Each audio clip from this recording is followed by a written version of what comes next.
Okay.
Yo, what's up, Paul Walker? Hope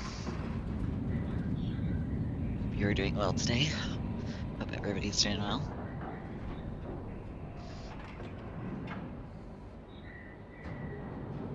Good class to start with. I've been enjoying Vanguard. Been enjoying Oculus Carbine a lot this patch. I think Oculus Carbine this patch is kind of crazy. They kind of buffed it quite a bit, and it was already an insanely good offense. So.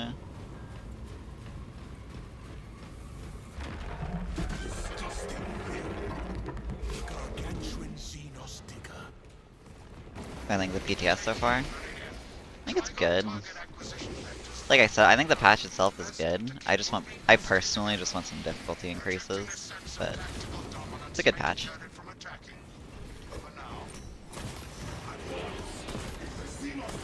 Oh, I'm using the ammo variant, I just realized. It's probably fine.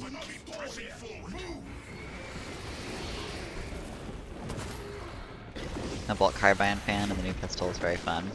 Yeah, I like the new pistol. New pistol to me is just like fucking bug assault. You on Twitch also? Yeah, I'm on Twitch. I've been streaming on Twitch for a while when it decides to work. Sometimes my Twitch just decides to completely bork.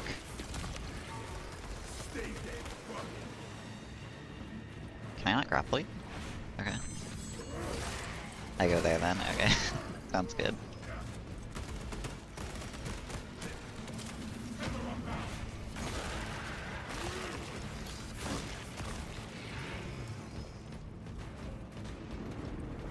And I just compare this this new sidearm to like, you know those like bug assault guns where it's like it shoots salt at bugs and just like obliterates them with salt. It's kind of like the, it's kind of like a Space Marine bug assault, Tyranid bug assault.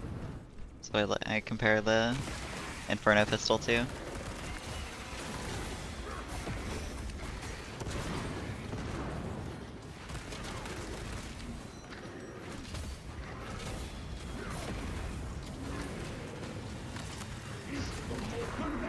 I think it's fair to say doesn't need difficulty increase after the buffs.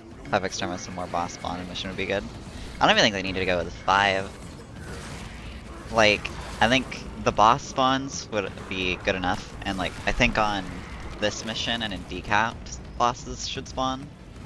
I never understood why, just because they have a boss at the end, that they're exempt from having bosses spawn in them. Also, big chain about to happen. Never mind, the game decided no. Okay, the game said no.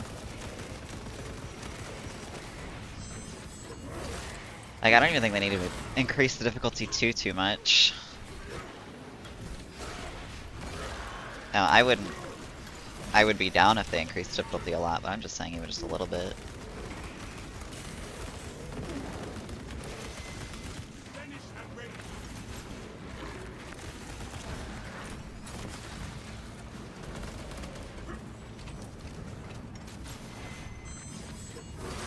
started this game.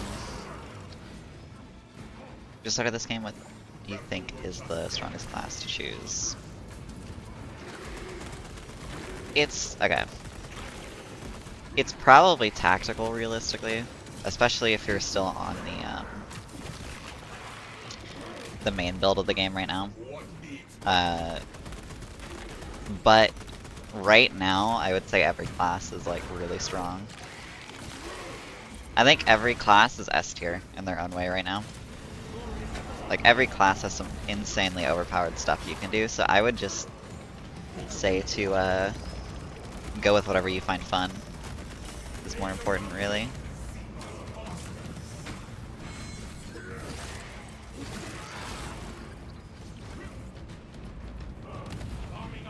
Like I wouldn't worry too much about what's like super meta in this game.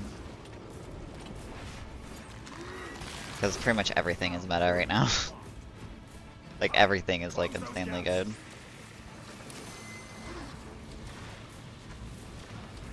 Every class is broken, Assault Sling is a perk rework.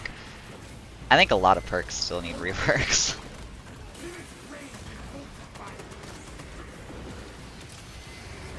I think Assault just mainly needs reworks to his dash perks.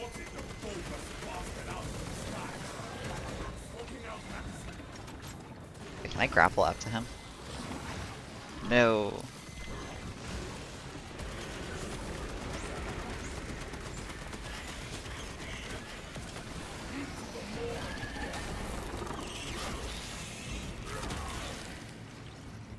I don't know, I do agree. I think every class, like I think a lot of the perks on a lot of the classes need reworks. Not necessarily to buff the class, but to just make the perks more interesting. Oh, anyway, I'm good.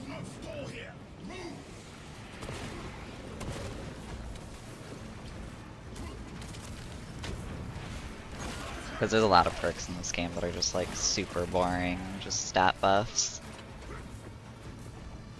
It's like I think we need to get rid of a lot of those. Yeah, it's not about making them stronger or weaker, just adding some build diversity, exactly.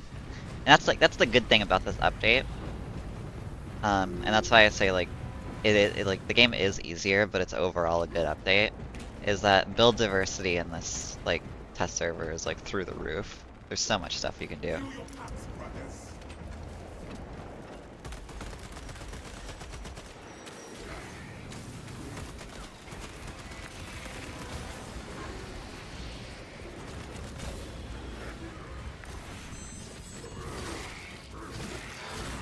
Perks are pretty good. Can't say the same about prestige though. I think certain classes definitely got way better prestige perks than others. Like Bulwark and Sniper, I think have like some absolutely disgusting prestige perks. Because I know a lot of people have been saying that like, oh, Sniper got nerfed this patch, and he did. One of his perks, only really lingering concealment, got nerfed. But they also like, I think Sniper is better in this patch, like overall. Text prestige perks are pretty disgusting too. I think they're okay. I think they're fine. I definitely think Sniper and Bulwark are the standouts though.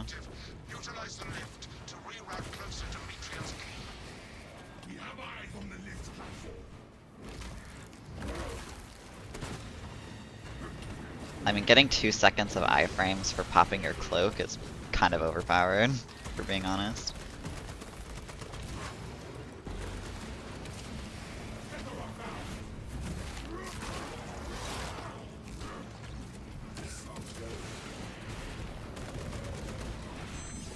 Ever's prestige, 2-second invulnerability combined with lingering concealment is bugged.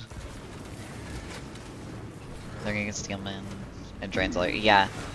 Well, it doesn't drain at all, but it counts as if you're still invis, and I'm gonna be honest, I think that should stay. I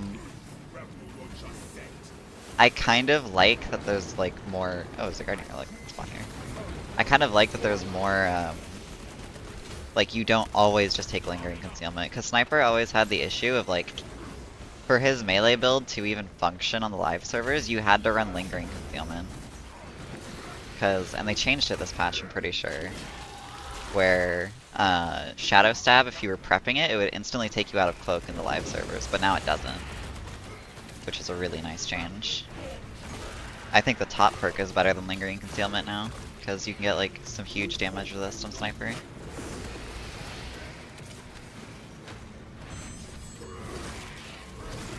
It would be great for prepping Shadow Stab after you Cloak. Yeah, I mean, I used it. It's like, Sniper still feels insanely strong. If anything, he's just so much better this patch because he has Inferno Pistol.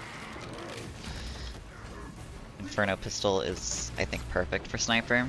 I think it's the best on him. I didn't even know a Sniper could spawn a thing. That is insane.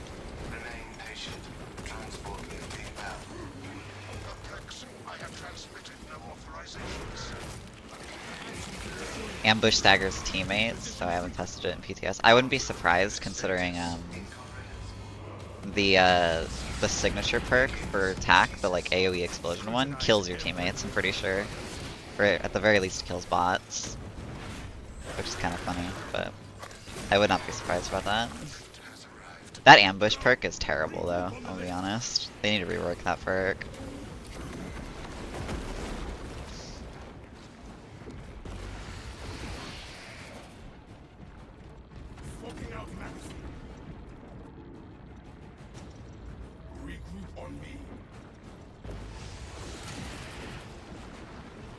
Having a pocket bomb on your hip is always nice in the Inferno Pistol. True. I think it's a really good secondary, I just think Sniper benefits it like from the most. I feel like most of the time I'd rather have a Heavy Bolt Pistol or Plasma Pistol on heavier Vanguard. You can always waste all your ammo on the Inferno Pistol to get the 20% melee bonus. I think I actually take that node. That's kind of why I wish it was on Assault, is it'd be kind of funny to stack even more melee damage with the Power Fist build.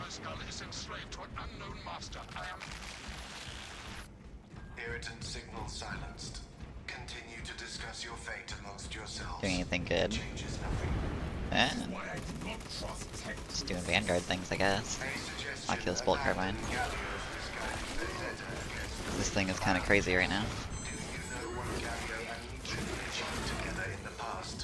Ask about Project Zeta 6 if you ever speak to him again.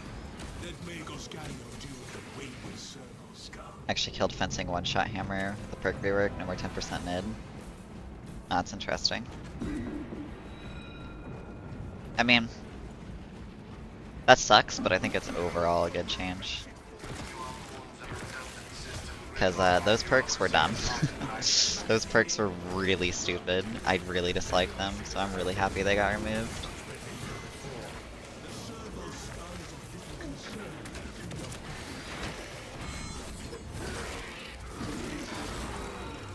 A small price to pay for salvation.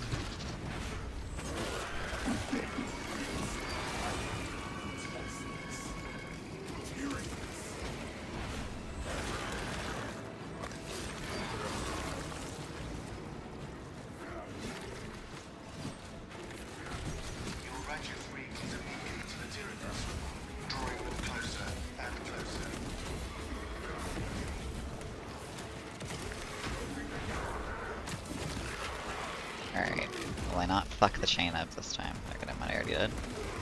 Kind of. Wait. No. Okay, there we go.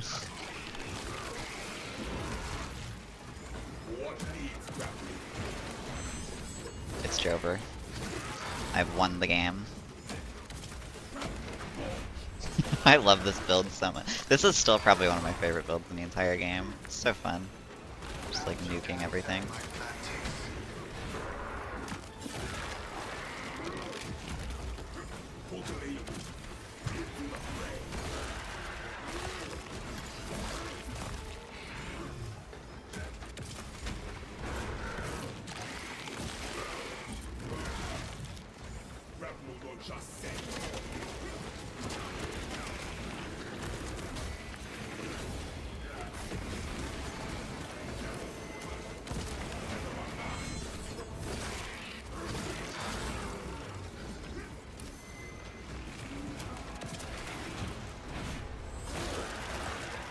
We try full pink again with the bulwark and the class color. Maybe I'll do full pink after this. Full pink bulwark.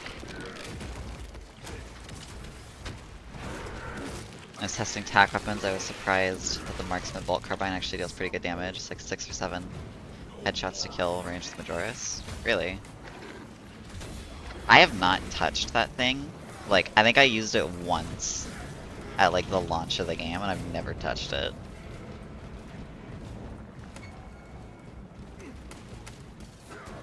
AoE is pretty nice off the XC.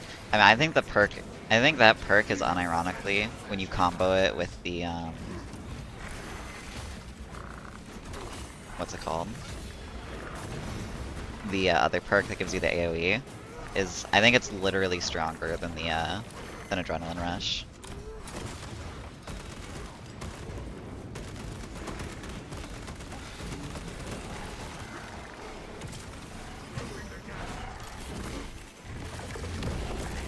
Bolt Carbine is good. Yeah, Bolt Carbine's really good. I think Oculus. I think with the buffs to this patch, to the Oculus Bolt Carbine, I think Oculus Bolt Carbine actually competes with normal Bolt Carbine, especially if you're running this build. Since it synergizes really well with the Execute build.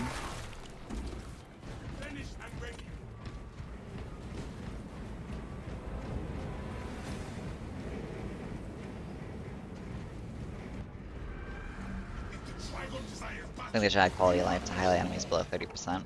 Yeah, it just needs quality of life changes. I had the idea, not even to highlight, but make it so grapple prioritizes enemies that are low health, and make it so that, like, you know the like white indicator when grapple, like when you're hovering over an enemy to grapple? Make it turn like red or something when that enemy is executable. Don't even have to have like a highlight system. Just have it prioritize low health enemies and make it change color when that enemy is executable. But I mean, highlight would still be like good. Same, it's kind of the same deal. Played Bolt Carbine and Inferno Pistol, Block Knife. That build is fairly strong. I think it's probably the best. Maybe not Inferno Pistol, because I don't think you need Inferno Pistol with Bolt Carbine. You kind of want a secondary that has range. I think Inferno Pistol synergizes a lot better with like Instigator Carbine and then Oculus Carbine.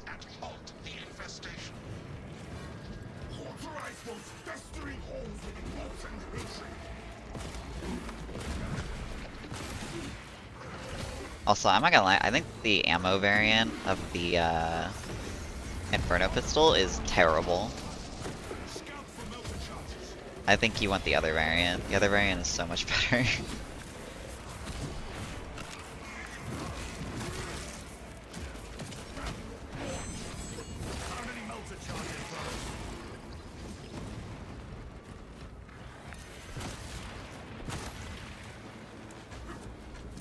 So I think this thing gets plenty of ammo as is.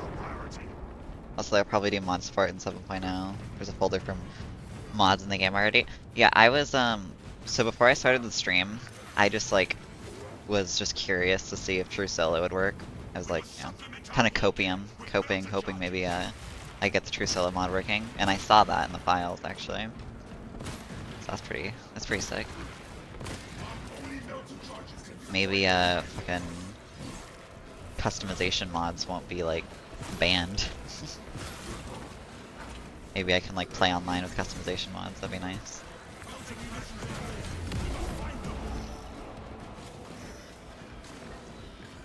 Has your view of the Inferno Pistol changed since yesterday? Doesn't seem the best over other options. I think it depends on what you're using. I still think it's one of the strongest secondaries in the game. But I think it all depends on what primary you're using.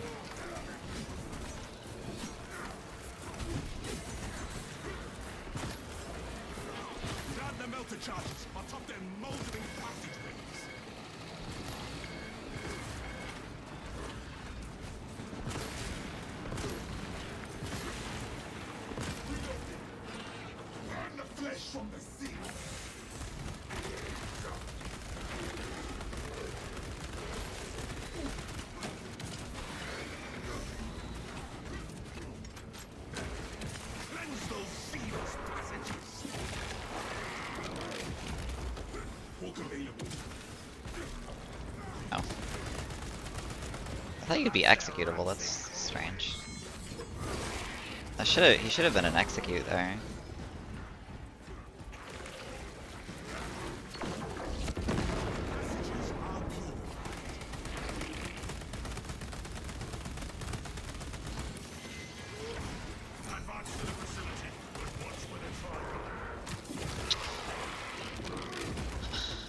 Wonder what community challenge item will they give us for patch 7 when it releases. I forgot those existed. It's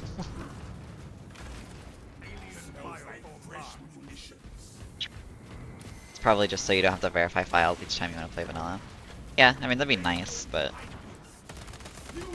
I'd love like full-on modding support for this game.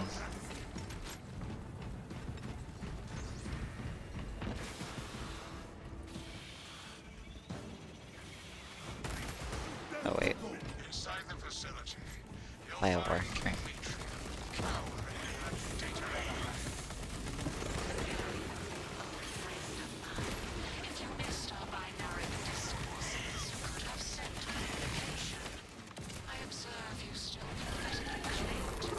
Yeah, I really want to play this patch through solo. But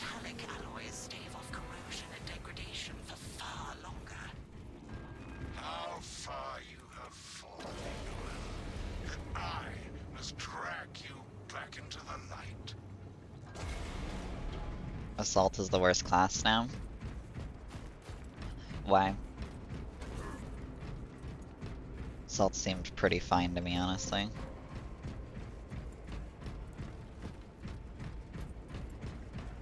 If anything, Assault got buffed this patch because Power Fist is disgusting right now.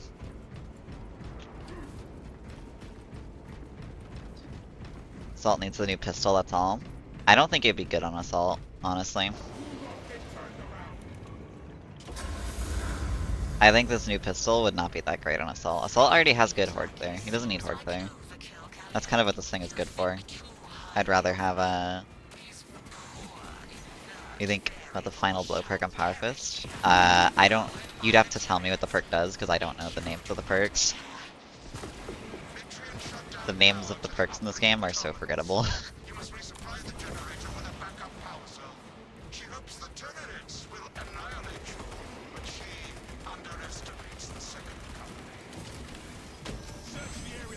That primary ranged weapon, no finisher healing.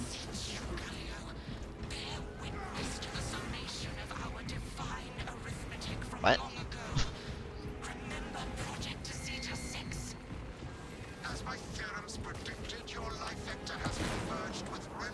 Oh yeah, that one. Okay, that's the perk. That perk is insane. I used it on Bulwark and stuff, and that perk is gross. It is very good.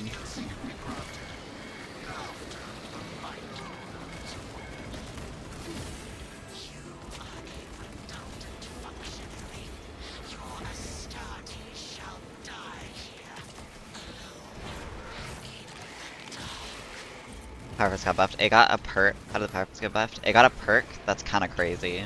It allows you to follow up with another heavy instantly after your first heavy, whatever it's called. I forget what the first heavy is called, but second attack is just base heavy. Base heavy is light. Yeah, but it allows you to hit breakpoints that you couldn't before. See the Power Fist perk next game. I need to try it on Assault, because Assault should be able to just one-shot and then follow up with another one and it's just insta-kill. So I think it's a very good perk, personally.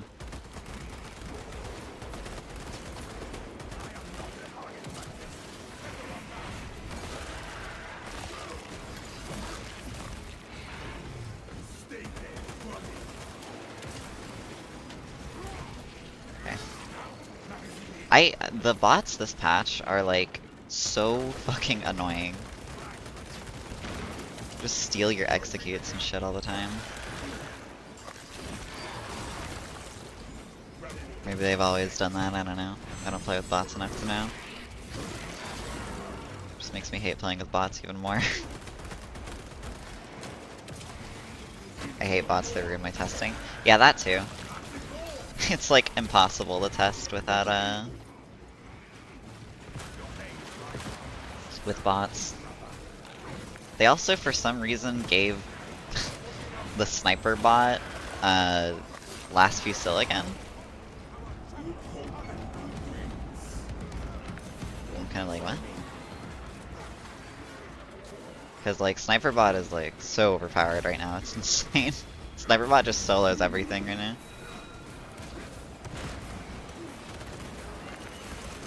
Sniper and heavy bot are even more OP.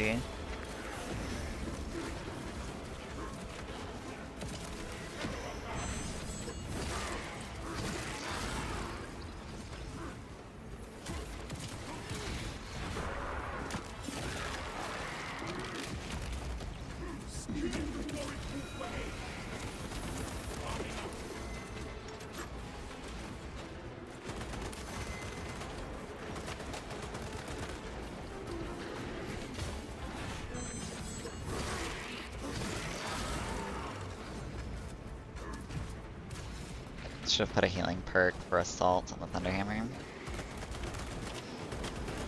I mean, I don't know why you'd only do it for Thunderhammer though.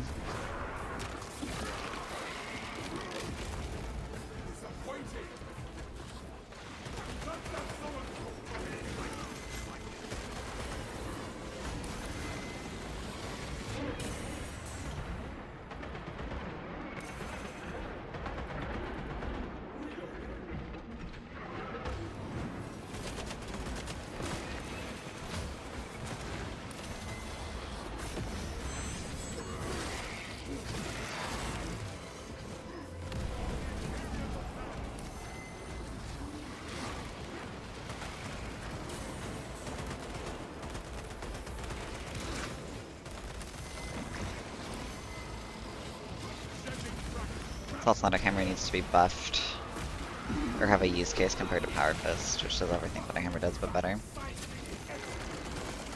I think Thunderhammer still has a niche because it's better with Slam.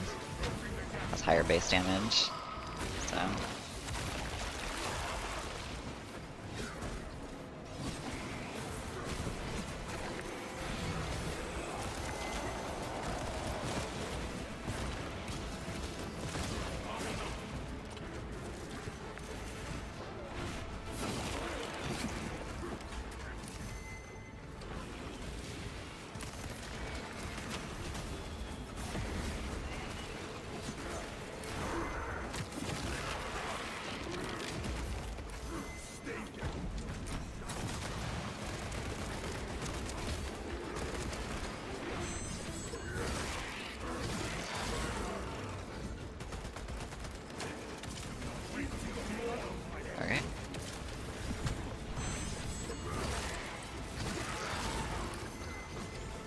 But is it better versus single target?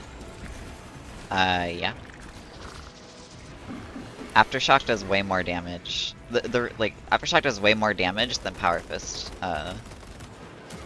Like charged attack does. It's just Power Fist is safer.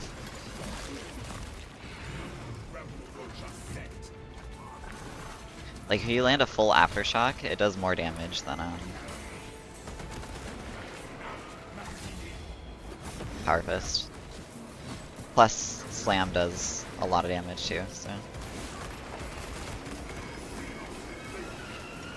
I don't know, Power Fist is just weird to balance, in my opinion. I like the rework, but at the same time I think it's I have no choice, have to make Vanguard my main now instead of Assault. I was expecting a healing perk for Assault. I mean, Assault's still very strong. Like, I think every class in this game is S tier right now.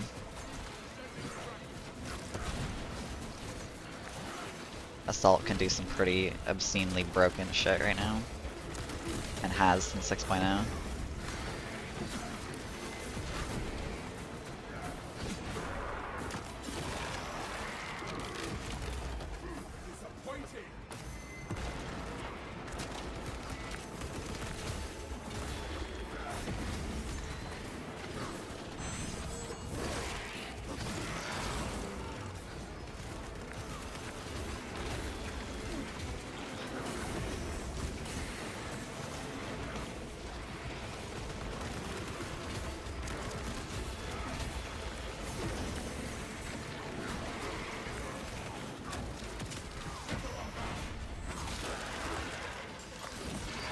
know, streamer Reddit says assault is bad. Sure.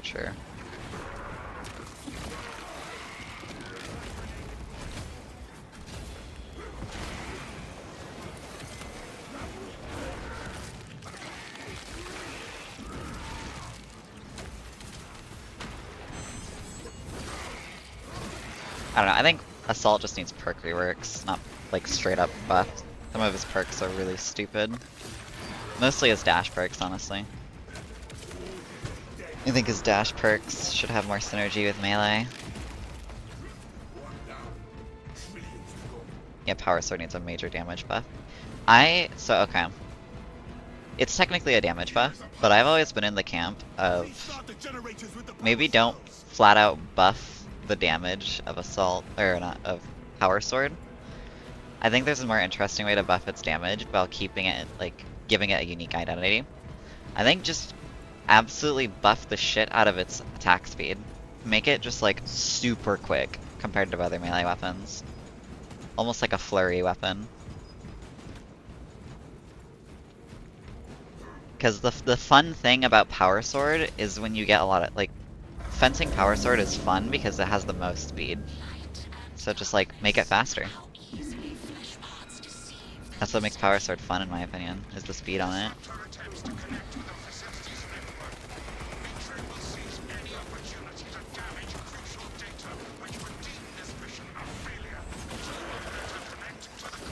Make Assault super fun with Wings of Flame build too. Yeah, I like the Wings of Flame build. I have a rework idea for dashing. Like for assault dashing.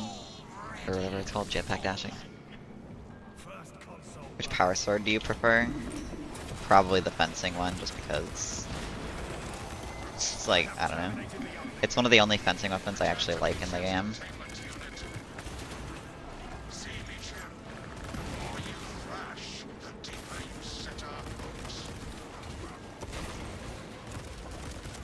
My game is dying. Okay. Sniper just denied me my free health pack.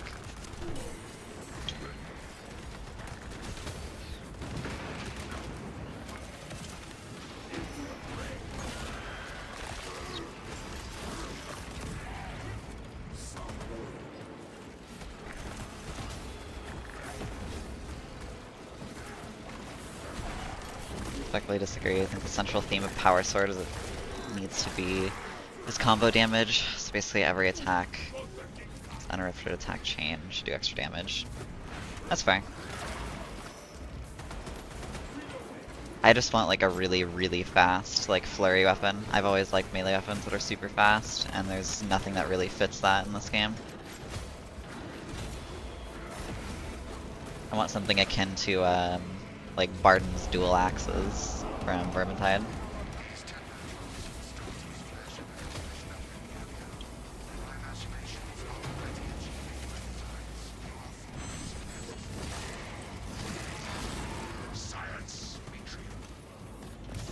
Also, this map like kills my frames.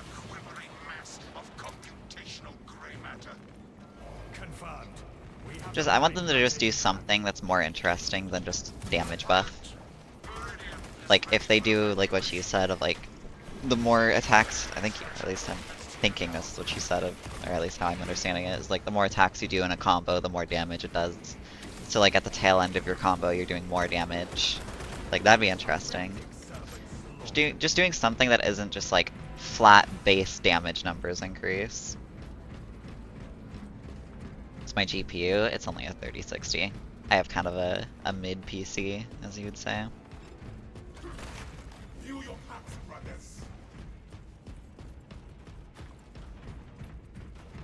Give me Power Axe so I can cosplay as Dante. I think we're supposed to be getting Power Axe in Season 4. Or some melee weapon, I don't know. I imagine we're getting a melee weapon in Season 4, because that's gonna be like the big update for this game. I think it'll probably be the biggest one we ever get for this game.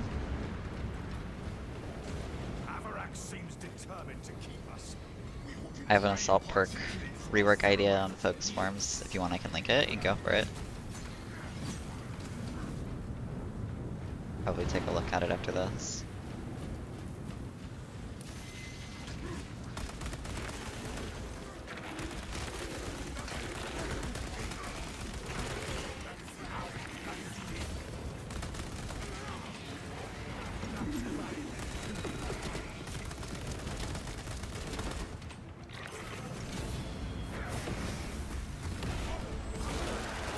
How many frames are you running at? I run like consistent 60.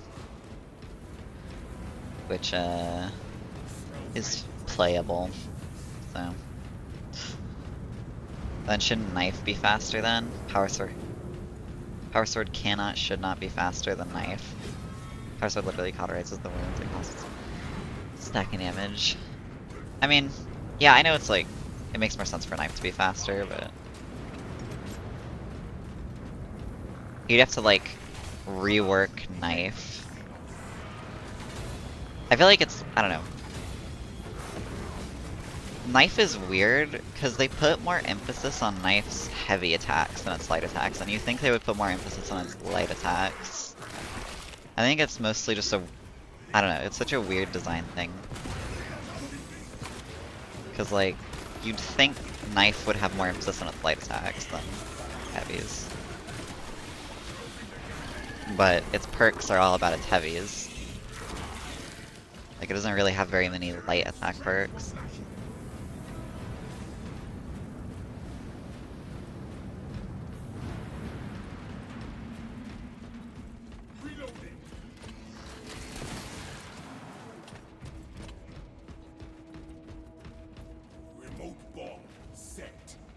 See if I can blow myself up and interact with this at the same time. Damn. Alright, that's fine.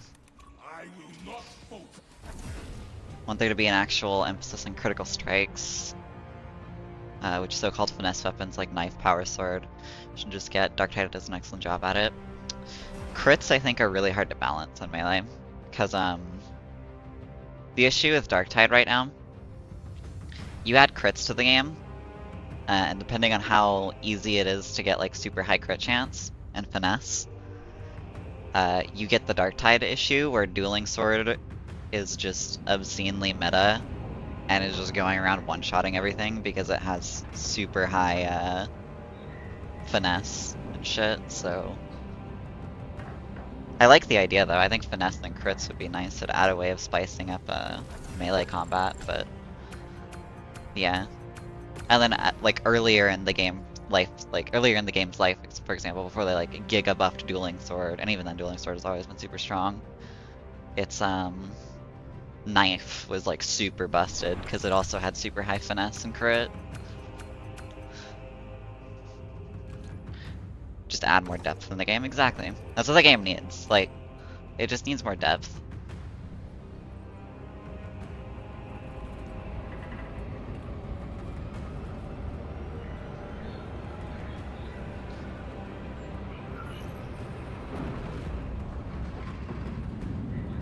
I never played Vermintide 1. I have the game, but I literally bought the game just because I wanted the Sienna cosmetic, because I liked it. I never played Vermintide 1. I got into the Tide series with that too.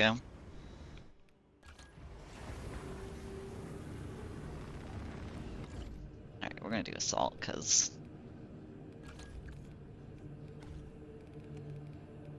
I want to try this fucking Power Fist. This shit.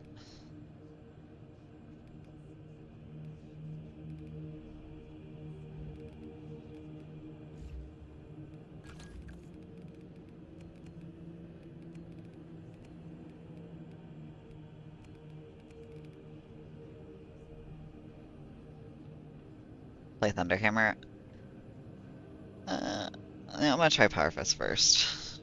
I might do Thunderhammer in a bit. Or I can think full pink color. Okay. I'll do Bulwark, fuck it. And oop, give me 1 second.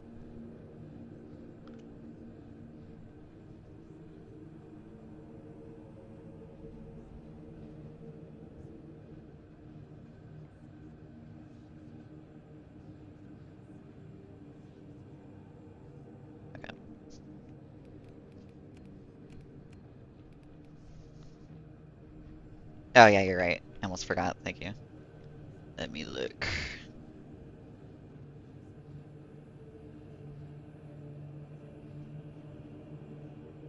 It'll load.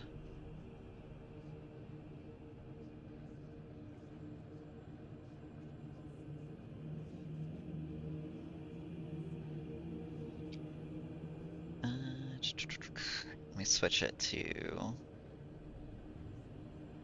There we go. Okay.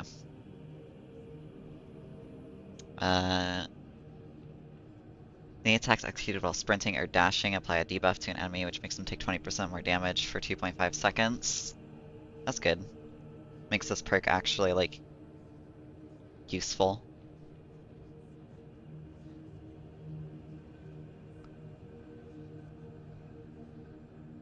Secondary weapons damage increased by 5%, 15 to 20%. That's probably fine. I don't really know what. It's just funny damage buff.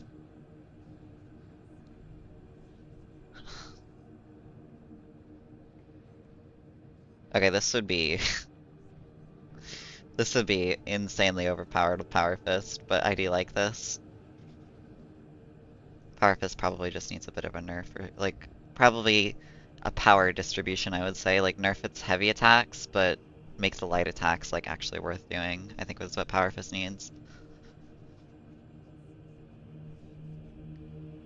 Enemies hit by ground pound or jump pack dodge take 25% more damage for 5 seconds. What is this one again? Wait.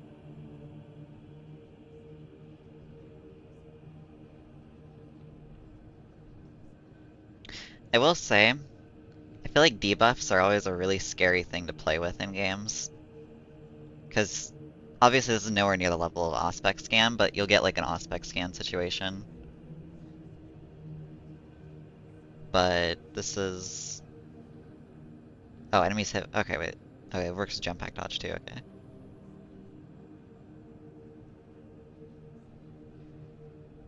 It's pretty good.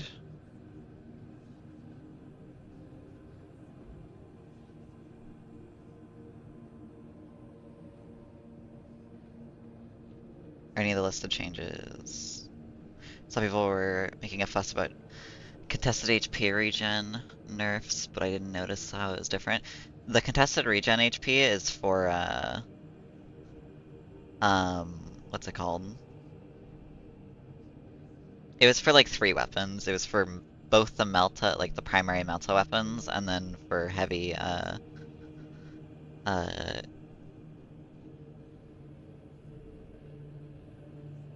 for heavy plasma. You send it. This is it's just, a rework idea for Assault that, Hypex had, and he posted. He wanted me to look at it, so I'm just looking at it really quick. This isn't official, yeah.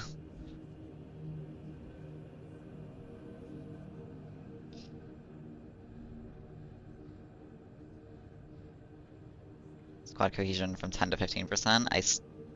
I still think this perk would be bad. I think this perk needs a full-on rework. I don't think it should just be flat ability regen. Ground pound deals 25% less damage, but its radius is increased by 50%. Okay, so like opposite of precision strike. More interesting, I guess, but I feel like this should just be, maybe instead of like decreasing ground pound damage, maybe this should just be like 20% increased ground pound radius. Because I don't know if I'd want to pick this. Because default ground pound's radius is already pretty large. Unless you're using like chainsword or something, I guess, but...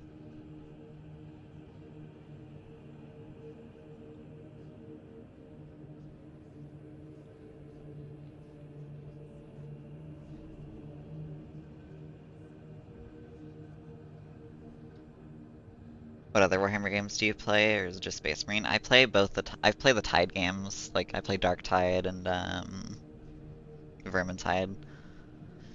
Although I haven't played Vermintide in a very long time, but it's basically just Dark Tide and Space Marine is what I play.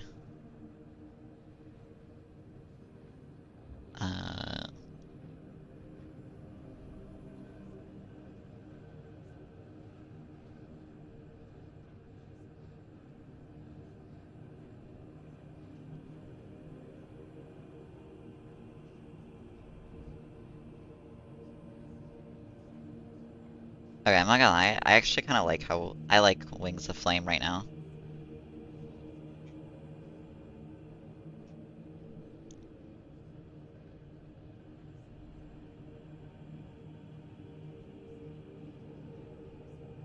Hold on, let me look at something. Commitment.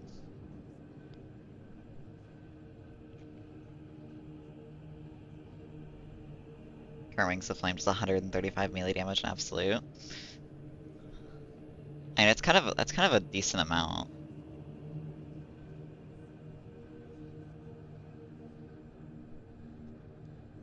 For just dodging. I don't know. Maybe he needs a little bit. Oh, wrong perk. Maybe needs a little bit more.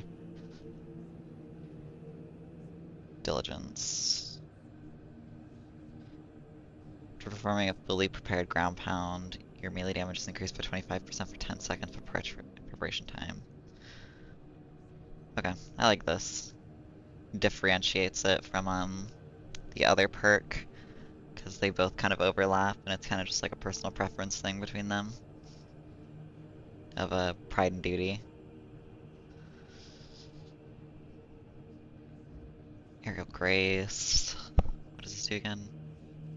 Any use of jump pack dodge increases all damage by 10%, attack speed by 5% for 10 seconds, and also refreshes the duration of this buff. It stacks up to 4 times for a 40% damage increase and a 20% attack speed increase. I like that a lot. This is similar to what I wanted to do with jetpack with dash, actually.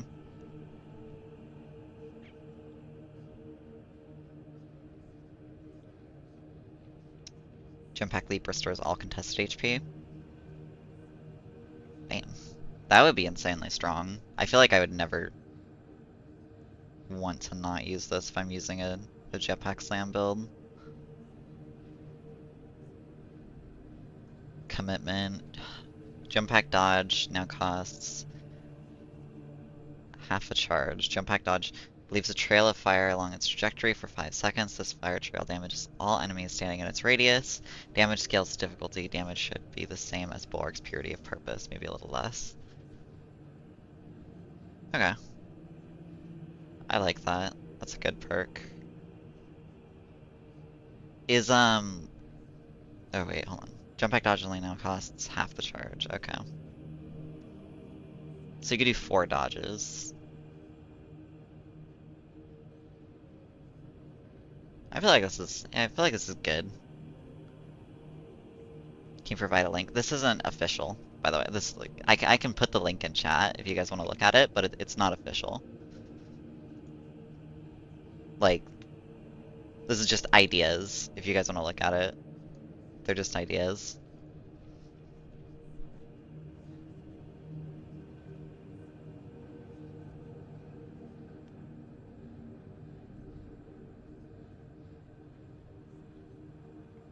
Yeah, I like it.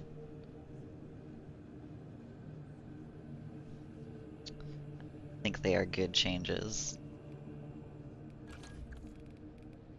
Alright, fucking,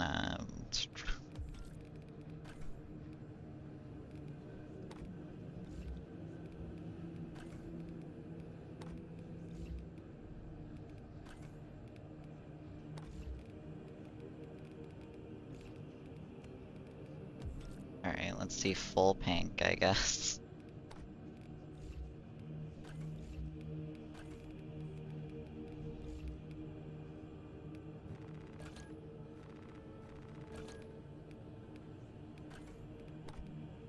Oh my god. This is so stupid.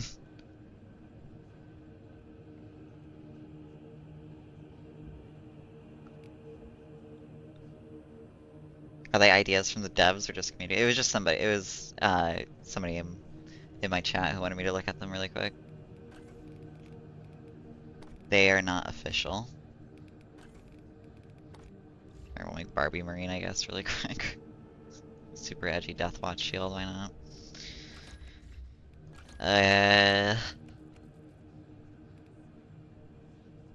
Should I use Power Sword?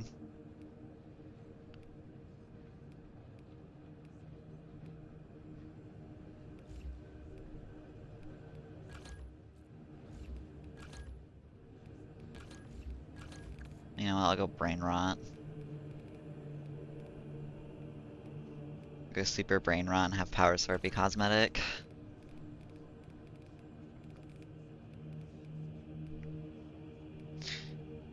Any runs of yours tonight or just solo? Probably just solo runs.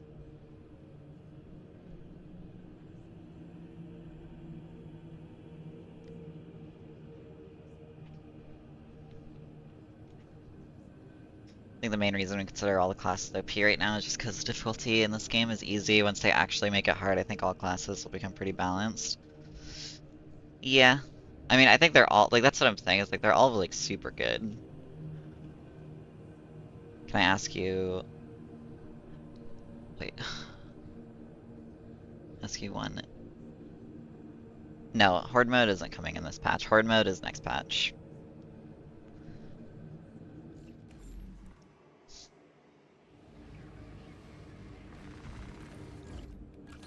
Yeah, we'll do this. Alright.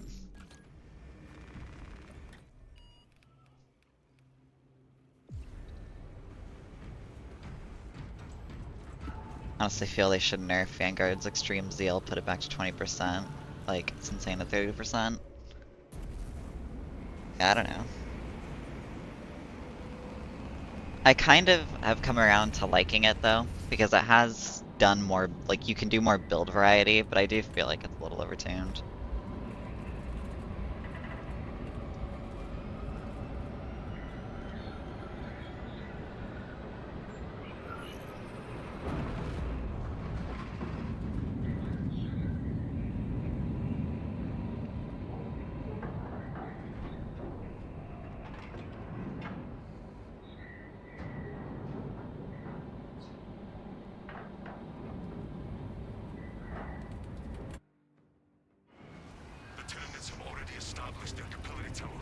Maybe if they reduce that explosion on grapple execute, I don't think that perk needs to be nerfed.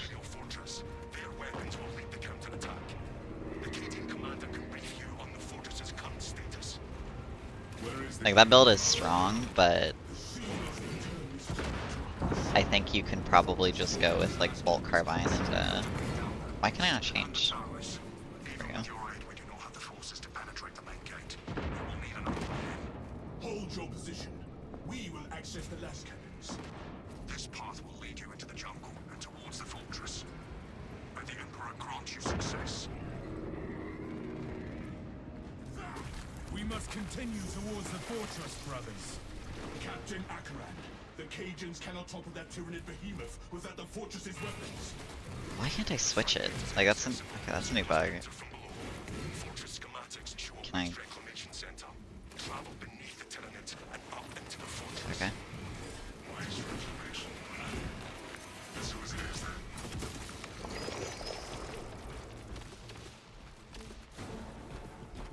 Our Power Fist with half charge and 8-meter perk is a must.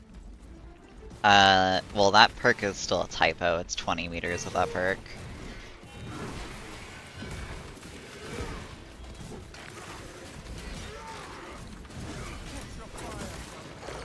Vanguard with Melta and Block Knife, mad DPS, good crowd control.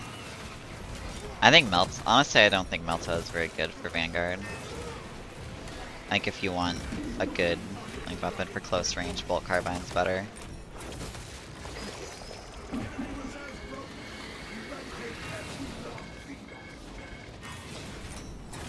I don't know, I haven't tried the Melta this patch.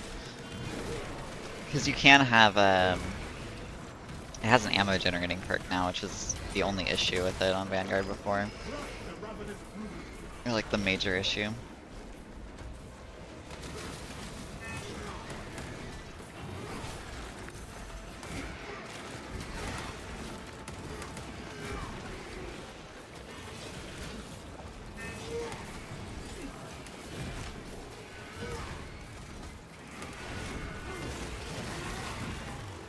Love to see Assault get something more engaging. It's got some things that are strong but weirdly hard to trigger. Yeah, I just think perks in this game need more of a rework.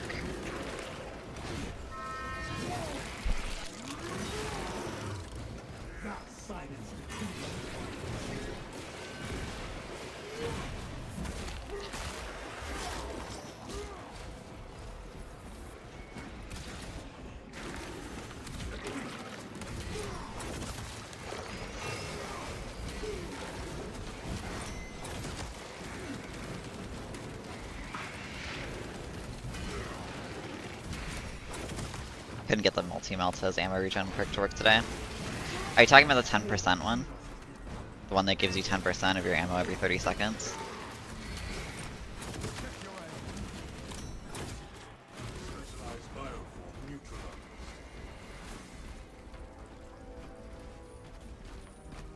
Your battle awareness is impeccable. How do you hone those skills? I reduce all unnecessary chatter. Ah, understood. My battle awareness would be less effective. Because that one does work. You just have to like kill them with the multi-Melta itself. I think it's actually very good for multi-Melta.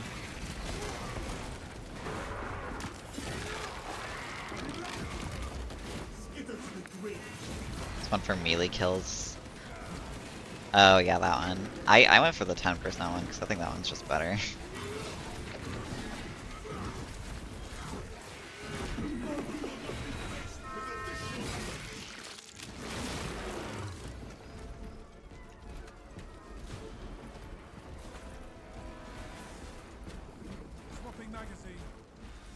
Just feel like I'd rather have that one, don't I?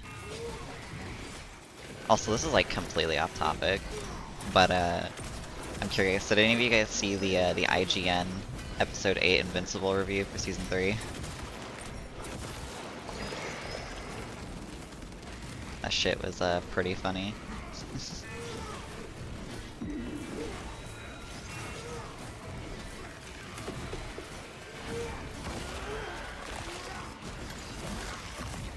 And giving that last episode a 4 is kind of crazy. You haven't? They gave the last episode of the last episode of season 3 a 4. It's pretty funny, honestly.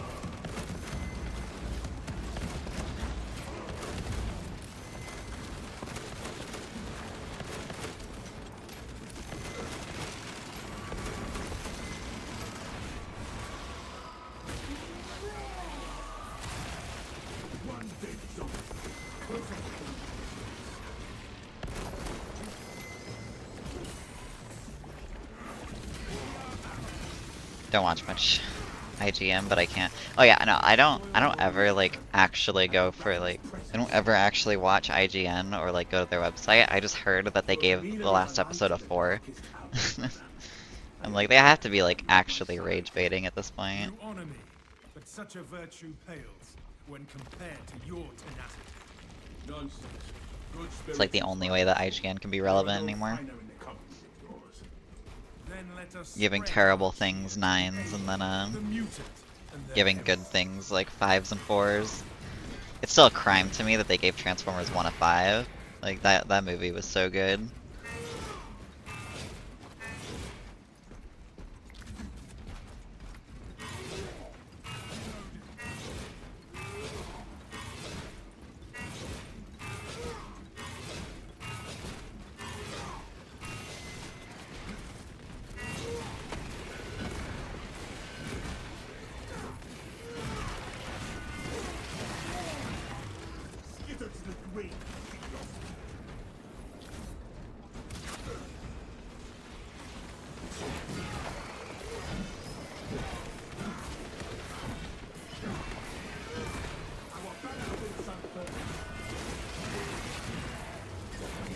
saw Charlie's vid on it.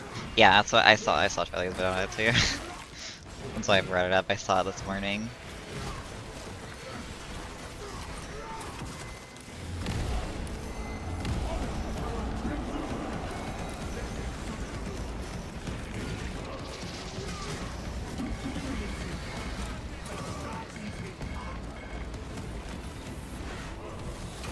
Watch first season of Invincible series, planning to get back on watching the rest of them someday.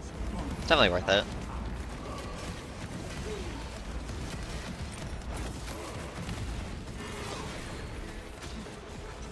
Games journalists lost credibility in general. Kotaku, cough cough. True.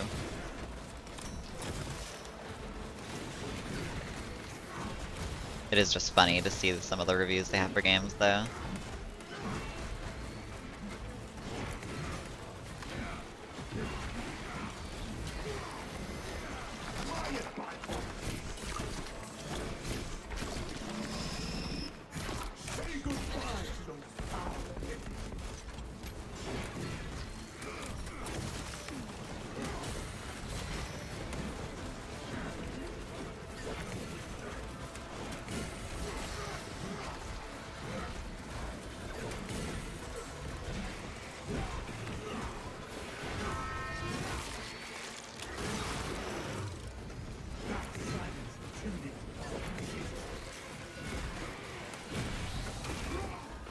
That was got a good laugh out of me this morning when I saw that shit.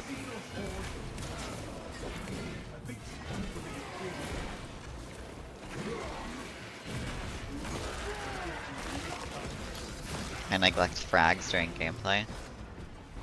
It's I mean it's just the build I'm using.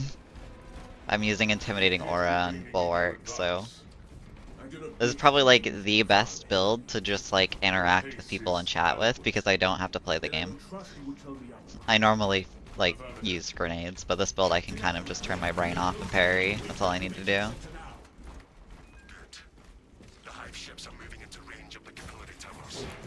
Power Sword is kind of just there because it looks cool. I would probably, it'd be better to use the fucking Power Fist.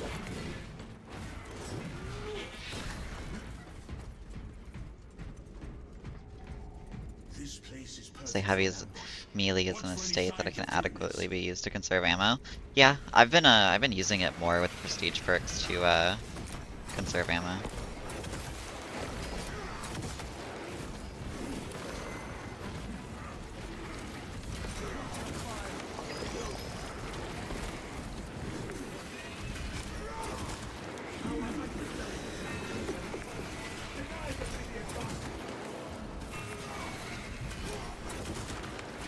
Personally, I do like the block mechanic. Barely use fencing. Oh yeah, I never use fencing either.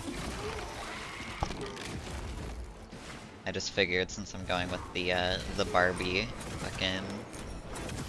the Barbie bulwark, I'll go with a brain dead build.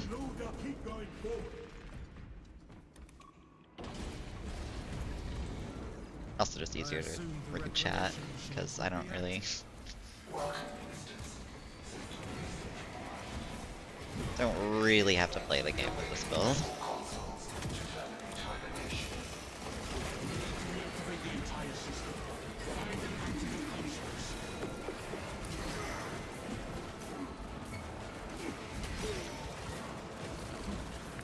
on.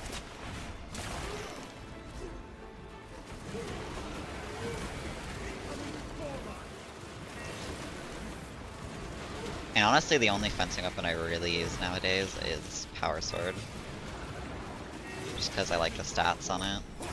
I wish the stats of this Power Sword were on fucking the block one.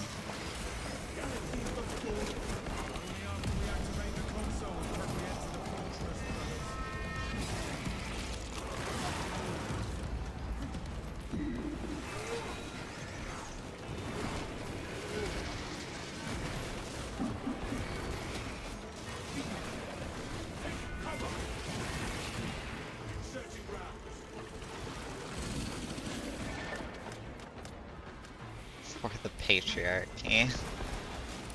We have to awaken the other consoles before we venture into the fortress.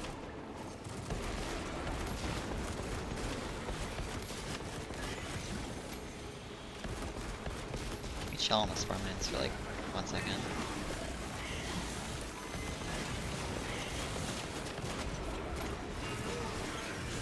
Jesus Christ.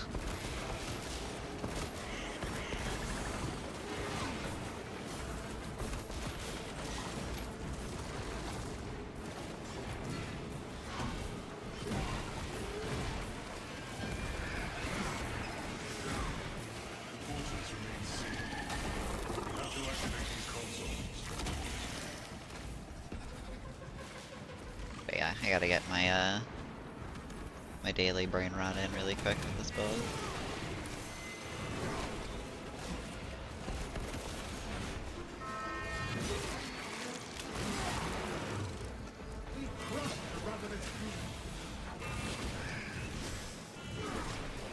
Fortress remains sealed. We have to activate these consoles.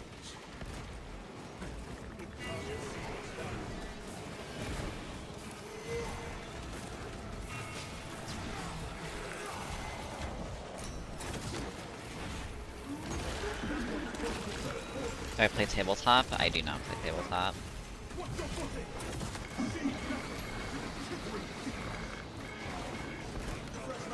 Decent. Alright, goodbye. Balanced perk.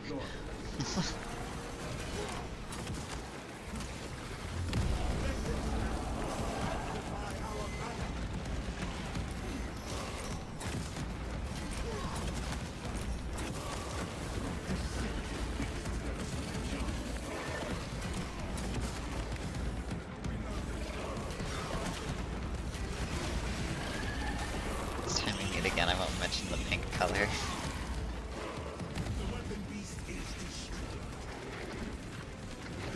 Pink color's a good meme. Can't true solo in the tabletop, who needs a co-op game? True.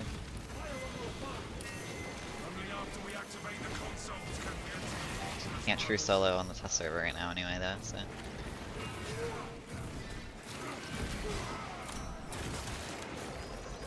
Parry, gun strike, spam goes bird. Yeah, it's a very interactive build. Very. Wish I could true solo in real life as well. You can. You can true solo life, that is an option.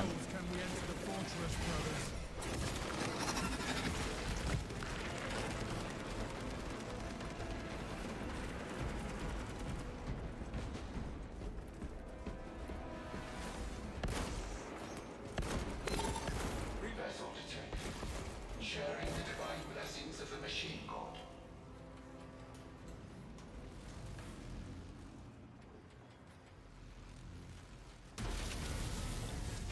Attention, ministers. Communication with console halt. I like to play co-op more though, that's fair. Invasive material must be removed prior to consumption. Let us find this substance and purge it. Invasive material located. Did try this build earlier. Quite well, less brain power, yeah. I don't like intimidating aura and the fact that it works on fucking fencing weapons. Even if it was, it's still overpowered on balanced weapons, cause like balanced weapons don't have that crazy of a parry window, despite what everybody says. Like the parry windows in this game are so ridiculously forgiving. Extended to the slumbering unit. Awakening has begun.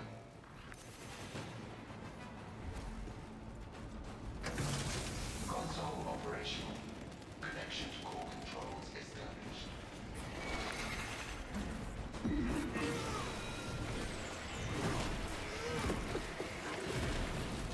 So I feel like most games have like ridiculously forgiving parry windows.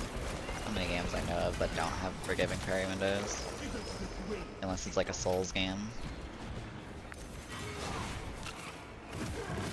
Complain about parry window being large, like when the game came out, everyone disliked my post. The fortress remains sealed. We have to activate Yeah. these consoles.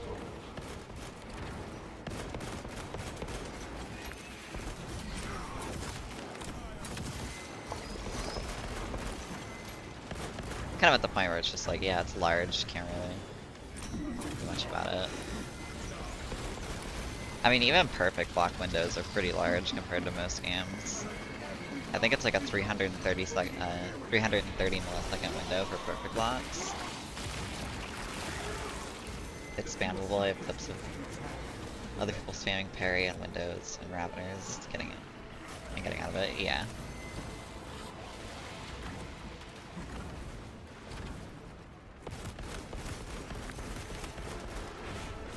And I'm not even saying to change it. I'm just saying that like parry windows in this game are hella forgiving. Most games have super forgiving parry windows though, like Double Claw, parry window, and Dark Tide is ridiculously forgiving. Although attacks in that game are a little harder to parry because of how they work. They're a lot faster in that game.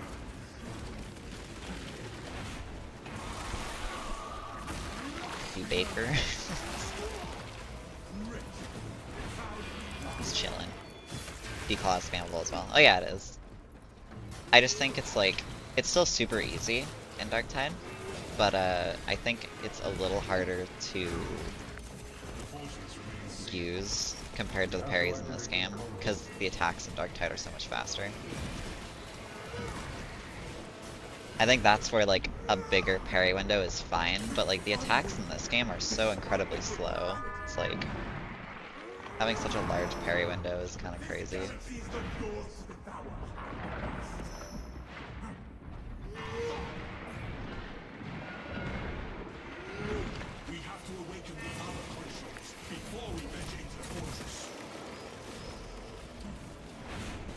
And they played Dark Tide for the super juicy sci-fi weapons. And I need to add more. It's like one of my issues with Dark Tide is that they take forever to add weapons for this content in general, but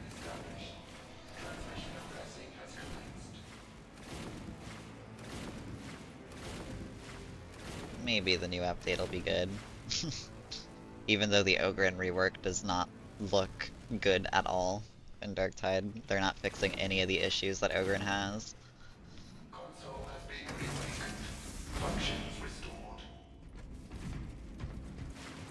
Praise the Omnissiah. System restoration complete. If I remember correctly, fencing is still 120 when it should be 1 through 10. Let us open the fortress. Are you talking about like 1 through 20 frames? Captain Akaran, we are entering the fortress now. The weapon system is next. Alright. Because I know the parry timing, I think, in like milliseconds. Like I know, I'm pretty sure perfect block is 330 milliseconds. Then fencing is like a 1 second parry window, 1000 millisecond parry window. Which is why fencing is so ridiculously easy.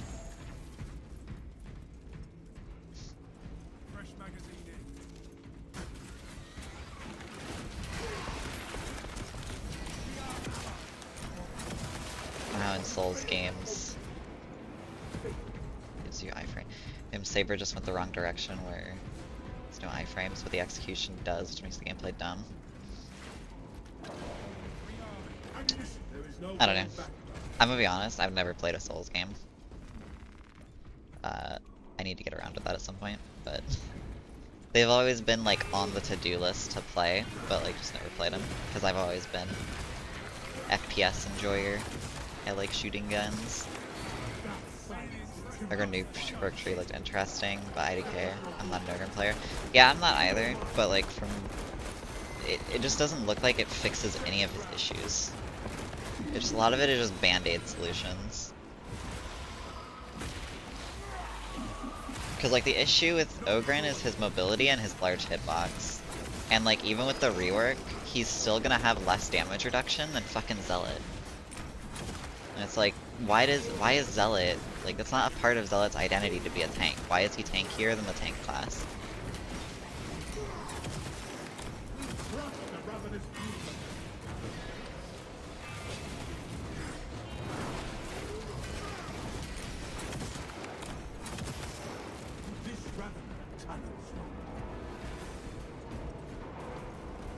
What the hell? Okay.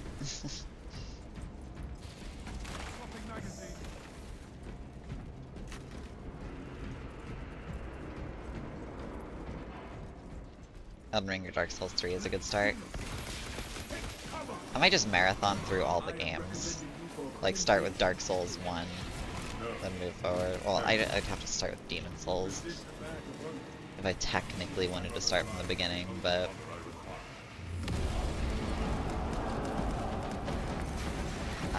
I don't know if I'm gonna have my PS5 by the time I do that. Although I do want to play Bloodborne before, because I kind of want to get rid of my PS5 since I never use it. But like before then, I kind of want to play Bloodborne. Any suggestions for a balanced weapon rework? I don't think balanced weapons really need a rework, honestly. Other than some of their stats being changed. Well, I don't know. Kind of at the... I think if anything, fencing weapons should get a rework. Because fencing weapons are really boring, even though,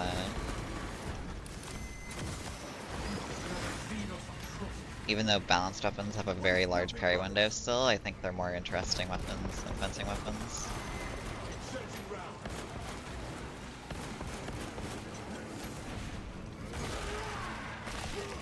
Riposte is basically gun strikes, like immediate counter after parry. Yeah, I think I've seen it. I've watched like friends play Souls games and such, just never played it myself. I've watched like videos, but like I'm not an expert on Souls games by any means.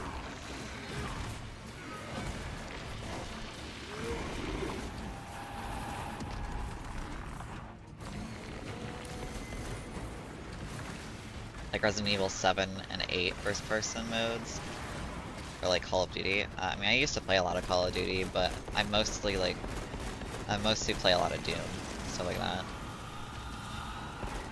Like Doom was the first game I ever played, so.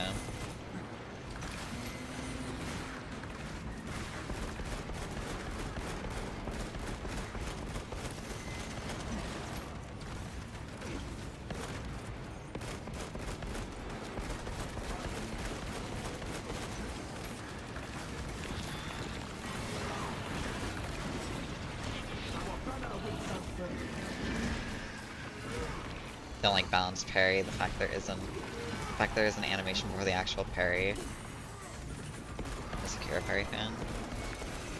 Yeah, isn't like I've never played Sekiro, but isn't balanced parries like Sekiro parries? I've always heard that comparison. Or maybe I've misheard, but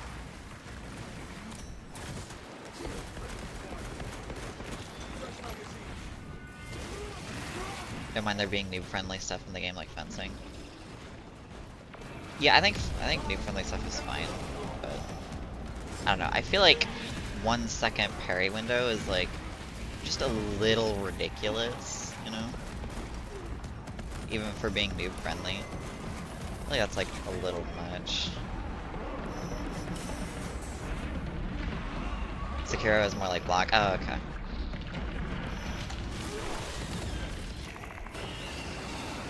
Well, block is more like a traditional parry in like most games. Looking to try out the Doom Dark Ages? Yes. I do have the funny fat maker up in the corner, but yeah. With Vanguard perk, it's close to 1 second, yeah. I never take that perk, honestly. I really don't like that perk.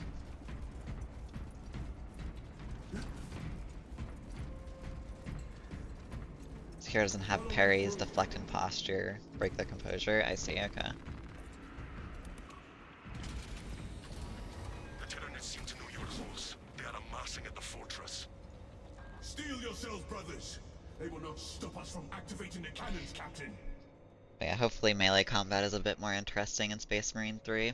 Even though I still do find it funny, because like everybody yesterday when I was playing the test server was like freaking out about the Space Marine 3 announcement. And I was kind of sitting there like, that's cool, but that shit's still like 3 to 4 years away. And then also, I'm pretty sure in an interview, the game director had already confirmed that Space Marine 3 was happening. We were talking about the weapon swap combos people cried about. Marauder, it wasn't that hard. No, I have like almost 3,000 hours in Eternal. I loved Eternal.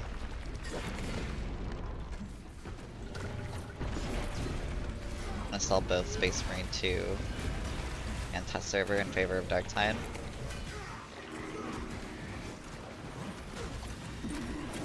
that's spring. Okay. SM2, if you want a game that's for like challenge, I would say even Darktide is like still struggling with the challenge issue. Like Darktide is definitely harder than Space Marine 2, but it's not too much harder in my opinion. Relic made us Space Marine 1. Yeah, I think I know a different studio made Space Marine 1. But GW gave it. Oh yeah. Okay, yeah, I see what you mean. They probably should have. I don't know why they didn't.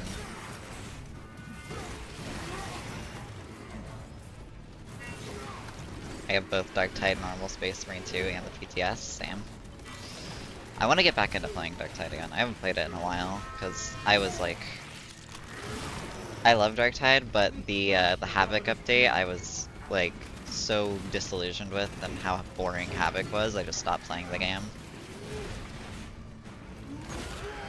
Space Marine 1 combat is very fun, even though it's very simplistic. Block parry, just use combos. Yeah, one of my friends is he played the first game a lot, and he was pretty disappointed with Space Marine 2, especially the PvP. I don't blame him. I think the PvP in this game is I don't know. Darktide True Solo is harder than Space Marine 2 True Solo, especially if you run ethical builds. Oh yeah, 100%.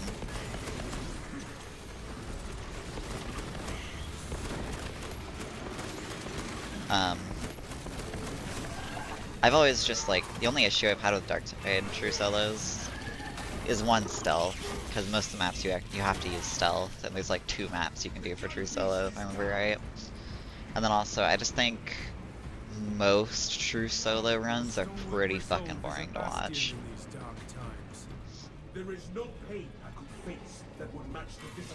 But yeah, Darktide True Solo runs are like 100% way harder than Space Marine 2 True Solo runs. There's a mod now that do decodes for you? Oh shit, really? Okay. I will, I'm interested in that then. If you can do more than 1 map for Darktide True Solos, I'm very interested in that then. Or not more than 1 map, but you know, more than like 2 or 3 maps for like non-stealth True Solos, because I fucking hate stealth in Darktide. Stealth is so boring.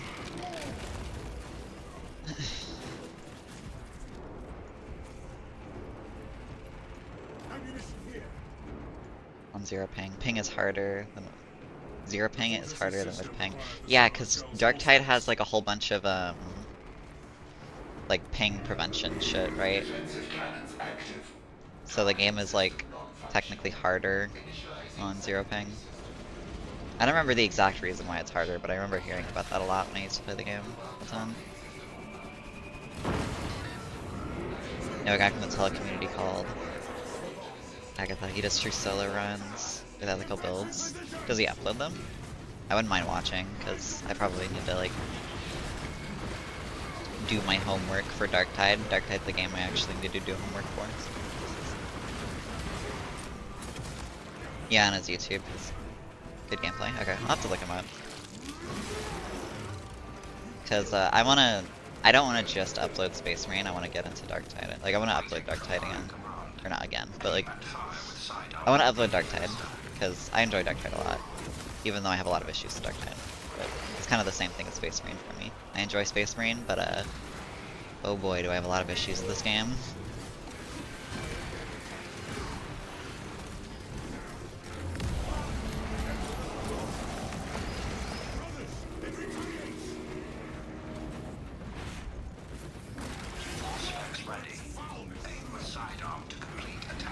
I guess that is my ethical master. I'm his Padawan. Yeah, it's funny seeing you guys here, because I'm pretty sure I've seen both of you guys around, like, Telo's community at the very least. Because, like, when Telo made a lot of Darktide content, I used to watch him a ton, and I was kind of a lurker in his server. I'm a lurker in, like, any server I join, so I just kind of observe.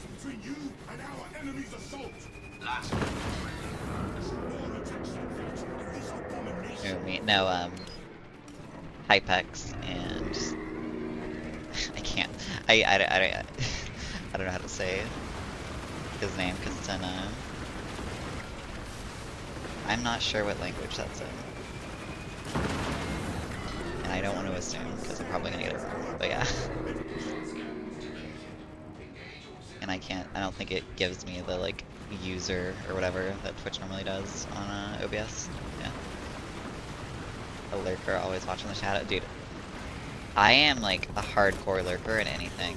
Like YouTube is the most like, since I started doing YouTube, it's the most like out there I put myself. I usually kind of just do my own thing normally.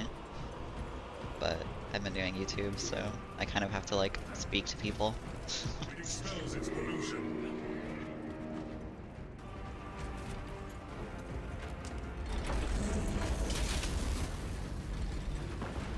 Wasn't a part of Tele community. I started playing Darktide like 3 or 4 months ago. All that stuff. Okay. I feel like I recognize your name somewhere. Your name is really familiar, and I feel like I've seen you somewhere. I feel like Space Marine 2 is too dumb of a community to deserve. You're never going to get Parry window less another, yeah. I don't think Parry window's ever gonna get nerfed, cause like, okay. Space Marine right now for me is just kind of a chill game. Like, I've suggested changes and stuff, or like I want to, but I'm also like, it's probably never gonna happen, so I don't want to waste my breath. Keep clear of its foulness.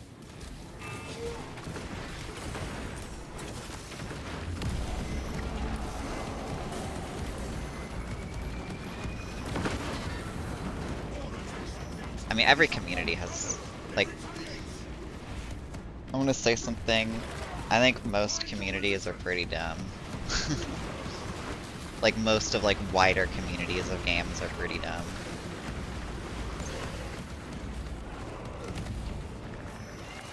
Like, there's no shortage of that in the Darktide community, especially. I've seen some takes in that game.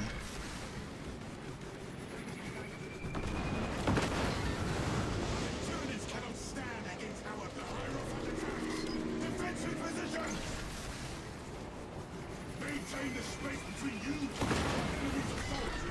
More attacks like that, and this abomination will fall. The auxiliary generators shall nourish our cannons.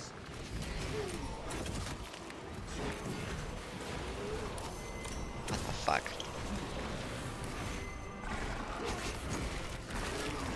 Like, there's PTS chat off in Discord, and people discuss cosmetics instead of actual gameplay. That, I mean, that's the Warhammer community in a nutshell, I feel like. But a lot of people like their cosmetics in Warhammer. And I like my drip, but I also think gameplay always comes first no matter what. Like, you know, that's kind of the reason you're playing a game, is for the gameplay. Playing dress up is kind of just like a side thing. But again, Darktide is good. Either because even though you can mod stuff, you cannot get rid of Beasts of Nurgle, Bulwarks, even has core game mechanics, which is why Tele left the whole... I can't speak right now, I'm sorry. I'm assuming you meant to say isn't good either. Yeah, the fact that you can't, like, I don't know, I know exactly why they didn't do a modded realm, but Darktide needed a modded realm, like Vermintide.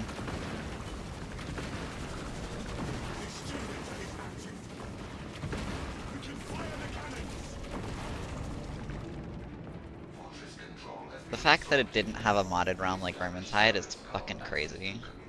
I know why, it's because Darktide is a pseudo live service game. System link has been established. All specs connected. Great gameplay first, that's why COD is falling from grace. Yeah. I mean, it's the same thing with Warhammer, of like, I know the lore is really important to Warhammer, and obviously you should be as lore accurate as you can, but you shouldn't compromise gameplay for lore accuracy. Like, unless it's like a huge departure from the lore, like where it's not even Warhammer type shit, you know? Like, I've always hated the argument of like, well, that's not lore accurate though. And it's like, I know, but it's like, it's, you know, I don't know. I've just never liked that argument.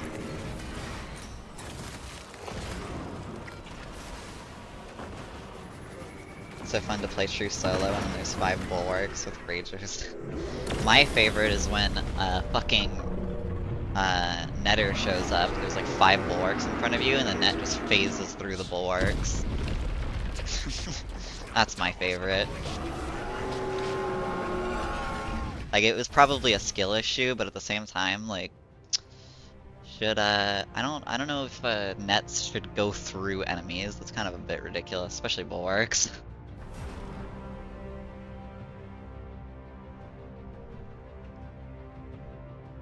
You've been an FPS fan, you should get into Killing Floor 1.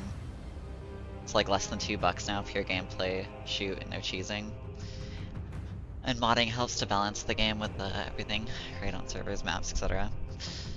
Yeah, I've played Killing Floor 2 a lot. I never played KF1. Probably be fun to get a whole bunch of friends in KF1, but have to pick it up at some point. Actually, it's not a bad idea, because I do like Killing Floor.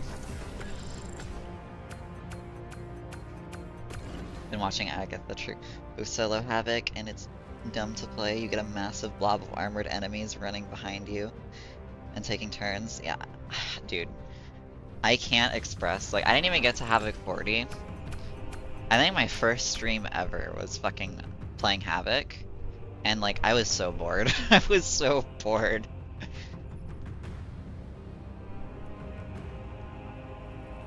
I hated Havoc. I didn't even get to 40, I just kind of stopped playing the game after that.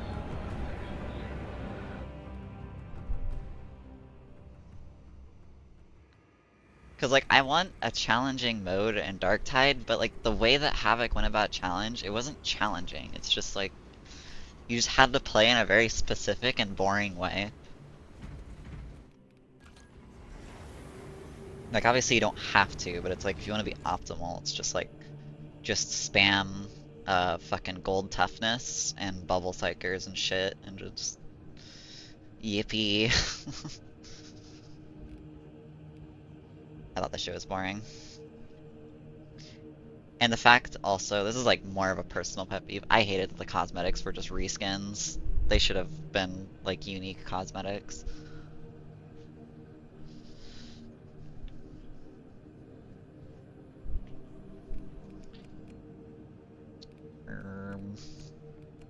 We'll do Assault, because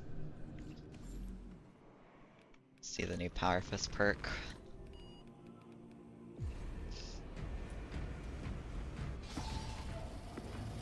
At least Space Marine 2, you can control spawns and remove enemy if it's annoying. But Darktide doesn't allow it. Beast of Nurgle is the worst enemy ever in any game. Yeah, Beasts of Nurgle suck. They're not fun to fight.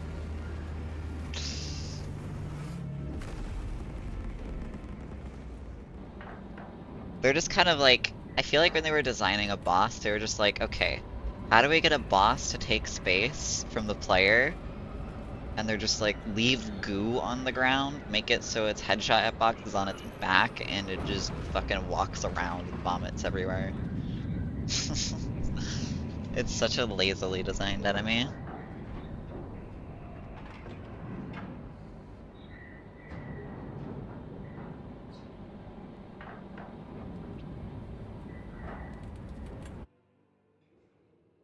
Lieutenant Titus predicts the Tyranids hide. Darktide's endgame director is always trying to screw you over, not give you a challenge. I like Darktide's AI director better than this game's though. I think Darktide's AI director is better than this game's. Delta Wing box check. Viridian reporting. Approaching landing zone. Terrassa is on site, Lieutenant. This game has a really weird and inconsistent AI director for some reason. Maintain box reports. Down the clears out. Just heavy bot, I don't know.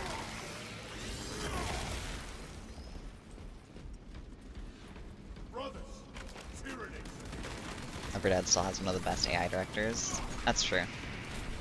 Like, I feel like Left 4 Dead was one of the only, like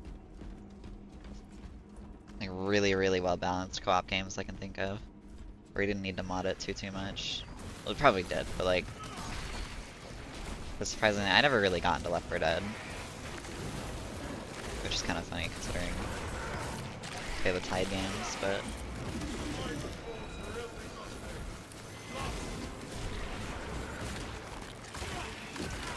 Movement speed is busted, we've been complaining about it in both this. Yeah, I know movement speed is like super busted in Dark Tide. I mean, that's why like Zealot and Psyker are so ridiculously strong, because they can stack so much movement speed.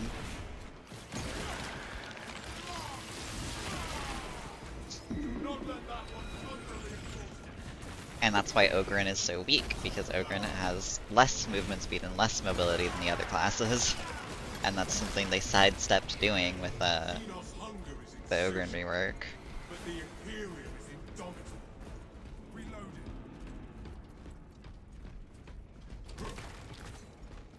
For Dead and Left 4 Dead 2 usually go on sale for about $3 each. Or $3 for both.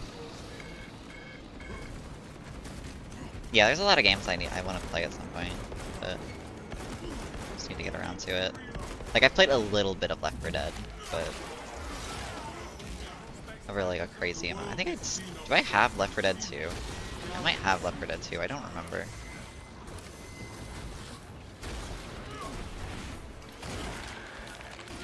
One Punch Man. This is the One Punch Man build.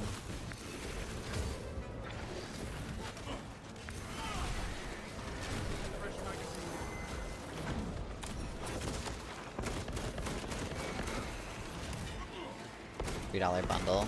I'll probably have to pick it up. We pick it up along with KF1 at some point.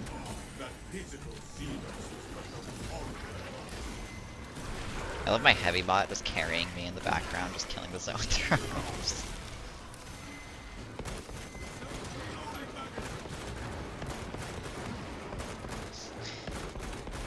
Dude, they don't even trigger their bubbles and the bots shoot at them, by the way.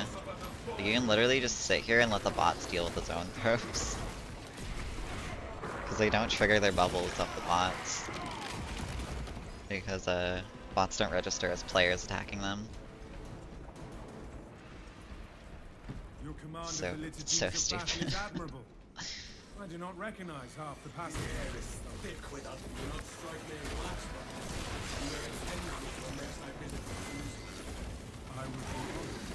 Yeah, movement speed has been... I know movement speed has been broken since Dark Tide launched, because like, I mean, the fucking like Zealot knife build at the launch of Dark Tide where you could just run through an entire mission. Just be fine.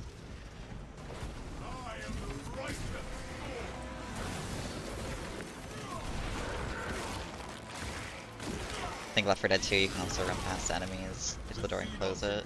Only Hunter can get you if you're unlucky. Movement speed has been a huge issue in most PvE games, because anyone can clutch when everyone's dead. Yeah, I think it's like a really hard design thing as a developer, because it's like, it's one of the things where it's like, it's kind of why every co-op game you can true solo no matter what, because it doesn't really feel good for when... What the fuck was that? What was that animation? Anyway, it doesn't really feel good for most players when like your entire team... Like, clutches in co-op games are like... They feel really good to do. I don't think that's like... I think everybody enjoys doing a clutch, but it's like... It also can kind of make the game a little too easy if there's too much clutch potential. Like in Space Marine and Dark Tide. Dude, what is this animation? Do they break Power Fist animations? Another alien falls to the Imperial's keen blade.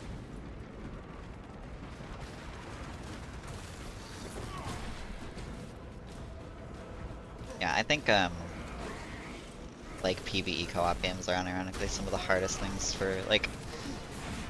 I think they're unironically some of the hardest things for developers to balance. Because at the end of the day, they do need to take the casual player in mind, because you can't... appeal to just like super ultra hardcore players. Yeah, clutching should be possible, but rare. I need luck and skill instead of just running past enemies. Exactly. I don't think you should ever be able to run past enemies. That's like in a co-op game. Clutching should be there, but it should be like, if you're good enough at the game to fight all the enemies alone, you should be able to. Like, yeah, and take a little bit of luck, obviously, but I do think clutches are like a really rewarding thing for when you get good enough at a game. But I don't think they should be super consistent like they are in both these games. Kind of like how GTFO does it, because GTFO I feel like has a really good balance for clutching.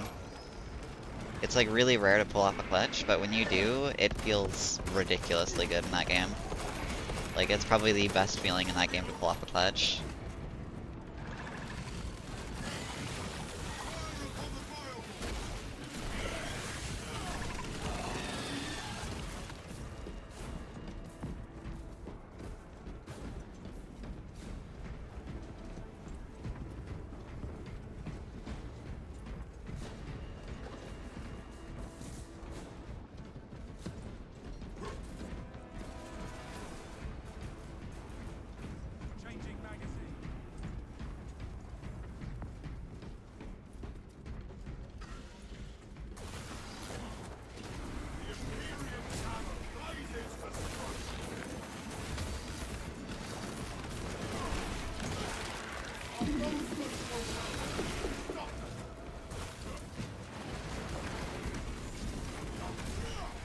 This power fist animation is hilarious. Holy shit.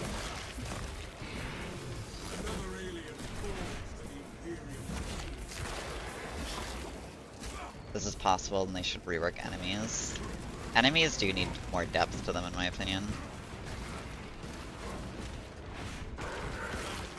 Like, I think it's really dumb that you get into close range with like a devourer or just any ranged unit in this game, and they don't go to like a melee mode. They just sit there and start shooting you still. It's just like, why? Why are they exclusively ranged enemies? Use frags with Sagar Majoris. Yeah.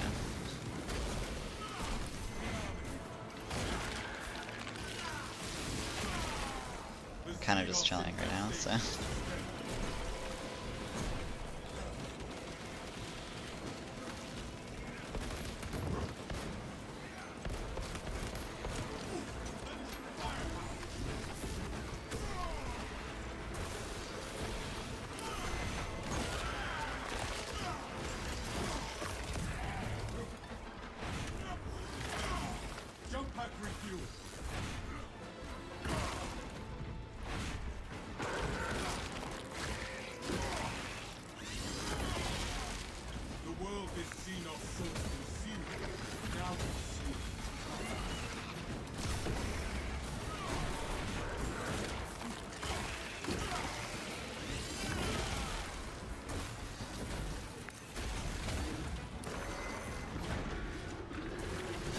I mean, yeah,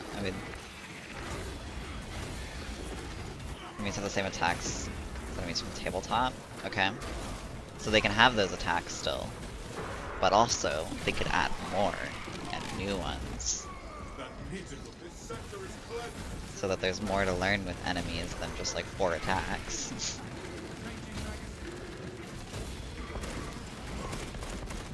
Each enemy in this game has like 4 melee attacks, I think, at most, maybe 5, unless they're a boss.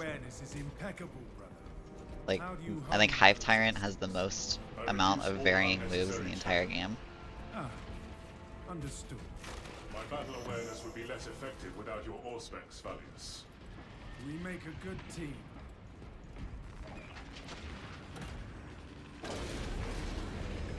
This soil shall bear the corpse of a Hive Tyrant. Biovore has a lot of hidden moves. Yeah, Biovore I think is one of the most interesting enemies to fight in this game when they're in melee combat. Like, I actually enjoy fighting Biovores.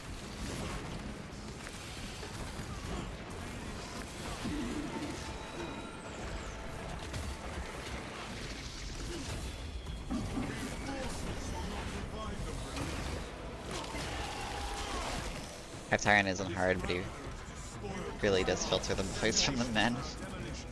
A Hive Tyrant is... all you need to understand with Hive Tyrant is that he becomes, and this is like any boss in the game, they just become infinitely easier when you're up close to them. Being close to Hive Tyrant completely cheeses him.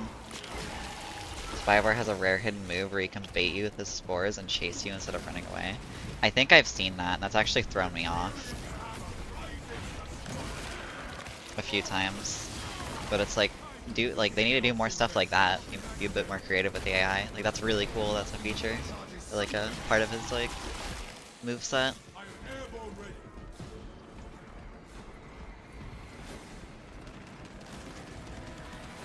They could introduce new attacks for enemies in the absolute. I think Hive Tyrant needs like new attacks. Like, the thing is, you don't even need to make like entirely new attacks. They have a move set, right?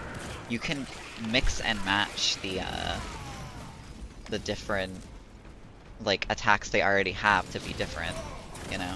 Like, they don't need to make entirely new attacks. Just like make it so they have some new attacks with their like new move sets with their different existing attacks. Killing Floor 2, for example, makes enemies do new attacks, have better movement options. Yeah, I think that's a way they can increase difficulty. Like, Saber's saying that, like, oh, we can't increase difficulty because it makes the game unfair. It's like, I feel like that would be a pretty fair way of making the game more difficult. It's making it so there's more to learn on the higher difficulties. Quick question, how do you enjoy the Spore Mine spam bug? Well, they patched it. I did not enjoy it when it was in the game, but it's not in the game anymore, so... It's already unfair for enemies, though. True. You've never thought about it from the enemy's point of view, you know? What about them? I think the enemies need a buff.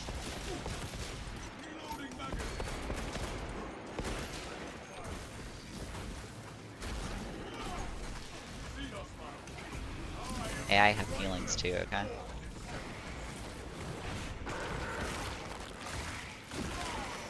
What do you think what makes fencing? Another alien falls. Jump pack refuel. Prep.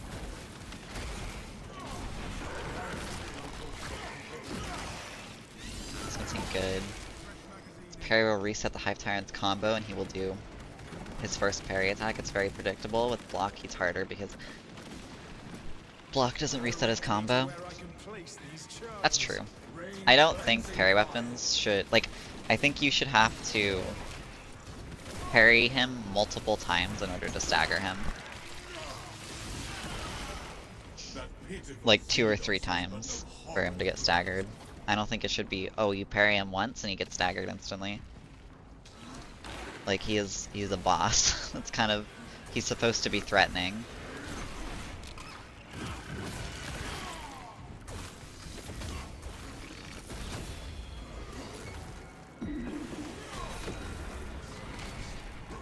So the Hive Tyrant will get staggered if you gunstrike a warrior near him. That's interesting. I actually don't think I knew that. It's just, I don't use fucking fencing or like parry weapons in general enough to know that. Actually, maybe I've seen it before, but I just don't remember it. I probably have. I've probably done it on accident.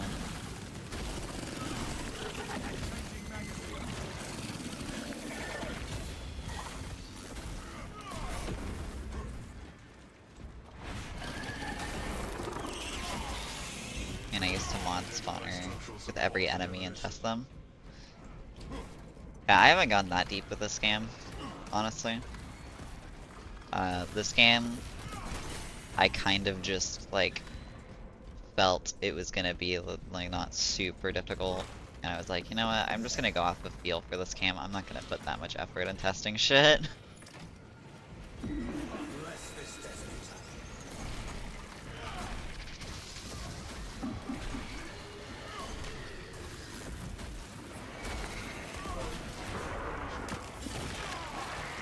You don't need to add more obscure mechanics. General player base couldn't even handle the coherency. Actually, maybe I've seen it before, but I just don't remember it. I probably have. I've probably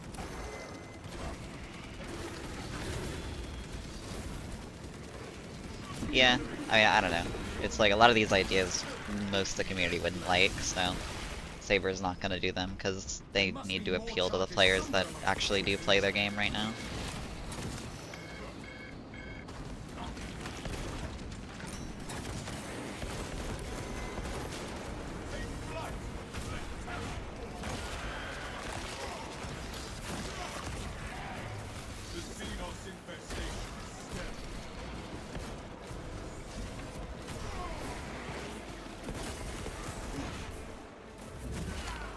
Cold C is also an easy game. Yeah, it seems to just be a theme with Saber games. Yeah, Darktide modders have patience to release mods a day after every update, yeah. Darktide modders are actually like fucking saints. Frags always stagger, remember, I am aware, I'm just kind of autopilot right now, dude.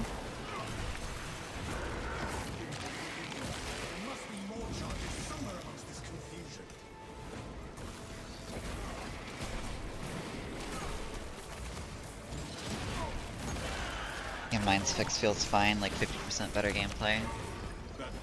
Yeah, I think mines are fine right now. Fuck with that range. That's Power Fist in a nutshell right now.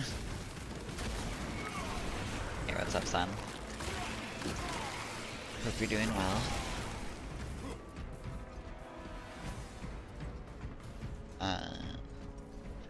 But yeah, I don't know how Darktide modders do it, bro. I don't know how modders do it in most games that don't have like modding kits and stuff. Cause I never published any mods for Eternal, but I would always help with mods. Doing modding stuff in that game was a bitch, and in this game it's even worse, which is why I don't do it. I released like one thing, and I'm like, okay, that's all I'm doing.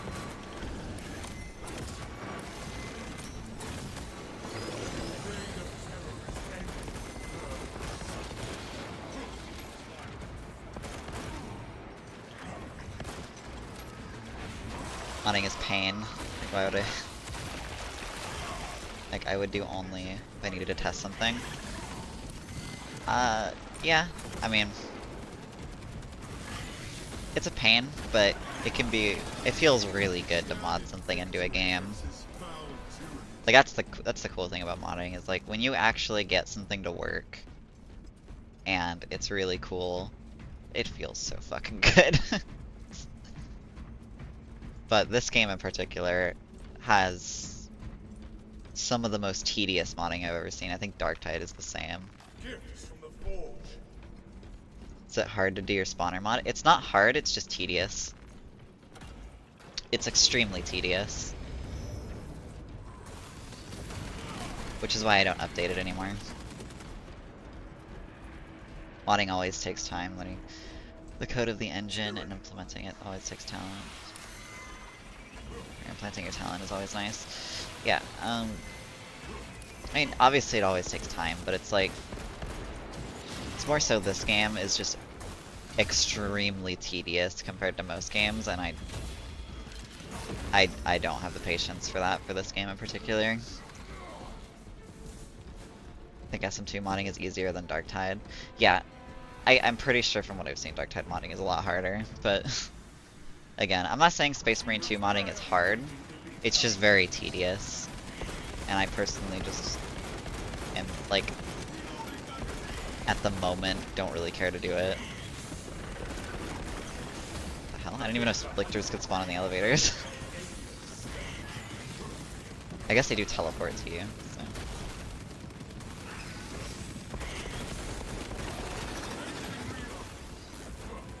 Imagine having 5 different pack files to balance one weapon. Yeah, that's crazy. I don't think, if I remember correctly, it's been a long time since I've done file editing for Eternal, since the last time I modded Eternal, I was using the fucking modding dev kit, since they released that. I don't think you had to go to 5 different files for one weapon.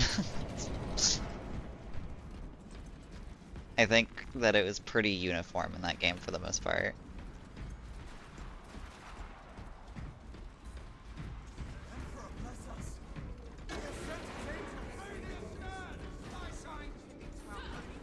Astartes!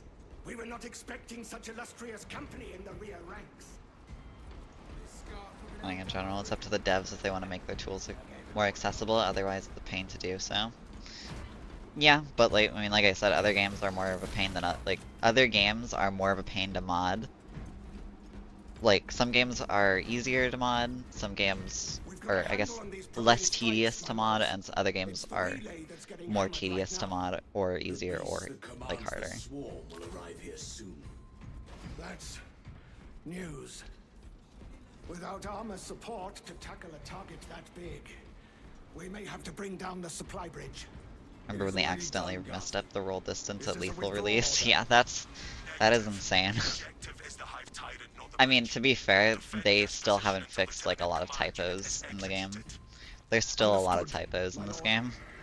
And that's like, that is something that's super easy to fix. Like, dummy easy to fix in-game text. Pushing from the bridge.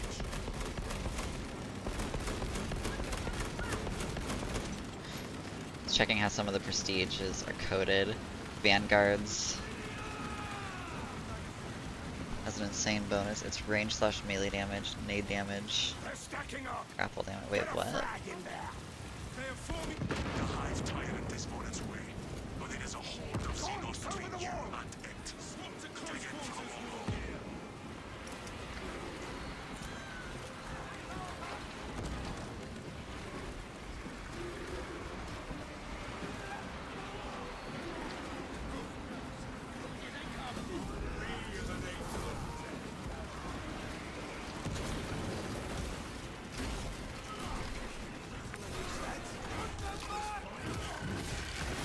Doom Eternal on Black Ops 3.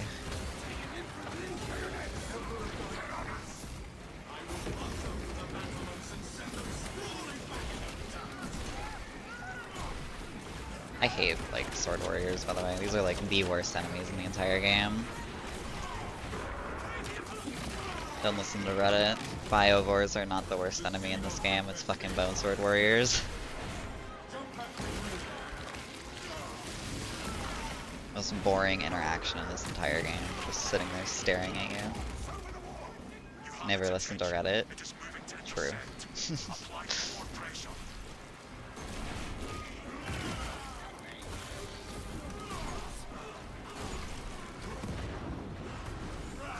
Reddit is where Reddit is a good place where brain cells go to die.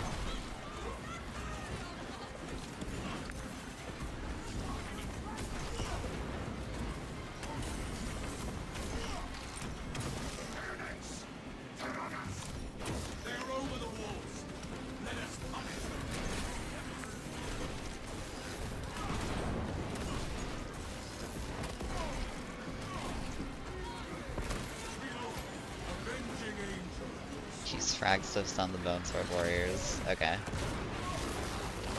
Yes, sir.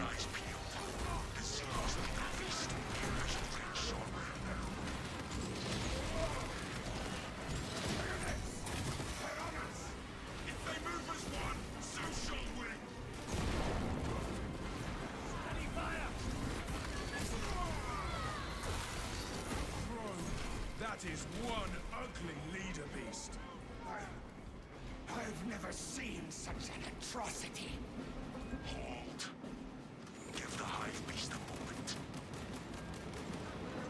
Detonate the charges now.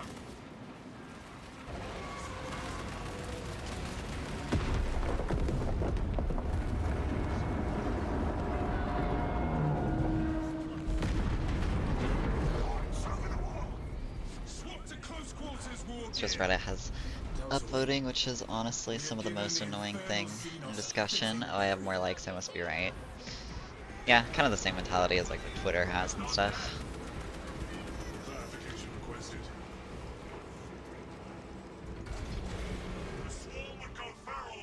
It's just social media in general.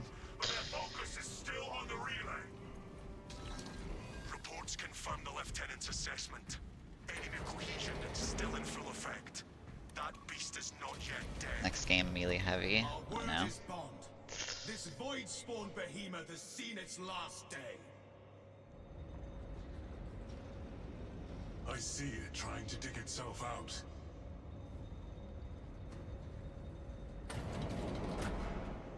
Oh, Brent. Fucking. Been recording for like an hour. Didn't even realize. Oops.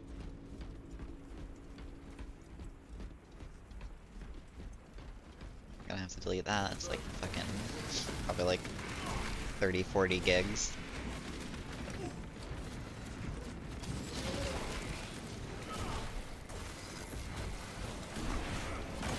Remember when they pulled up when they first arrived? And like they forced us together by moving away. I mean, yeah, that system was really bad. But I think they could have reworked it into being something that was kind of interesting.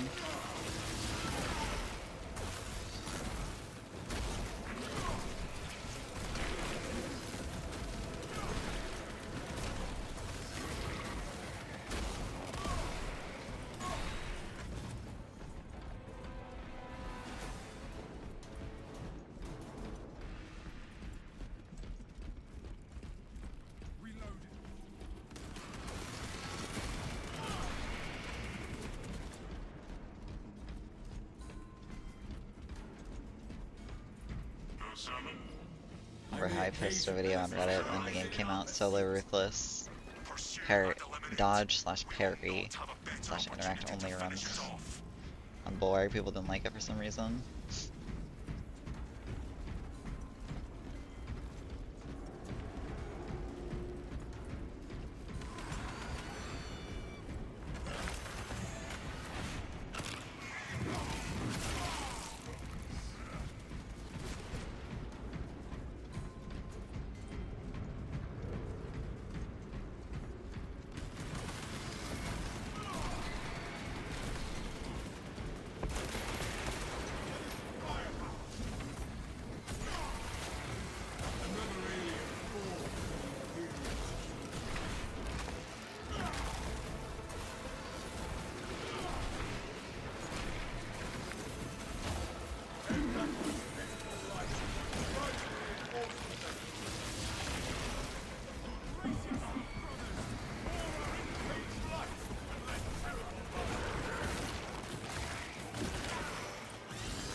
You can kill Zoanthropes with certain melee weapons in certain areas. Yeah, I mean you can kill Zoanthropes with any melee weapon if they're in a certain area.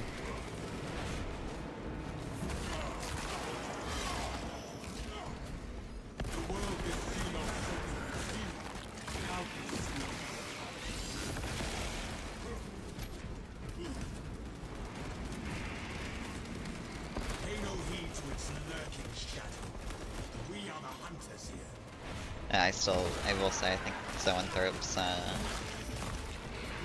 still are like, they're not hard to deal with, but they're just poorly designed because they most of the time they force you into range unless you're in a very specific area where you can actually melee them.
funny how in Dawn of War 2, have your melee dudes melee the flying fetus. Floating fetus. I don't know, I think you should be able to melee every enemy in this game.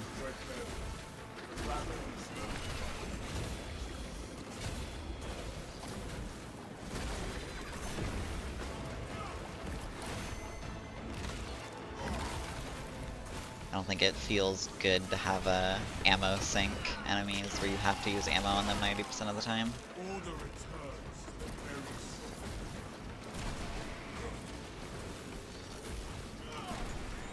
I'm airborne ready.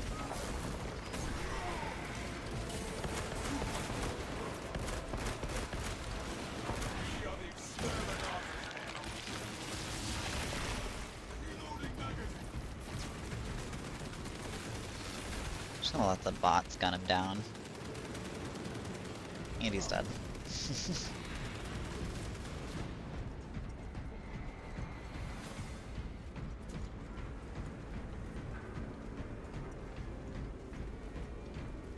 Swapping magazine.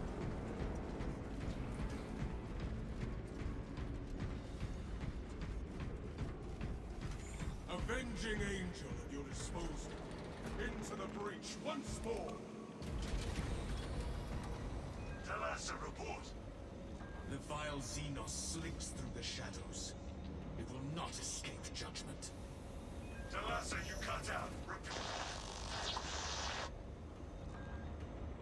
Hope False Saber takes a signal look into their manageable. variant system. Jamming, most likely. Range weapons have no real option outside of rate of fire and ammo. Is dead. The lieutenant will know. Yeah, it's a variant system. I think definitely needs a rework. Bots are good for distractions. They're definitely, at least on the fucking PTS, they're definitely better for more than just distractions. And on patch 6, they do kind of a ridiculous amount of damage right now because they gave them the relic weapons again.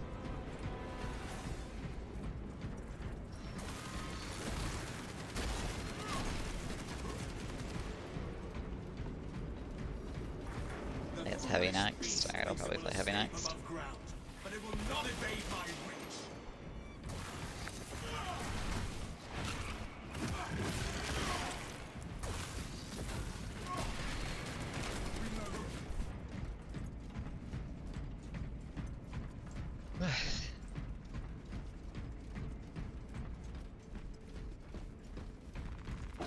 My order is satisfied. Brothers, together we go. Do you realize there is Alright, time for the boss ball time. Fire at will.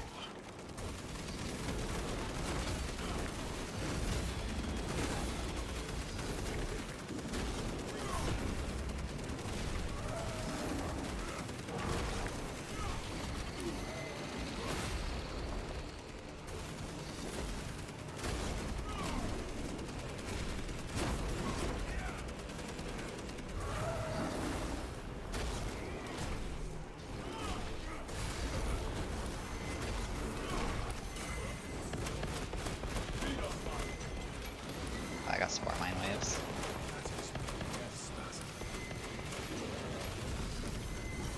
All energy readings just surpassed fatal levels.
What the fuck? Why did I just go into the skybox?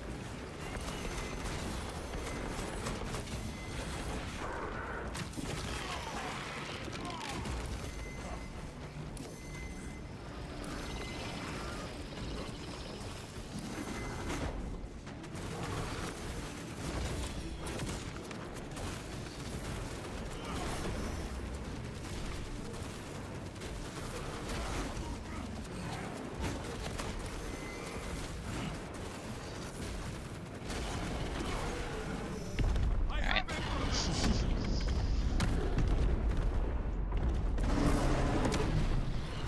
By the way, there's a hidden Hive Tyrant version in the game files, which makes him spew acid poison around you. Doesn't make him that hard, but still an extra attack. Yeah, it's cool. Like, I think Hive Tyrant needs a 3rd phase, honestly. I think he should be a 3-phase boss fight, not a 2-phase. They want to keep his health where it's at. I just think 3-phase boss fights are more interesting anyway. Especially because he's, you know, it's a Hive Tyrant, you know, I feel like a Hive Tyrant should be, like, very difficult. I feel like Hive Tyrant should be the hardest boss in the game.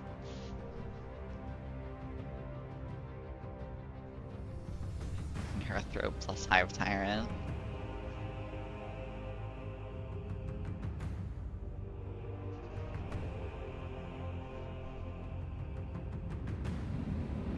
Just dodge simulator, pretty much.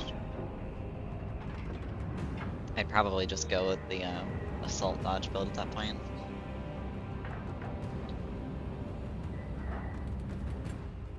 He had a 1st phase, but we dropped a house on him. True. He should still be a 3-phase boss fight, though.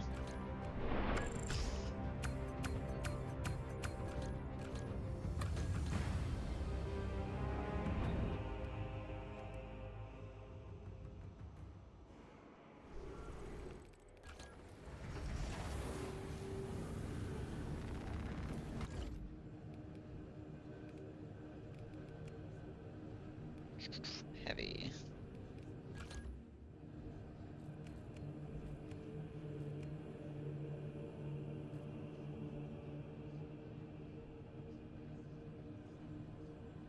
I think the game files have the resurrection set to 1, so hopefully in future they can add more revives and more attacks to him.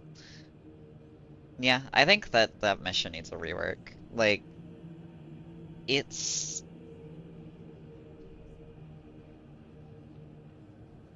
I don't know why the mission where you go and fight a Hive Tyrant is the easiest mission in the game.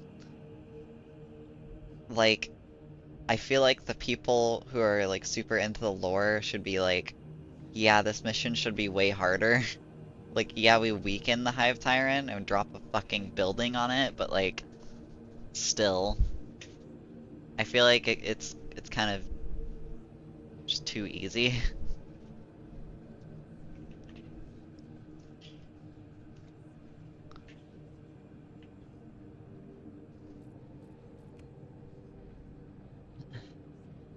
Bolter feel any better? I remember using it back in the day and hating it. Heavy Bolter, that is. Heavy Bolter has always been, like, insanely good. You just have to use the accuracy version with a build something like this, and then, you go with a strategic stand. And that shit is OP. Like, here, I'll do it for this run. I'll do the new mission again. No, I actually like the new mission. New mission's really fun. Of my 900 ammo heavy bolter.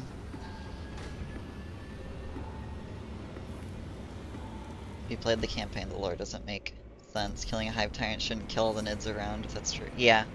I know that the Synaptic Burst shouldn't kill the Tyranids, but like, you know, that's a gameplay thing. Even then, I don't think the Synaptic Burst should really be in the game because it makes Tyranids so easy. You know, zooming in gives more accuracy. Yeah, I've known about that for ages. I know most people don't know about that, but yeah, you always zoom in. More than the accuracy. Yeah, it's just, I've used it, even without it, it just still doesn't feel good. I would rather just have the accuracy variant for just, I look at something, zoom in, and it's just a beam. It just always hits.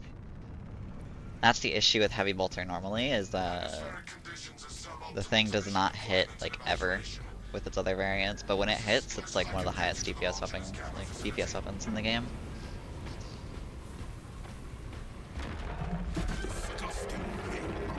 That is a Trigon, brothers. Take heed, Meridian. Trigon target acquisition vectors are unknown. Best to keep moving and stay together. Projecting a sense of tactical dominance may deter it from attacking. For now. Stay vigilant. I don't remember this map. Is it new? It's new, yeah. I'm on the test server right now. They added a test server for patch 7. This is the new map coming in patch 7. Hurry! Close those gaps!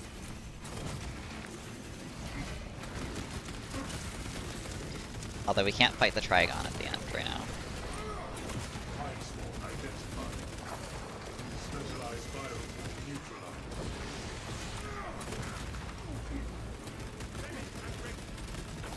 Intercepting projectiles.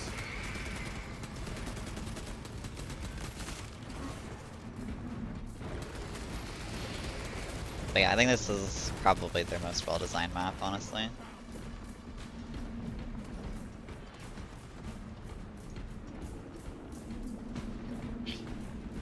Has some of the most, like, at least the beginning of this map is really cool. Very interesting start to a map. Iron Hate Having to run from the Trigon. conversion operational. High priority tiering eliminated. Oh, right. Yeah, fucking. Melta. Change position. Maintain formation. Iron Hate ready. Those ransom go! Is it on Game Pass for Xbox or nah? No, it's only Steam, to my knowledge. I think you can only get the test server on Steam. Advantage deters the Xenos turn. Trigon fight is underwhelming. Just 3 Melta bombs for easy. Make the fight kinda easy. I mean, we haven't fought the Trigon yet, though. That's just an objective in the mission. That's not the actual Trigon fight. You can't fight the Trigon in the test server yet. At the end of the mission, you're supposed to go to the Trigon fight, but right now it just ends.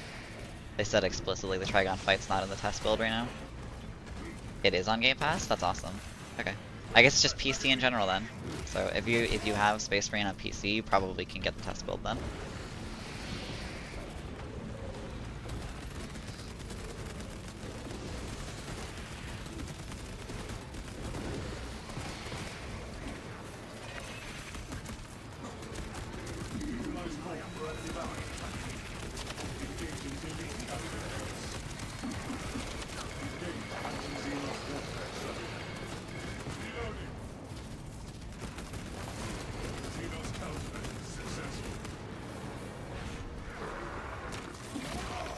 Paid like $70 for your PC. I'll not run it.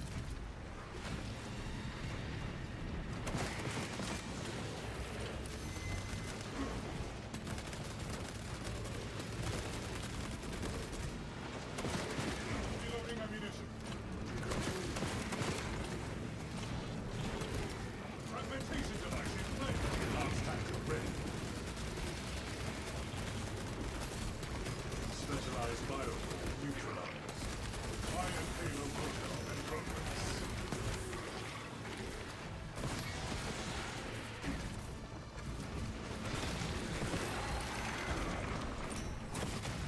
Xenos displaying evasive behavior.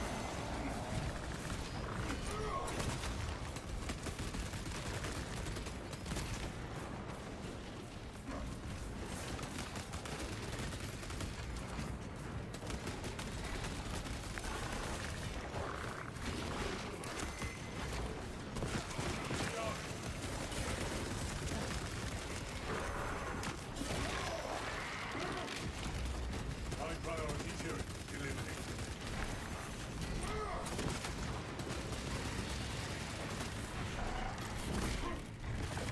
Just poor job on the PC port. It's optimized for consoles at least. Reloading.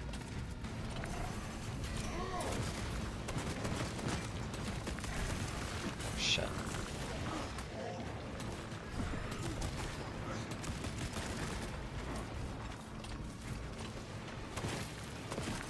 Iron Halo online. Execute Iron Halo tactics. If Sprint 2 made like RTS mode, this game will be huge. They don't even make, Attack Tyranny. they don't even need to make SM3 at that point. Give me that. I think it's like Dawn of War 4.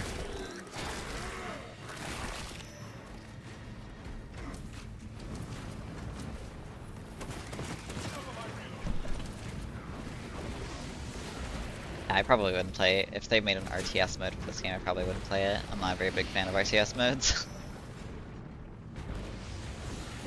Or RTS games.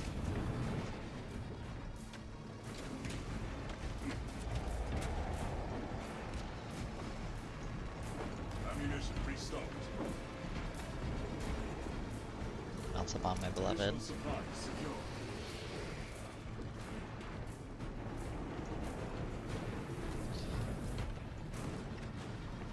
They just flat out replace my graphics driver so I can run games like this in Monster Hunter Wilds. Enhanced tactics. Yeah, I've been looking into upgrading my PC, but shit is Behold expensive. advantageous terrain.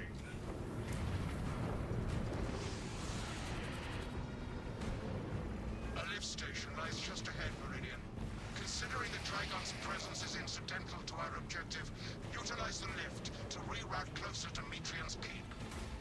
We have eyes on the lift platform.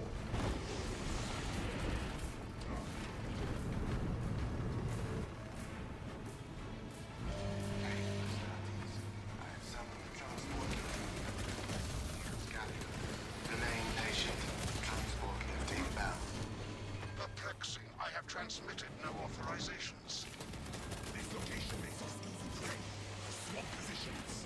Transport lift status. Incomprehensible. Begins. Ceases. I have scrutinized every... Expensive and also not worth unless you choose AMD.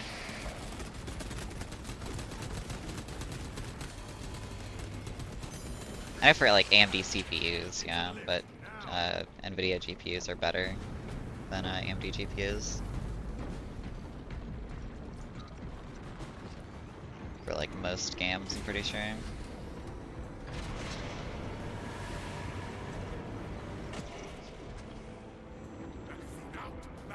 Do plan on ray tracing, yeah. I mean, most games are going in the direction of ray tracing, so Ignoel Metrian welcomes you wouldn't to be surprised if that just becomes like a default thing for Please games. do not disturb the lift. It would be a waste. I have no music to play. But yeah, I have been looking into AMD cards because probably easier to get and they're cheaper. So. Resistance in service to a desiccated cause. Lagos, is this servo skull malfunctioning? Meridian, the servo skull is enslaved to an unknown master. I am... So look at the shroud in your character, it looks blocky. Continue to discuss Like low your poly fate model, amongst yeah. yourselves. I've noticed It that. changes nothing. It's the like helmet thing above on the Gravis armor. A suggestion, abandon Gallio's with Probably other bits too that I haven't noticed, but yeah, I've noticed that. Do you know what Gallio and Metrian achieved together in the past? Ask about Project Zeta 6 if you ever speak to him again. Mere words of a reprogrammed servo skull, nothing more.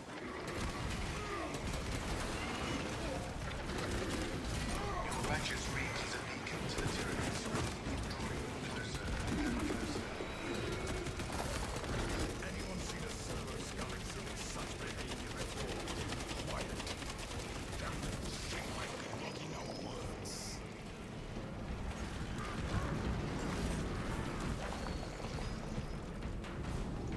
What's wrong with that sniper bot? It's so damaging.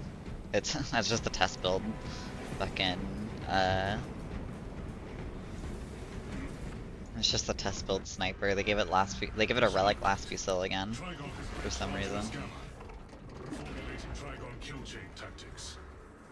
I was worried you had fallen victim to Metrian's mastery of malphonic disruptive frequencies, but now the uncomfortable sensation associated with relief caused by the main Behold, Meridian. Metrian cannot hope to stand against you alone, so she will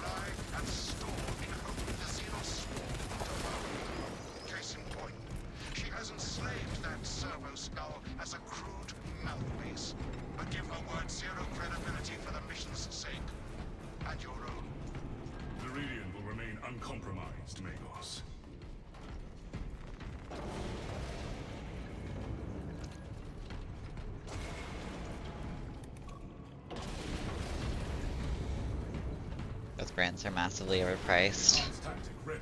Yeah, it's just GPUs in a nutshell nowadays. The behemoth wants a fight! Where the Trigon burrows, the swarm follows. Status. The facility is well stocked in mining gear. Requisition. Melter charges to eradicate the tunnels and halt the infestation. Melter detonation materials Control available. melter charges and affix them to the journey burrows. Burn the flesh of the Xenos! They collapsed!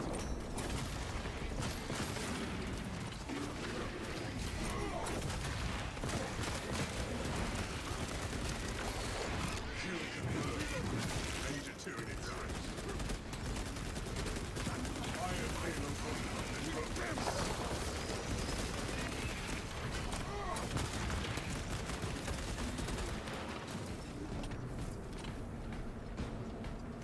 Iron Halo online. Xenos could always see it shut.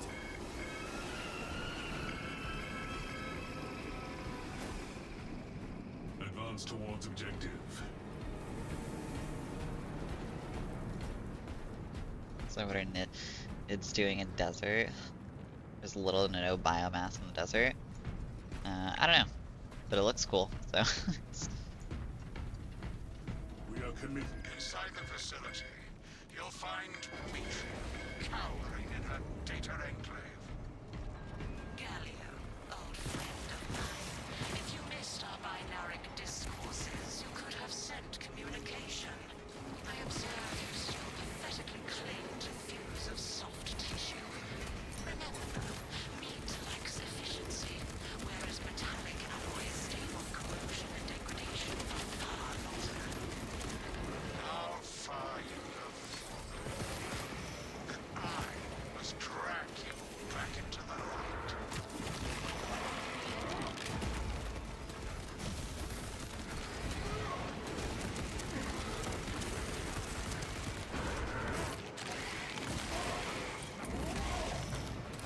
Specialized bioform neutralized.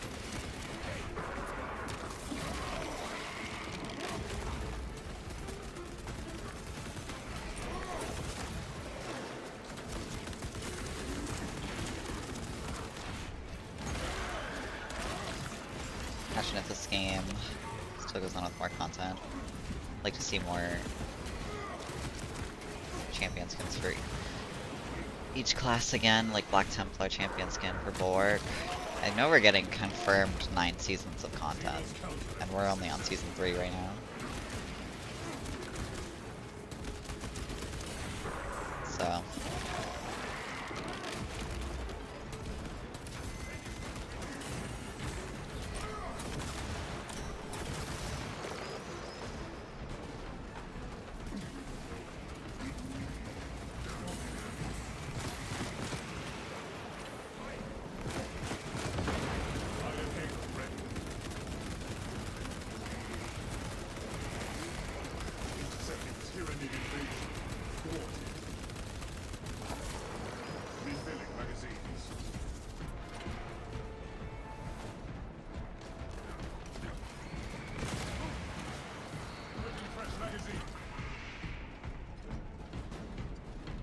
we have all the leaks of what each season will give us. I think so. I haven't looked too much at leaks for this game, honestly.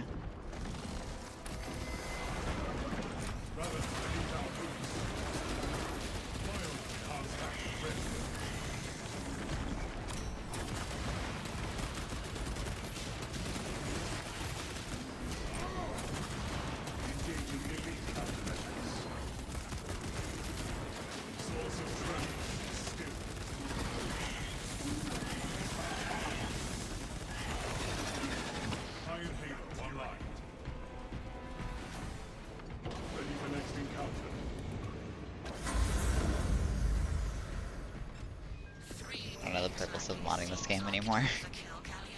You think too highly of me. These poor, inert variables shall perish. He's reading the message later, is there a delay? Might be a bit of a delay, I'm not sure. Mitrian shut down power to the uplink terminals. You must resupply the generator with a backup power cell. She hopes the Tyranids will annihilate you, but she underestimates the second company. Seek out a power cell for the generator. I beseech you, Galio. Bear witness to the summation of our divine arithmetic from long ago. Remember Project Zeta 6? As my theorems predicted, your life vector has converged with renegade factors, and Zeta 6 was a waste of computational resources and one perfectly good Grox. Surrender now, and perhaps leniency can be granted. After the mind probes, of course. You are a redundant function. Yeah, well, I don't know. We'll see with this game's content. I feel like, yeah, I said this a lot, but I feel like the Season 4 update is probably going to be the biggest update that we get, and then I think after that we'll probably just get similar sized updates to like Season 3.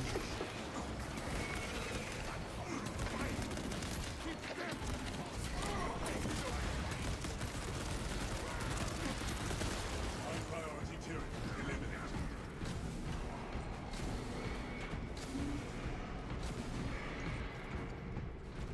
I don't remember where this other power cell is.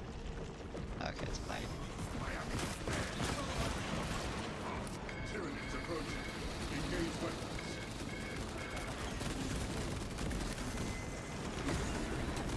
Conversion operational.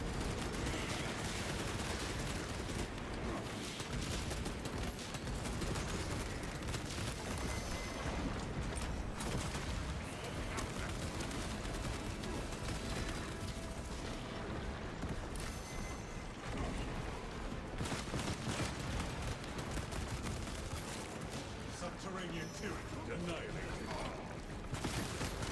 Swarm inbound.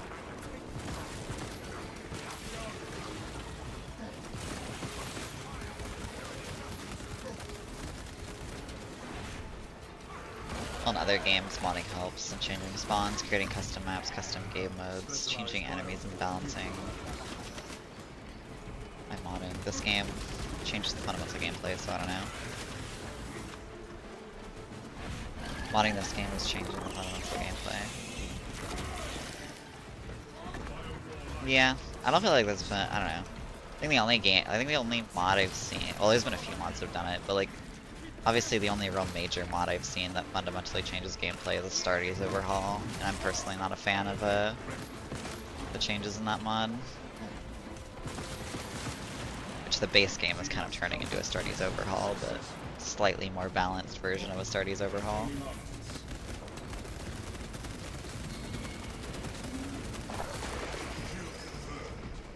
Like, I don't know, there's changes in a Stardies overhaul I really like, and then there's the two-shotting Tyranids to the head on absolute difficulty with like every weapon.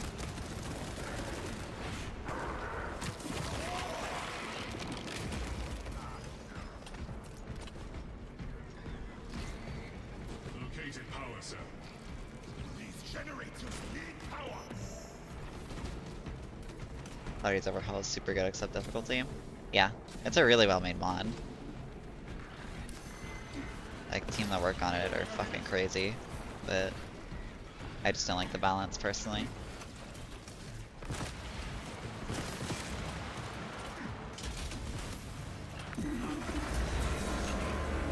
Stardies was for fun, casual gamer. Just factual. Yeah. Disrupt our attempts to connect with our facilities network. Featuring will seize any opportunity to damage crucial data which would deem this mission a failure. Do not let her connect to the consoles. I'm really excited for, I don't know if you've seen it, but like the cosmetic stuff they're doing, the new cosmetic stuff they're doing looks crazy.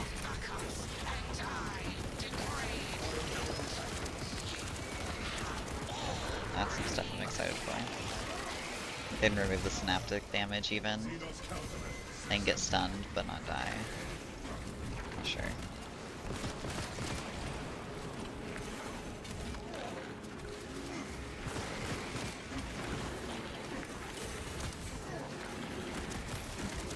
I feel like a minor stun is okay, but I definitely think Synaptic Burst just nuking everything off the face of the planet is probably not okay.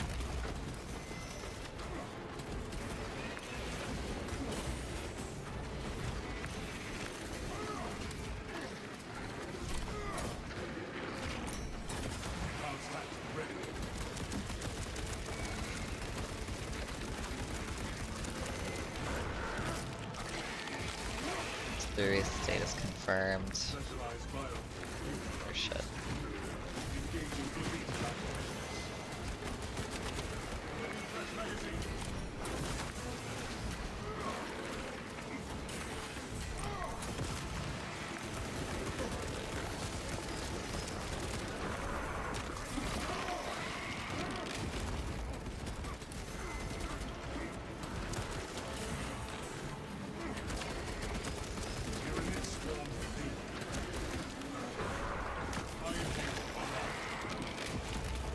How come you're not healing that much? I think they might have nerfed this perk, honestly. I noticed it with Melta,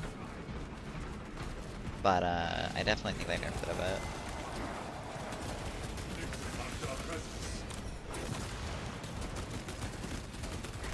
I think this perk is still like insanely fucking overpowered though.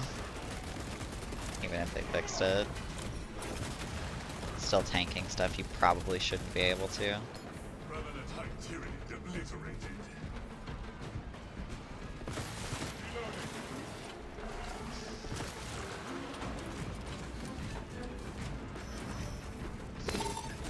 Commencing signal disruption.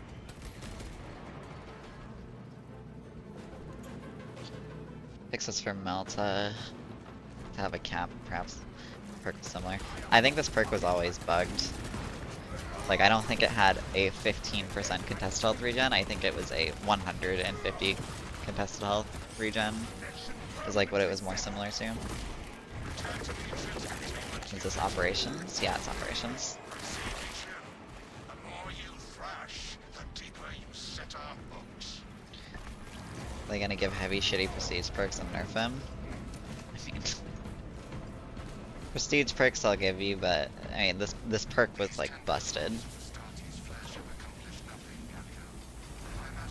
I definitely think his prestige perks need to be reworked, but just be more interesting instead of just all melee perks. And I mean, he's still like insane. I don't feel too much different. I just don't feel like invincible with fucking heavy bolter and strategic stand anymore. Asset acquired. Pilot, Meridian is ready for evacuation.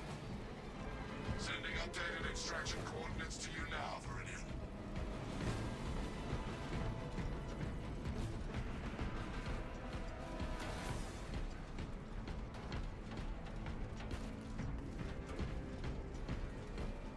But yeah, they definitely need to like, I agree with you that they need to give Heavy some like more interesting prestige perks, because it's just like, oops, all melee perks for no reason.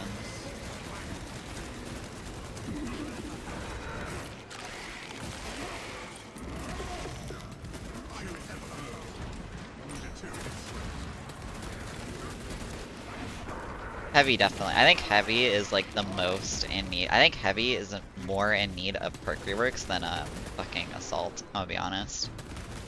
Heavy has some of the worst perks in this entire game. And most of them are just like more damage for doing, having your shield on cooldown or it being up. It's like so boring.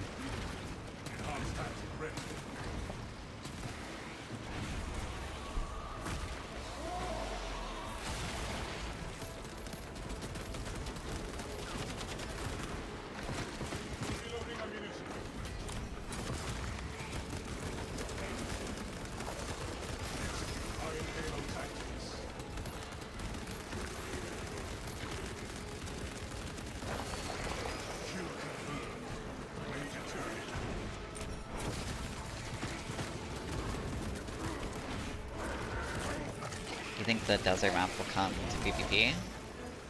Maybe, I don't know. They might bring it. a cool setting, so. But I feel like PvP is like on the bottom of their priority list for this game. Xenos countermeasures successful. Xenos eradication complete.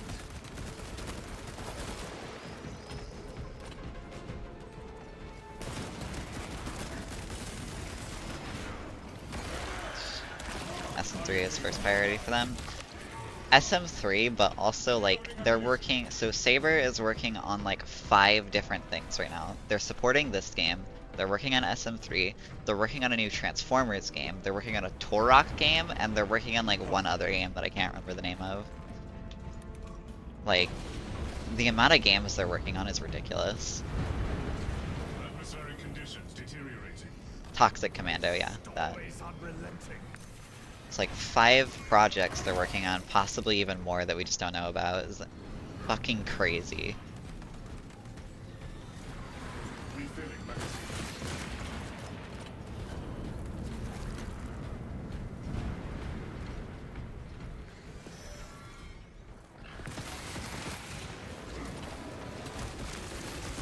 Intercepting projectiles.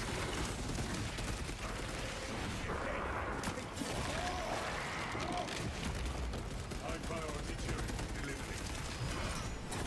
There are so many studios. This Russian studio only handles Space Marine and World War Z. Ah, okay. I mean, that makes sense, there's different studios, but it's still like, even if it's split amongst different studios, that's still a lot of projects to be working on under the same umbrella, when you could be putting more manpower into something else.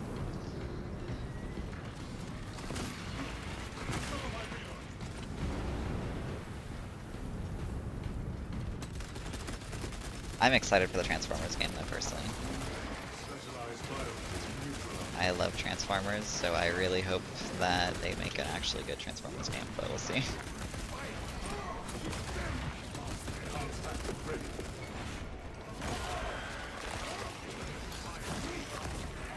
Flipping fresh magazine.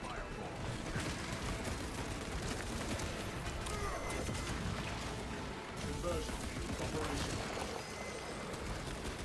Zone probe pad. Engage mind shields. Zone removed from combat. High priority turret eliminated.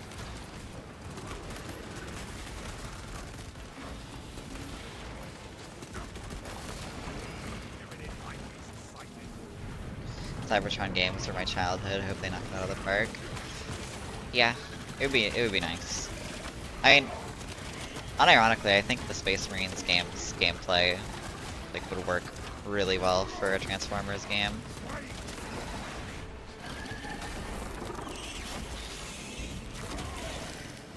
Reloading ammunition. I'd love to see a fucking Cybertron game. Fucking remaster. Either War 4 or Fall. Russian studio is only working on 2 games. Source. I'm pretty sure you can look up the fucking. Iron Halo ready. I don't know if it's that. I know that Saber is working on a lot of projects. That's all I know. I don't know if it's the same studio as Space Marine Studio, but yeah. Like, I know Saber is working on a Transformers game. At least there's like rumors of early development of it. Because Hasbro has given them the license to work on a Transformers game, so.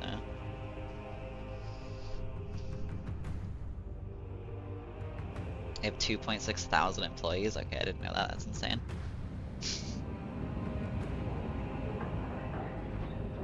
Shield Bash, Power Sword, Bulwark, win. Never. I used, even though they fixed it, so like in patch 7, like when this comes out, the Shield Bash perks will finally be fixed. I just hate using those perks because they're so fucking clunky, dude. They are the clunkiest perks in this entire game to use. Can you show me your Oculus build that you said is strong? Sure. Well, it's patch 7, so. My Oculus has always been good, but it got You got some crazy perks this patch. Vanguard. This is the build I used for it in patch 7.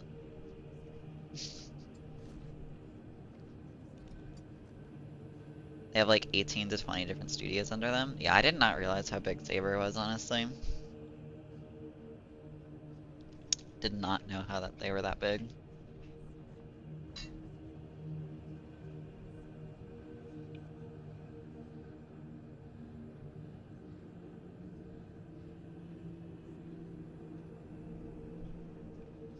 I'm gonna do Bolt Carbine. Hack. I don't know, Space Wolves, why not? Be a furry.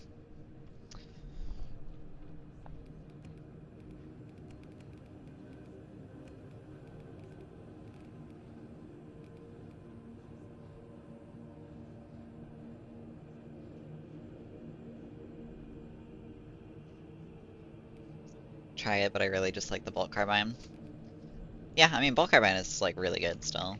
I'm not saying it's better. I think Bolt Carbine is probably better than Oculus, but I think Oculus is really good right now.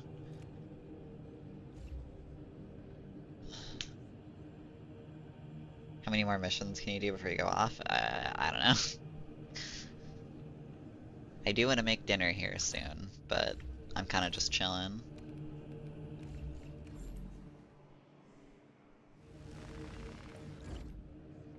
You said not the ammo variant for the Inferno Pistol? Yeah, I think the ammo variant sucks. I think you just go with this build right here, right now. And go with this.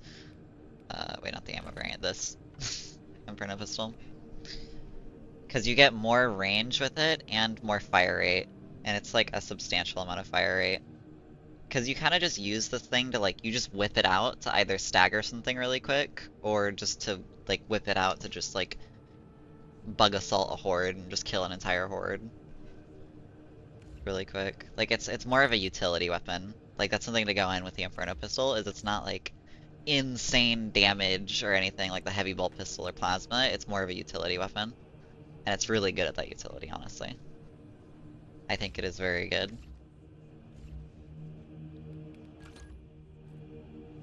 But I need range, so I'm going Heavy Bolt Pistol.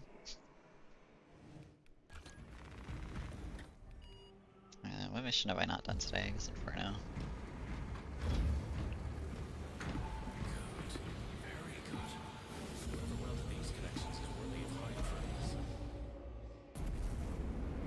Bam. It's like the only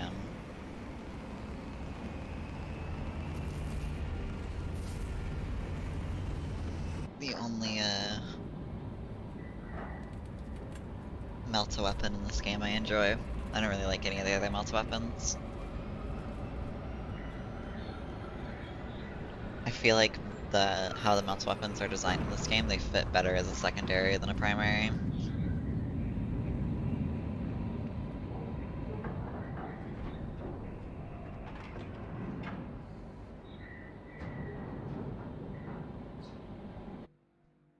Your mission is to use the stored permit. First, proceed to the Cadian outpost and establish their fate. You must then infiltrate the refinery and complete demolitions deployment. Trigger detonation only Have White Melta and Tack and Vanguard.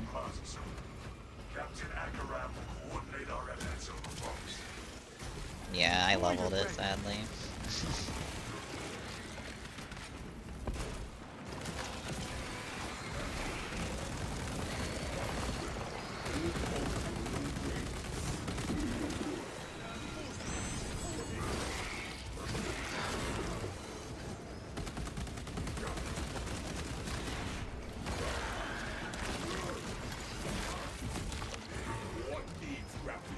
You tried the Inferno Pistol on Chaos yet? I haven't actually.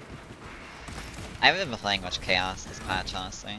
I played like one mission of Chaos, I think. Should probably do Chaos runs. But...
Yeah, Vanguard with Bolt Carbine is so fucking busted.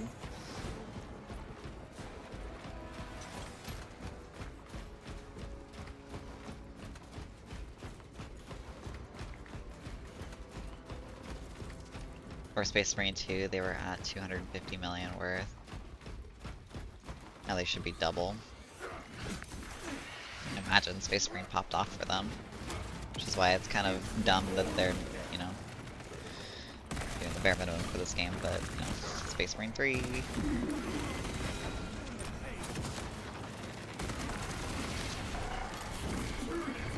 Can you do Obelisk after this? Yeah, I'll do Obelisk.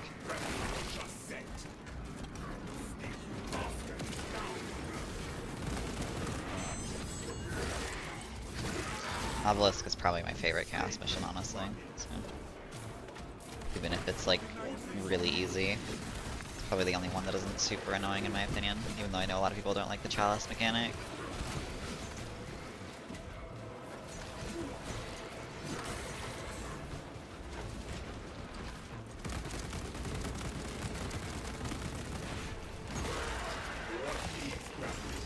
Carbine no heal run.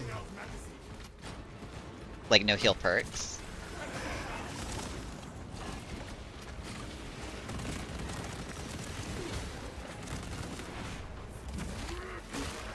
TTK is so low. Yeah. I mean, that's what I was saying like before this came out. Is like, if they put Bolt Carbine on Vanguard, like, dude, Vanguard is gonna be dummy OP. His one downside of having low damage is just gone, because he has the like probably the highest DPS weapon in the entire game. And they were like, hold up, let's give him bolt pistol or heavy bolt pistol as well.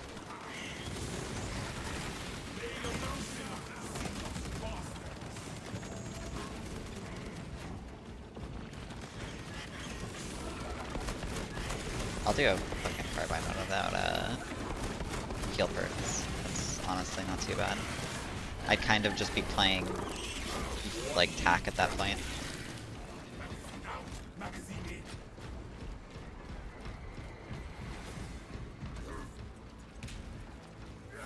This is meh. Massive wave incoming. 1 Rubik Marine spawns. Pretty much.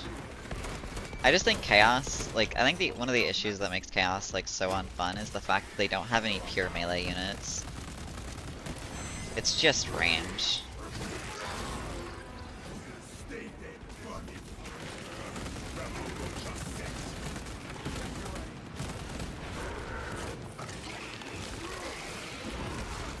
Feels like you downloaded the Astartes mod now. Yeah, as I was saying, as the game is kind of turning into Astartes a bit. Astartes overhaul. Which I think it's fine. I think Astartes overhaul has good changes in it, but it is I think Bolt Carbine on this class is a little silly. Bolt Carbine's kind of a silly weapon though, so. Is it like having Heavy Bolt Pistol for tactical? Can you try it? It's busted. I mean, Heavy Bolt Pistol on any class is busted. Heavy Bolt Pistol is just the best secondary in the game.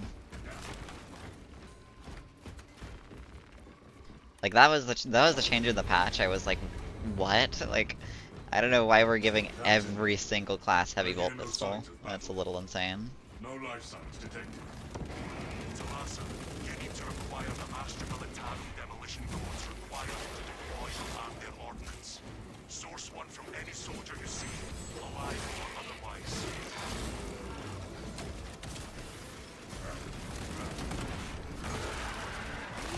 Use Bolt Carbine on tactical now, block Chainsword.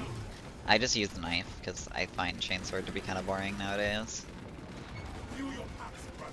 Because it's just kind of 1-2, 1-2.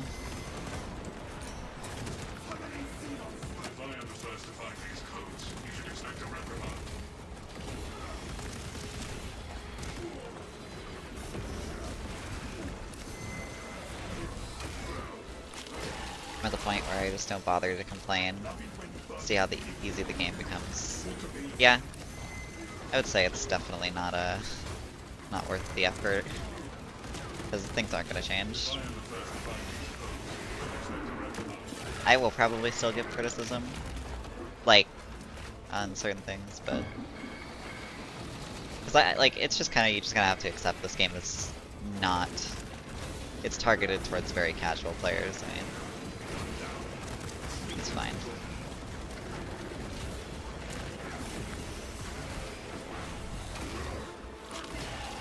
And at the end of the day, if they just give us more expansive modding capabilities, I'll be happy with that, because the base game can be however easy it wants. If I can mod the game to be harder, then I'll just do that.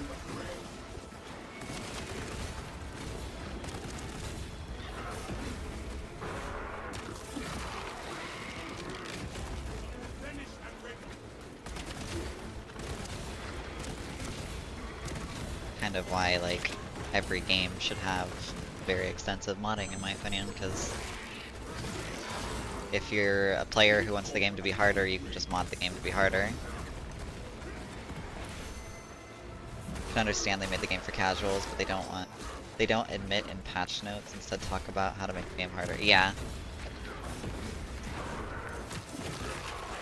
I mean, my issue is like, it just comes with like people in general. I've had some people like get really mad at me for talking about like how I want difficulty in the game.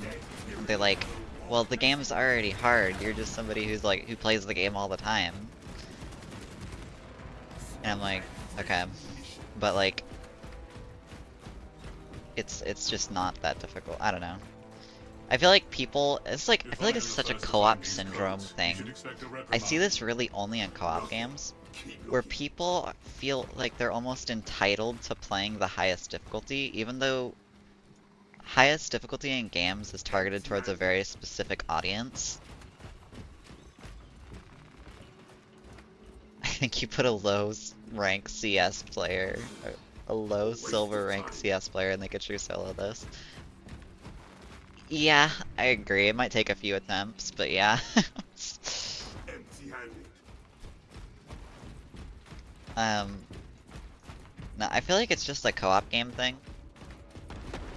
It's just like, I see it everywhere. Dark Tide has the same thing. Where like, people get like really defensive and upsetty if you say like, oh, the game's like too easy, and it's like, well, I'm struggling with the game though, so it can't be easy. And it's like, nobody, like, it's okay to turn the difficulty down. Nobody's like gonna think less of you for turning the difficulty down if you can't handle the max difficulty. There's like nothing wrong with that. But like, people get like insecure about it, it feels like. It's just like, play the game whatever way you find the most fun. There's people who really like challenge in their games, and they want the highest difficulty to be challenging, because that's usually the only thing players who like to have a lot of challenge in their games get in that game, is the highest difficulty, and that's it. It's the one thing like competitive players usually get in games.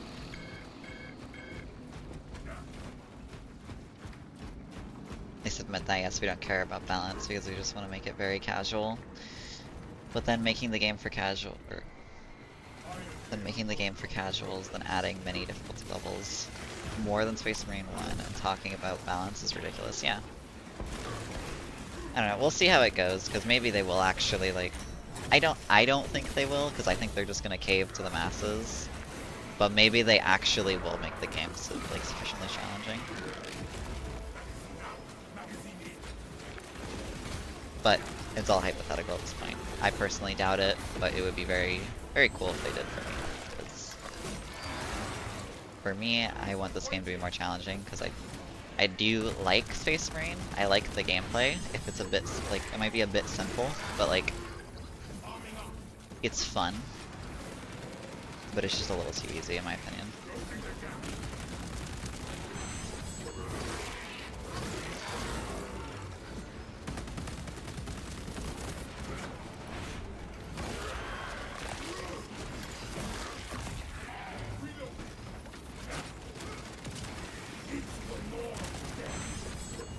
like I've been saying too, like I don't even want the game to be like that much more challenge. Like I'm not even asking for like a stupid amount more of challenge. Just like even just having the bare minimum of like guaranteed bosses or having the chance of double bosses per run. I'd be pretty satisfied personally.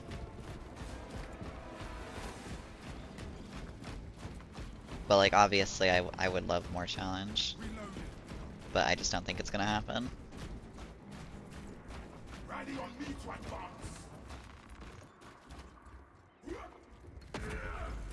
Route unblocked.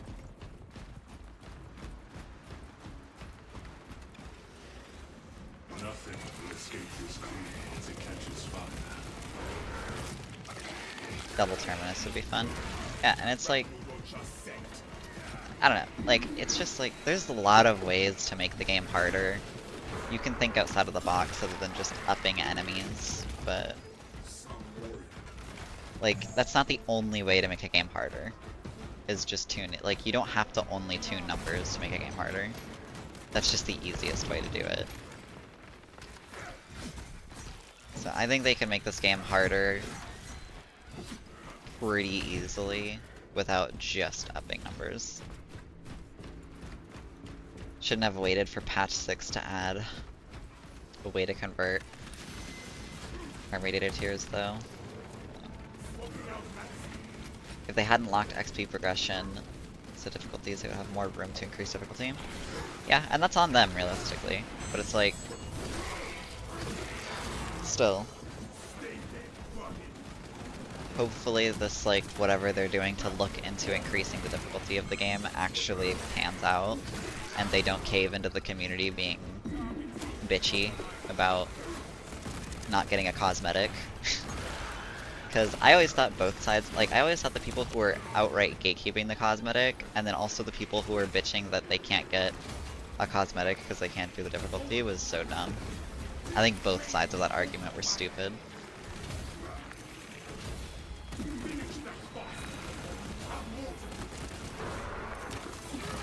With like the whole lethal cosmetic controversy or whatever.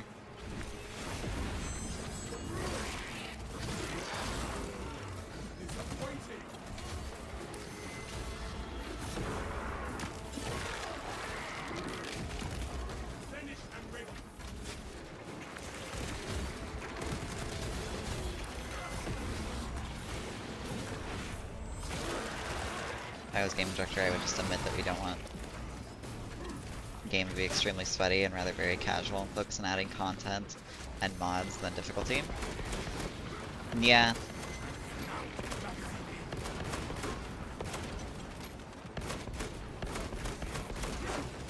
I don't know, the thing is, I think that they genuinely do think that the hard, like, that a absolute is actually, like, difficult. That's the thing.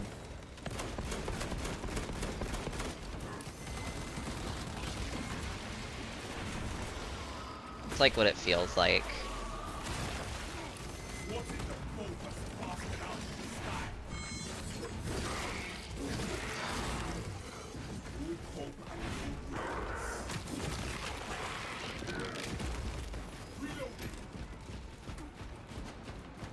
I want dev stream absolute. Give me that. I want a dev stream of their best players in house playing it.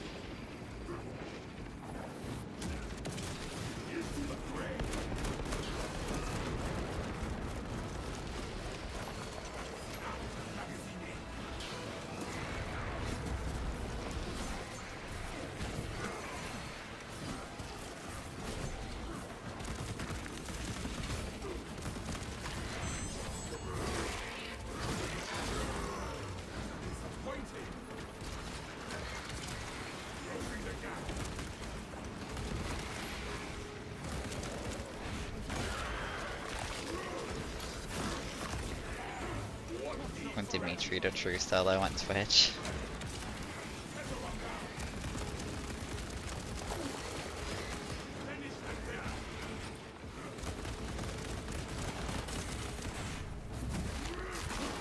You know, snipers link concealment training ability, or lingering concealment training ability for the extra 2 seconds is a bug or is intended. I have no idea if it's a bug or intended, but I I think it's a fine change because lingering concealment. Like, I think the changes they did to sniper this patch are good. Because, like, last patch, you literally had to have lingering concealment just for the melee build to function, but now you don't. And I think lingering concealment not being a must-take for sniper anymore is probably a good thing, even if it means that lingering concealment needs to be nerfed. And I mean, lingering concealment, I mean, sniper right now on the test server I would say is stronger than he is on the fucking live servers.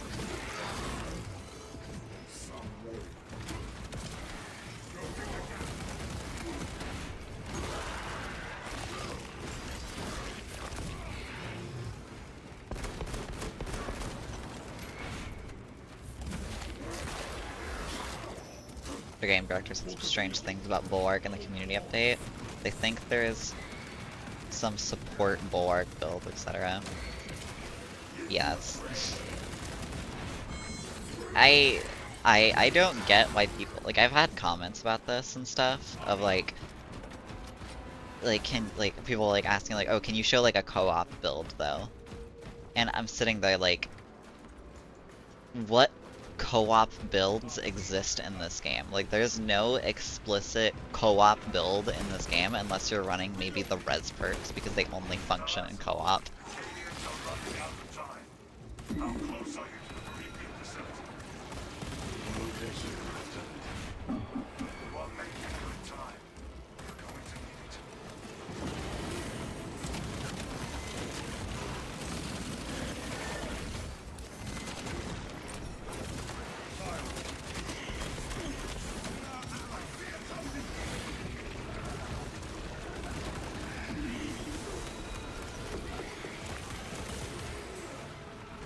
Very weird.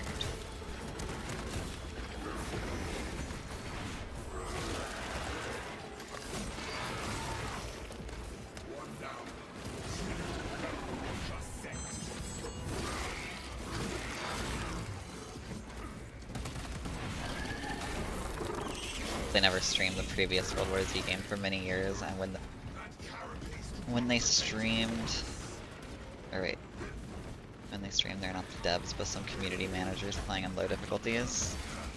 That's how it goes for most games, to be fair.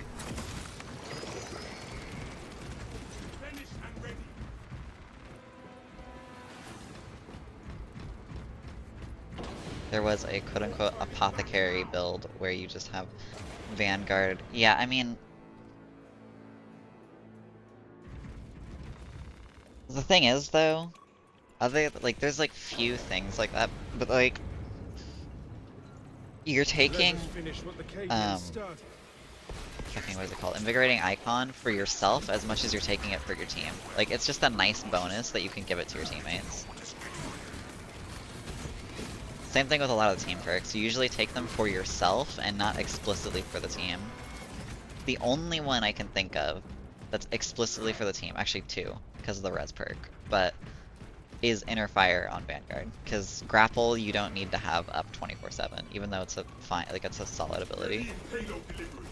Like, it's okay, but it's probably the weakest ability in the game.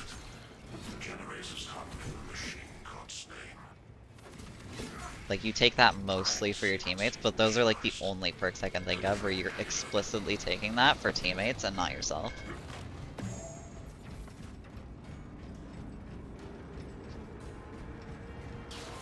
The best team build is the build that allows you to do your 33%. Headed toward generator 4. Wait, what? I'm confused.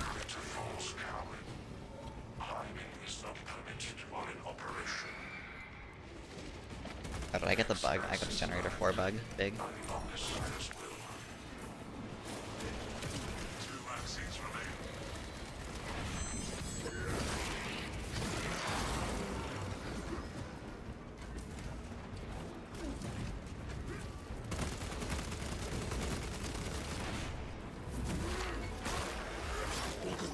Bug. Yeah, it's sometimes when enemies are going for generator 4, they just decide to not anymore. Like what happened there. They will just not go for the generator anymore for some reason. Investigating officers to guide precision. Now deploy the damn bomb!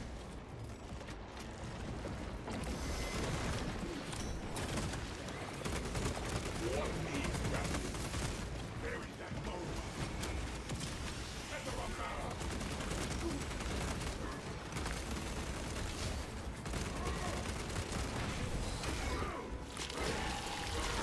Demolition deployment sequence concluded. Now Eris logged under the Omniscience function Oculus. What I don't get is the previous game had the same director, Dimitri, and that game is way harder than this. Are you talking about, I'm assuming World War Z, right?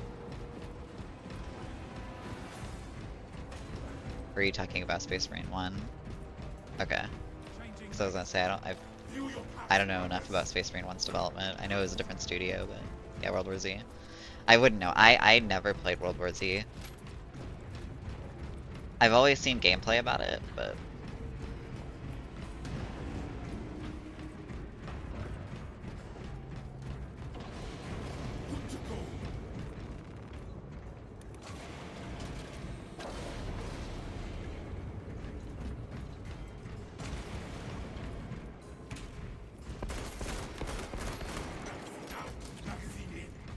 is World War Z worth playing nowadays?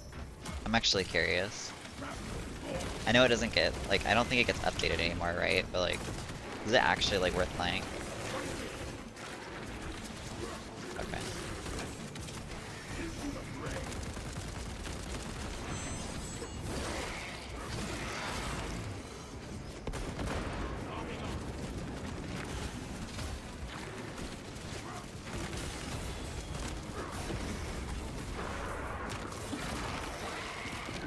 Certain modifiers to make missions challenging, to alter how certain enemies behave, or just make a set enemy type be more dangerous or more common than normal. Yeah, modifier, like, you know, I know they said they're working on modifiers, but yeah, modifiers would be a great way to increase challenge.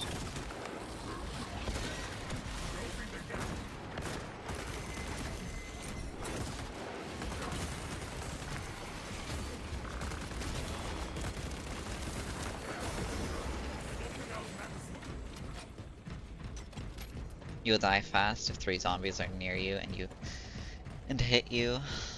And you cannot just run past them like in SM2. Okay. I mean that sounds like great for a high difficulty in a co-op game. Probably like you shouldn't be able to just run past enemies, I feel like. Or like if you can, it should be very hard. Like you should have to be balancing a lot of stuff trying to run from them. Like, they should still be, like, on your ass if you're running from them. Actually, you know, that's a thing that they probably do need to do. If they want to make the game, like, more challenging, make the enemies faster. That's something, a mod I played, a challenge mod. I didn't like a lot of the changes in it. It was, I think it's Cataclysm for Astartes Overhaul. I personally didn't like a lot of the changes in it. But, yeah, remove stereo, that too. But it did have a really good change where enemies were more active and they were faster, so you couldn't run from them. You had to fight them most of the time. Like you could try to run, but they would keep up with you pretty like well.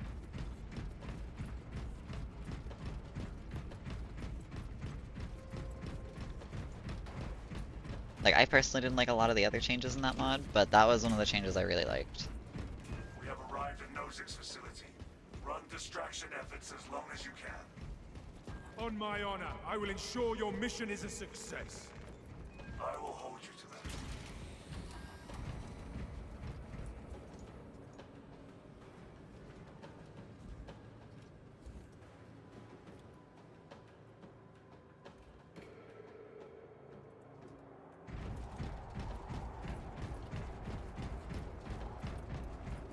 So World War Z has same story and problem like Darktide. I used to play it for Darktide and it was fun, but since then they ruined the balance of the game and made it easy, then added a Havoc-like difficulty which makes the game worse because of dumb stuff. I would say it's still a good game to try out. Different horde mode game just like Killing Floor. Okay.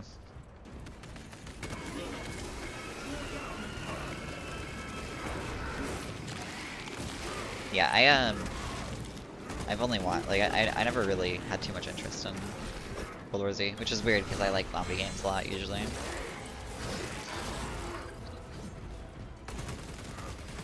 But that game just never grabbed my attention, I don't know why.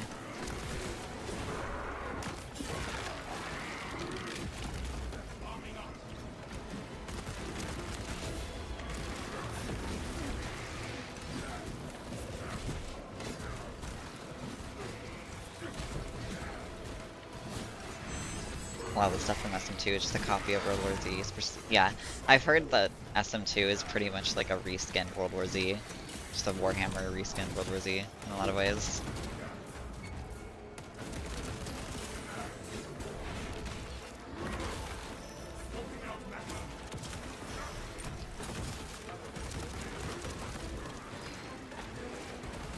Oh my god, what is that mouse bug? What the fuck?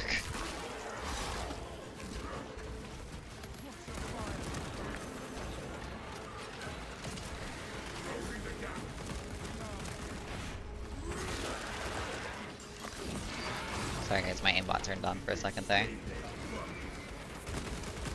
Yeah, that's something I've actually been accused of in this game, is aimbotting. Something like that is one of the craziest things I've been accused of in this game, is aimbotting. I never thought I would get accused of fucking aimbotting in this game.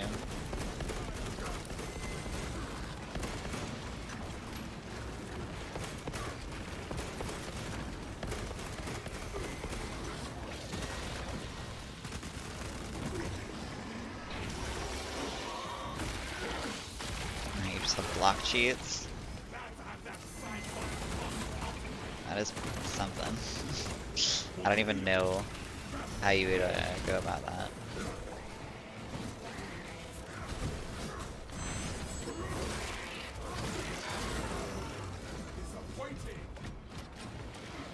Need to practice with block knife. I just love the dopamine of gun strikes after parrying too much. I don't know. Parrying is boring to me. I think it's just because it's just too easy. Parry weapons have way too forgiving of a parry window in my opinion. Now these tones have aim hacks. World War Z still gets and is going to get updates for at least a year. Okay, I didn't know honestly. I don't hear anything about that game anymore, so.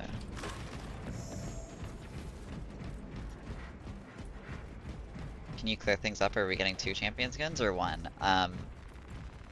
I think we're getting 2.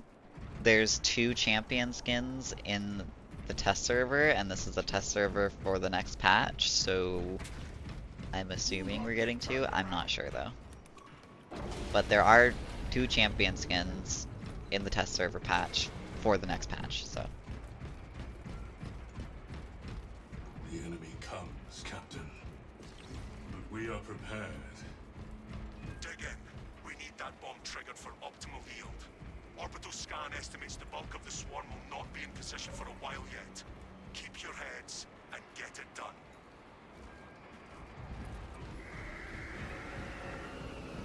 The swarm is upon us. I think as I see you play with mods probably. I mean, yeah.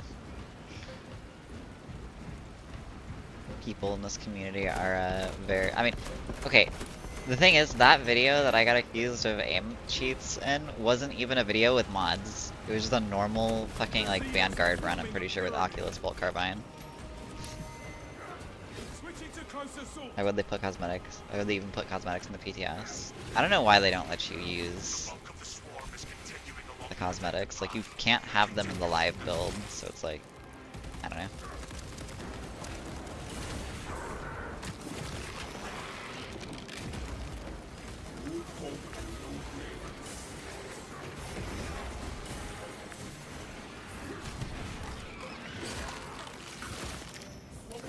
This game doesn't need aiming when the heads are too big. Yeah. I mean, Chaos's heads can be kind of fucking annoying to hit, I won't lie. But I feel like that's mostly because it's not because their heads are small, it's because they're, like, the hitboxes for their heads are small. It's more so that they're just, I don't know, you'd think certain spots of their head are actually the part of their headshot hitbox, but it's just not.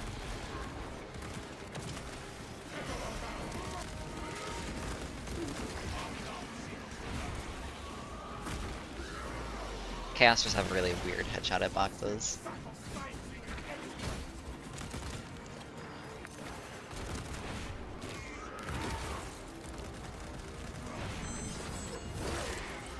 Also, there's a huge bullet magnetism even without the hitbox effect. Yeah.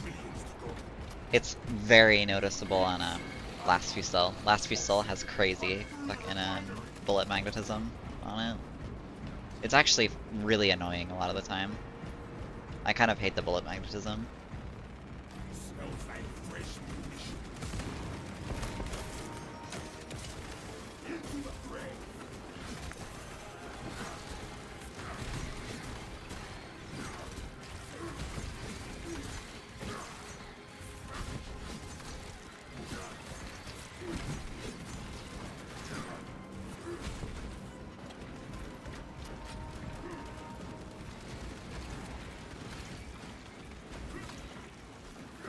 Halfway there, brothers. Keep it up.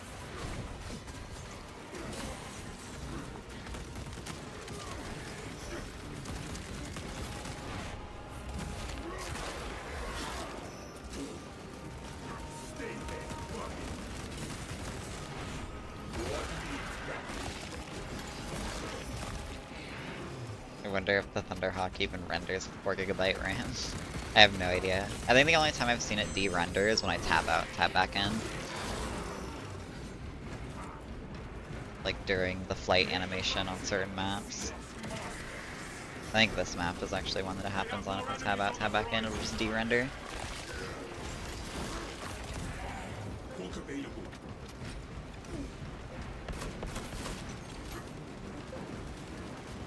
Tyrannid unit sighted. Warning from me.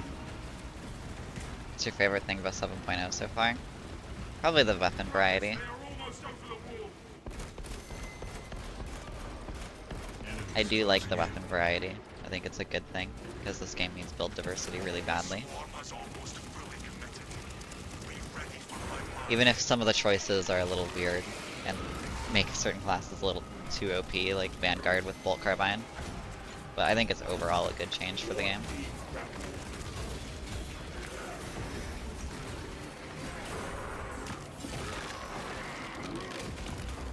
Disappointing.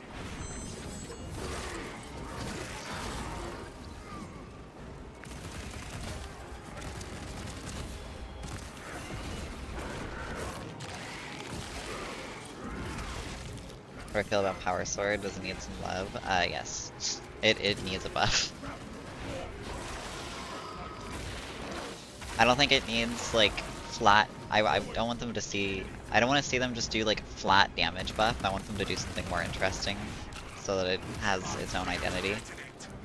Because I'm also just kind of tired of seeing just like, oh, here's a flat damage buff. I am going to enjoy watching these Tyranids ride in the flame. Get a little bit more creative with your buffs, Saber. So all classes get heavy bolt pistol now? Yeah. That's one of the changes I think is also really questionable, because heavy bolt pistol is like the best secondary in the entire game. Swarm annihilation confirmed. I think it's better than plasma. Move to extract. Thunderbolt arriving at evac point. Wrap down and ready. Extraction complete. Returning to orbit. Makes heavy bolt pistol better than plasma. It keeps up in damage. It's instant. Because like, one of the issues with plasma is, let's say you get hit, and you want to get contested health back, you have to sit there and charge it. Meanwhile, heavy bolt pistol is just instant. You just shoot it and you'll get like all your health back. It has really good ammo economy too. It's really good at just sniping zones. It's like, the best way I would say it is heavy bolt pistol is basically like a pocket stalker bolter, or stock bolt rifle, whatever it's called. The SBR. Basically just a pocket version of it. So it's really good at like special sniping. I guess I would compare it to Revolver and Dark Tide actually. Be a good comparison.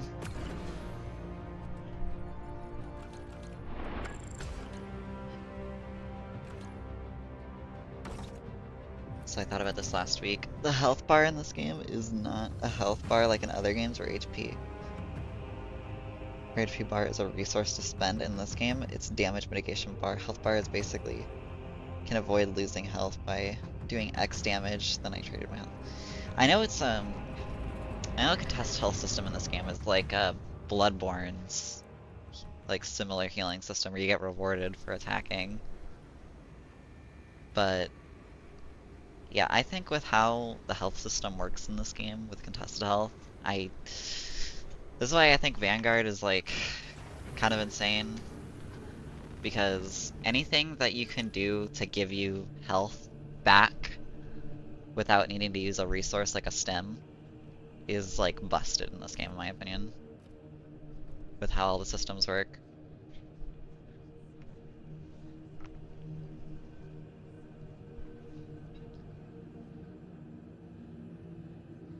And you weren't even yeah, you don't need it. You don't need the extremis healing. Honestly, it's overkill most of the time.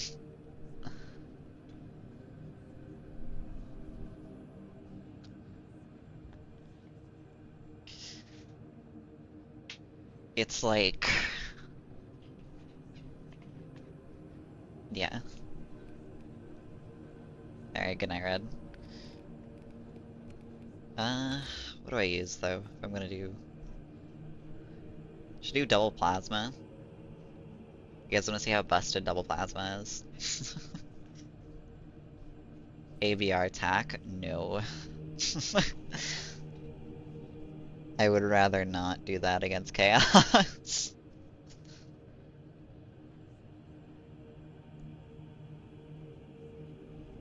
Yeah, fuck it, why not? I'm using Plasma Pistol though. Dark Angel's double plasma. I think I'll do Auto Bolt Rifle. This thing got marginally better this patch. Like, marginally.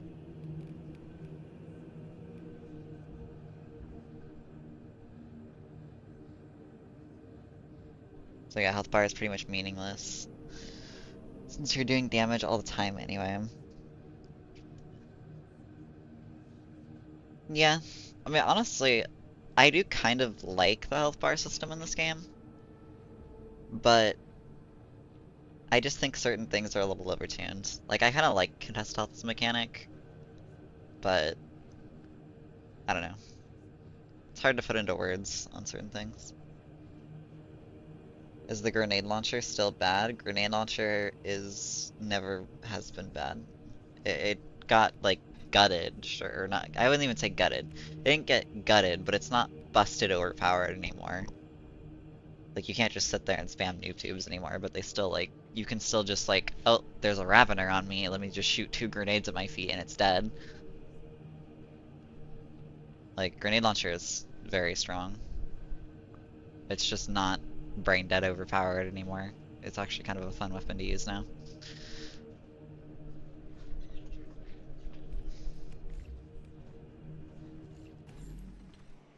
Alright, well. Okay, if I'm doing this, I'm actually doing contest health because this thing is so bad it needs a 30%.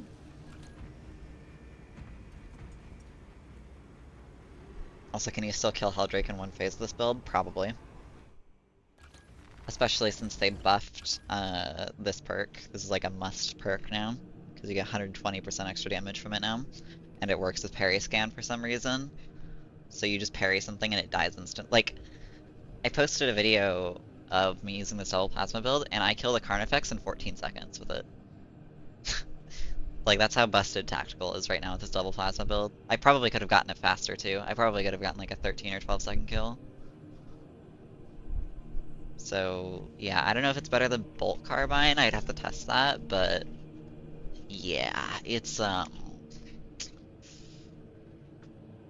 of crazy. They should make it so that parry aspects deals 50% less damage than normal aspects. Yeah, they need to do something, I don't know, because this is like... Pre-nerf GL was like 5 seconds. I mean, yeah, pre-nerf GL was dumb though. Like, pre-nerf GL was, like, I don't know how that got past testing.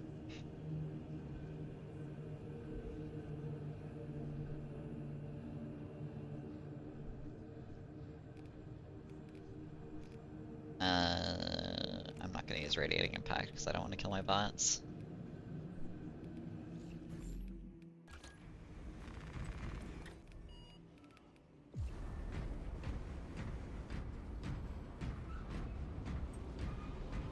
Doing an absolute at the moment, and the one.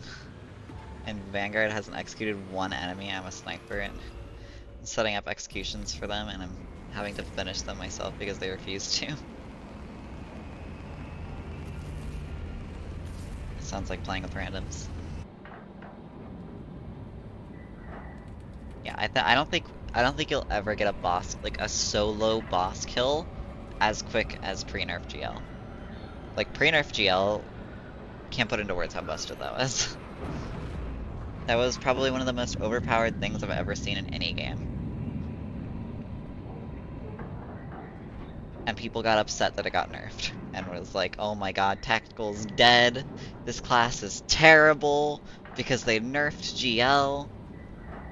It's the only thing that made this class good. Lieutenant Titus has a plan to take.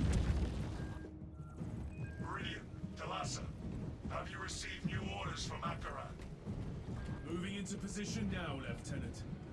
It's like a... To rotate the small replica of the obelisk. Yeah, I don't know about that.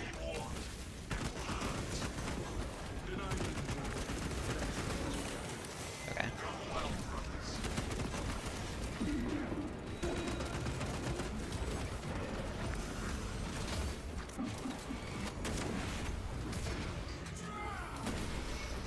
That's the one thing about executes like Doom or Space Marine 1.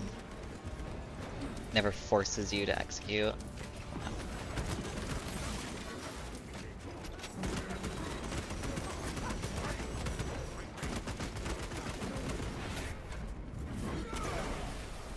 You'll get health drops, albeit a bit less when you kill. Yeah.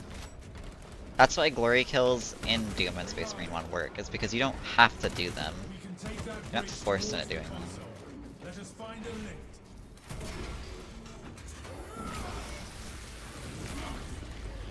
This game gives you... Yeah, executes are just handled really poorly in this game.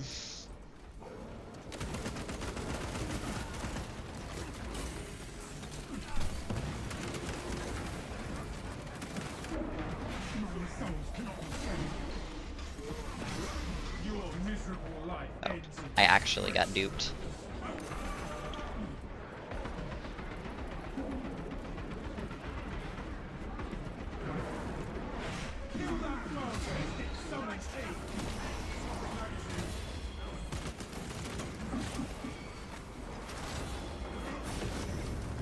There were a lot of...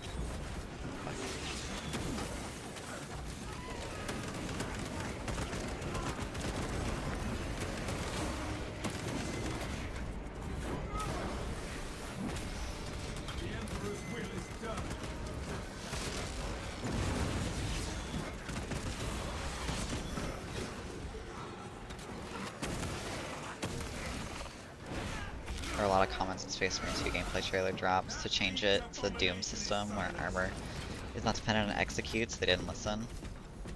Yeah, I feel like that would fix so many issues too. Cause like, if you had drops in this game that were like dependent on like the client, so like you couldn't steal drops from your teammates, executes wouldn't feel as shitty in co-op. Like this game plays a million times better in true solo. Like, it's very obvious this game was designed from the ground up to be a solo game. And then they just kind of shoehorned co-op in. Like, most of the mechanics in this game make more sense for a game that's solo. Like, you only play as one player. No co-op, no bots, nothing. Justice for turning against your brother's traitor. No telling what surprises await. I hope we find more disciples of the archenemy up here. My blade is not yet sated. Yeah, you know.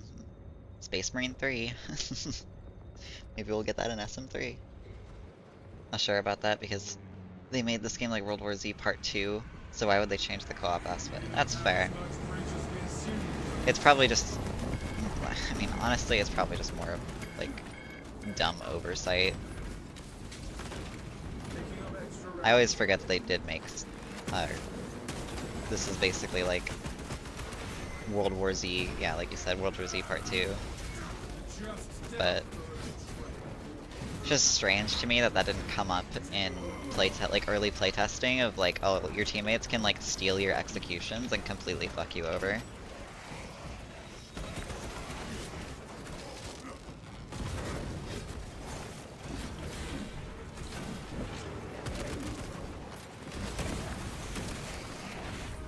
And they have Tim Willits, who was at id Software and joined Saber in 2019. Yeah. I did not know that. Honestly.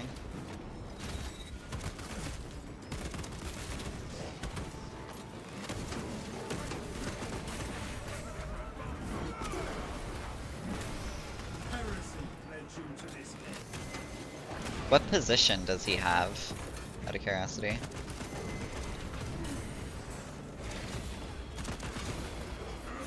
Because I could unironically, they might be in here just lurking, but I have a few friends who actually work at id. I might ask them about that later.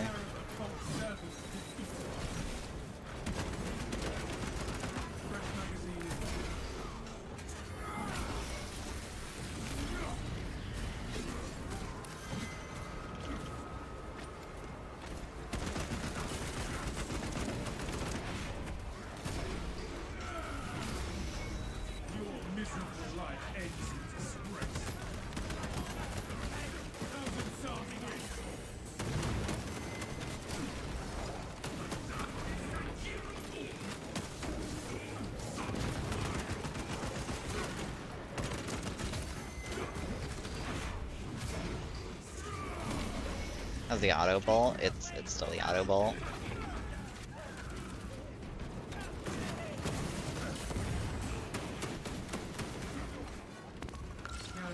It's still not that great.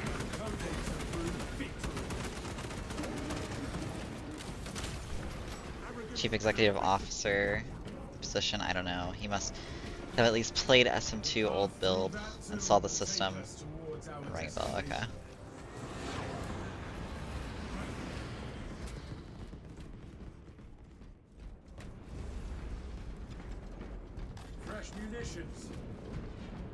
Sure, you've already tried it. Well, that damage resist build on Borg with Power Fist got a massive buff. It is the most ridiculous build I've seen on the PTS so far. There's a lot of ridiculous builds, but I do think Bulwark is probably the best class in the game right now. Just going with an intimidating aura build is kind of disgusting.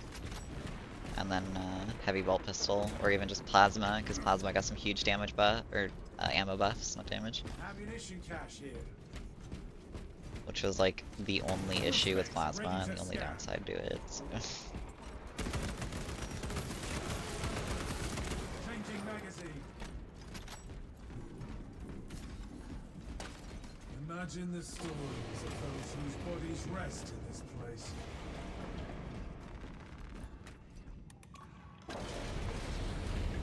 Something is not right here. The darkness itself has been made toxic. You should take that relic. Its light will keep this poison darkness at bay. It is quite heavy.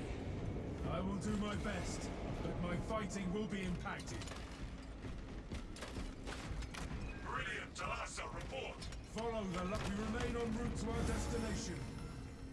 Make haste. The enemy seeks to disrupt the battle. Yeah, the auto bolt rifles were weak at release because they were balanced in the campaign mode, where you don't get plasma or heavy weapons start to nuke everything, and they don't have separate weapon files for co-op mode for different balance. So that's bruh. And it makes sense because auto bolt rifle has like what, 8 variants.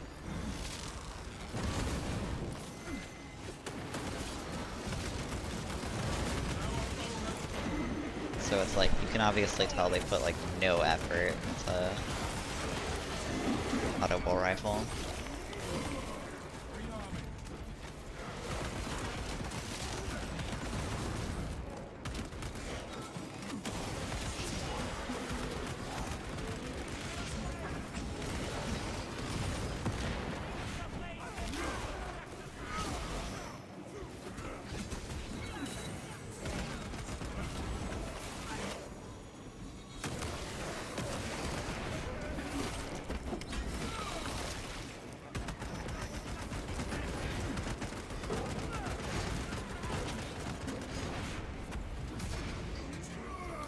Yeah, auto bull rifle is still pretty bad.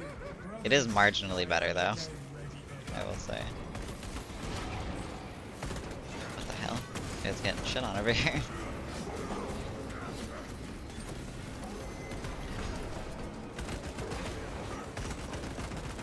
Oh, it's dead.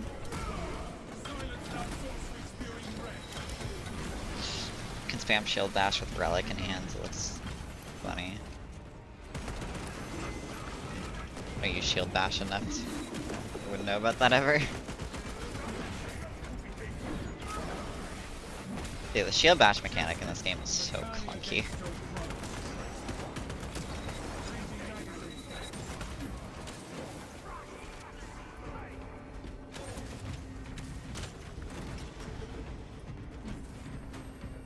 I smell the pollution with every breath.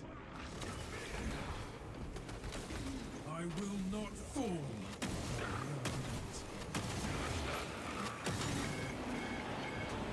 So what do you mean bad? Auto bull rifle is the only balanced weapon, maybe.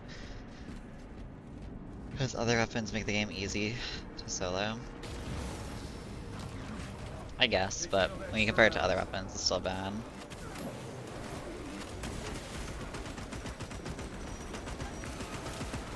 The Emperor's will is done. Swapping magazines.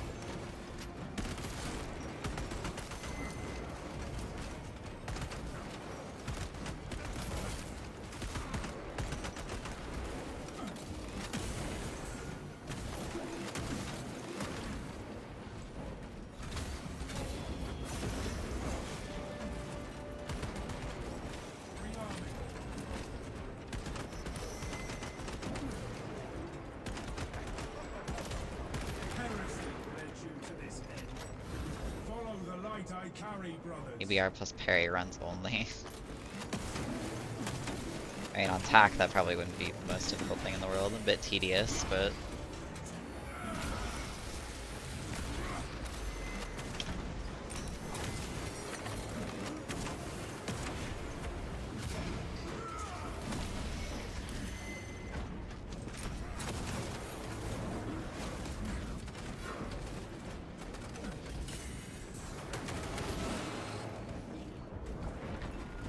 shit.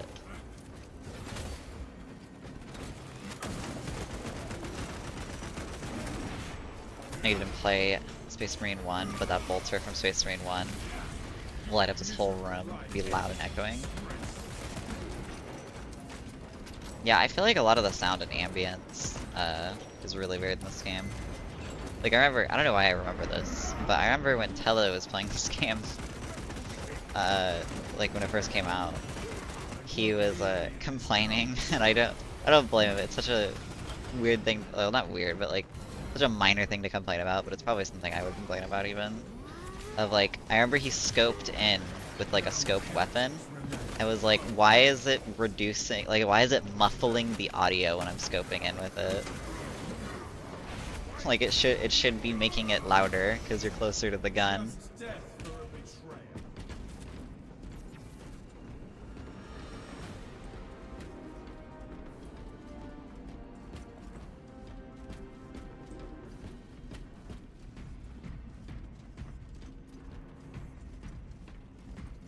Fresh munitions.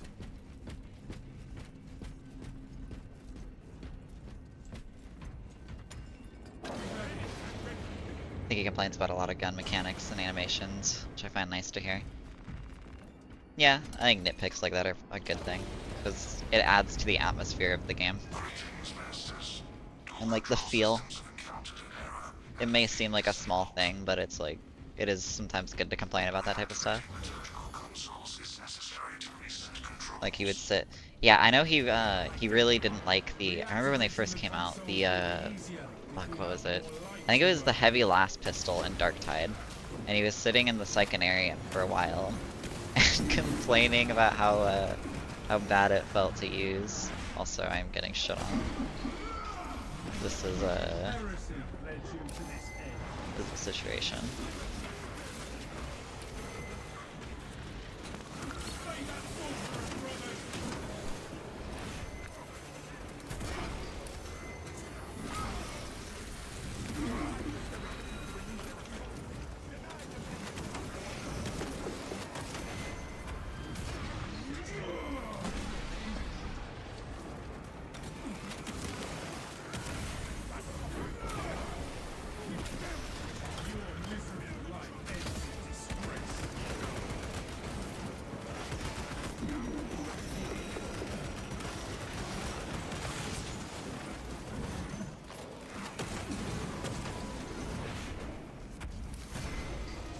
It's crazy to me that the plasma pistol in my pocket is better than the fucking primary weapon I'm using.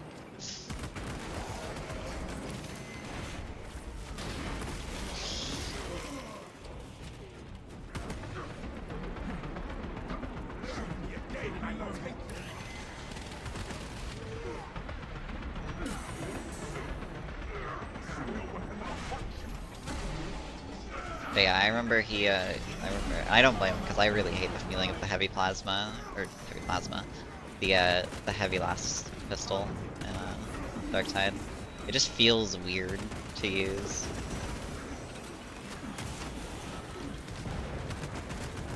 It's a very strange feeling weapon.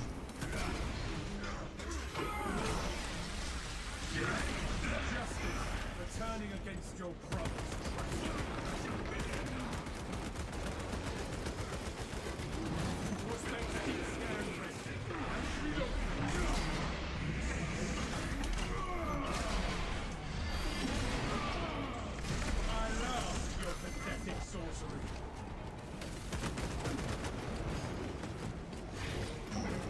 More extremists? Okay.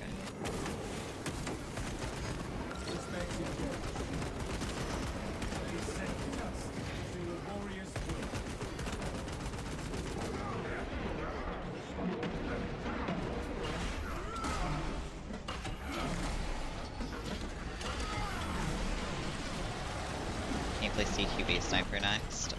Sure. Probably do that one, and then I'm probably gonna jump out of here and go make dinner. Moving the relic from the altar will restore the vile darkness here. Maybe do that one more run after this.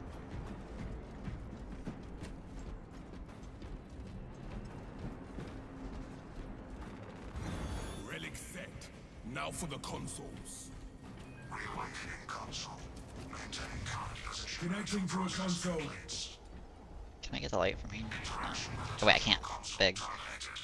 Minister has left the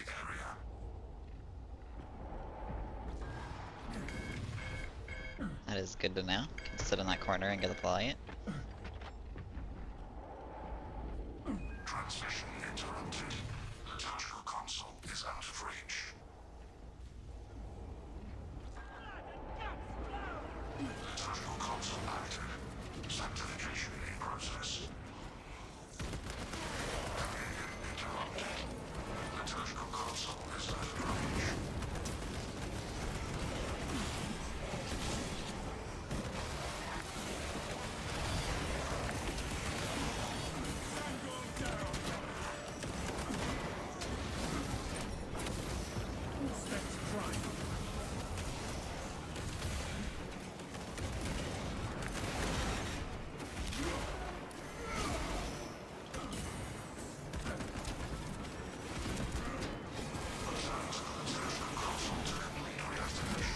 Damn, I got shit on.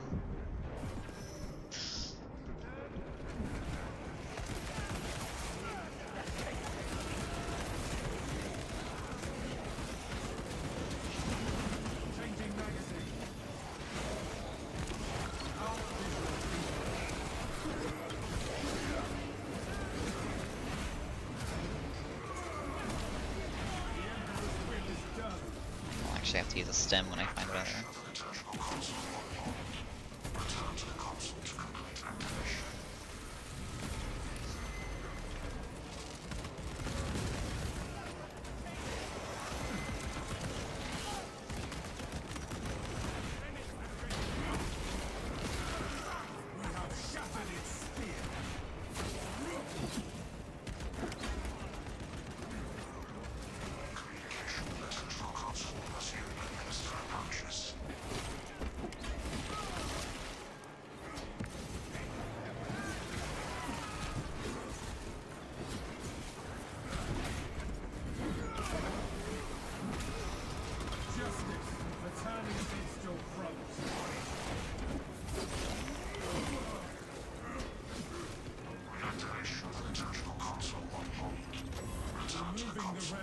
The altar will restore the vile darkness here.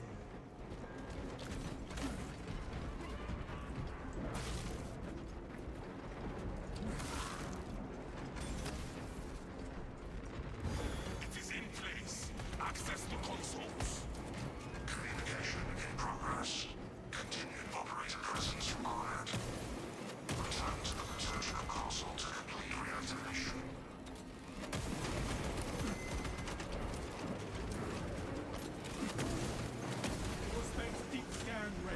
Alright. Betrayer scum. Connecting to a console.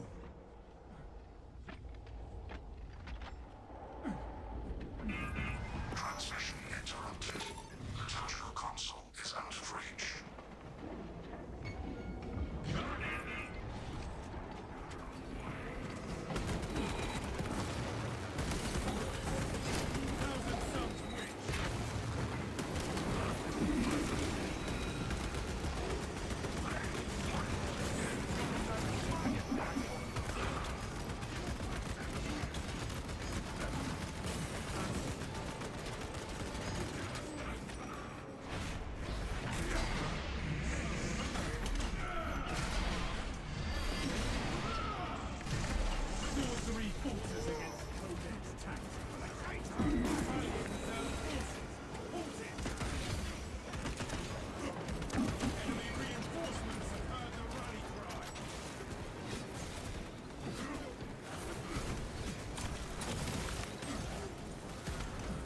Jesus.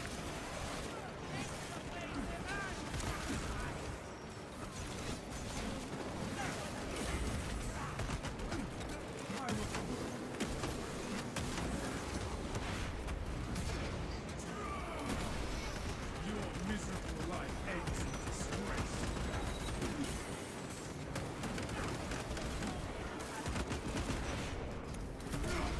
So I have the first release build from the 4th of September. You can tell the game was rushed because fencing and balanced have the same parry window. I forgot about that, honestly.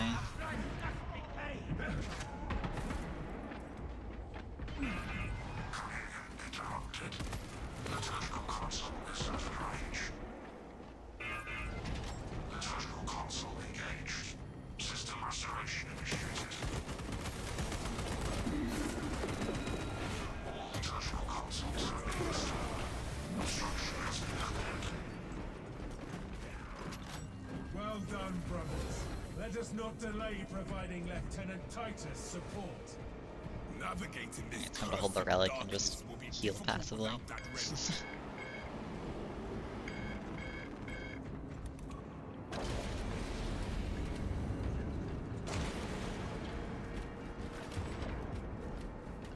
Okay, yeah, I'm staying up here because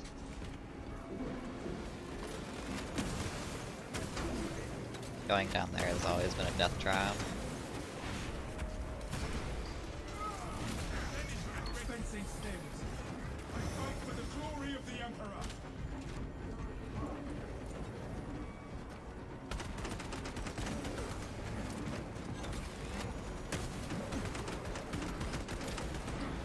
The pool of corruption is gone from my soul.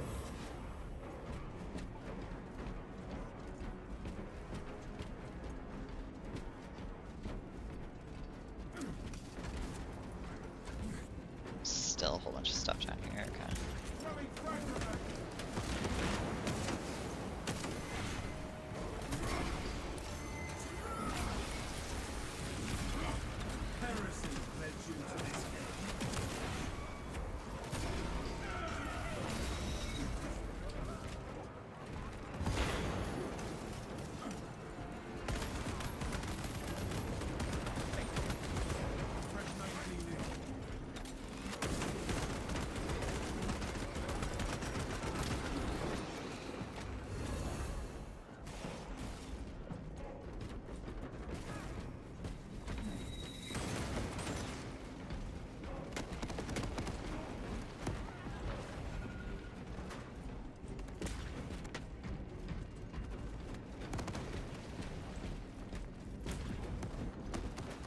see if the game decides to actually give me a boss. Since there's like 3 points that bosses can, or like 4 points that boss can spawn on this map. Let us strike this blow quickly so we can Doesn't join seem our like I got a brothers on the helper. front lines. Like, why is that something I have to like hope that I get a boss in this game?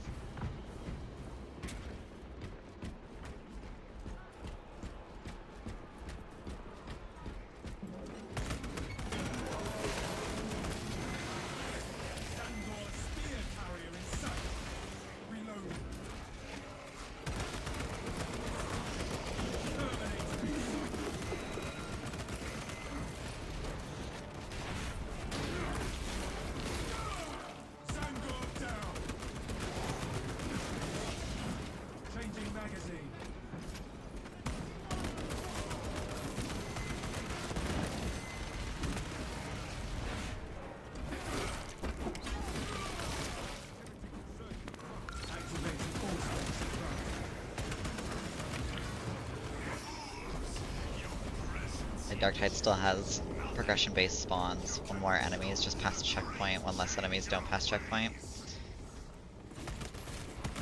Yeah.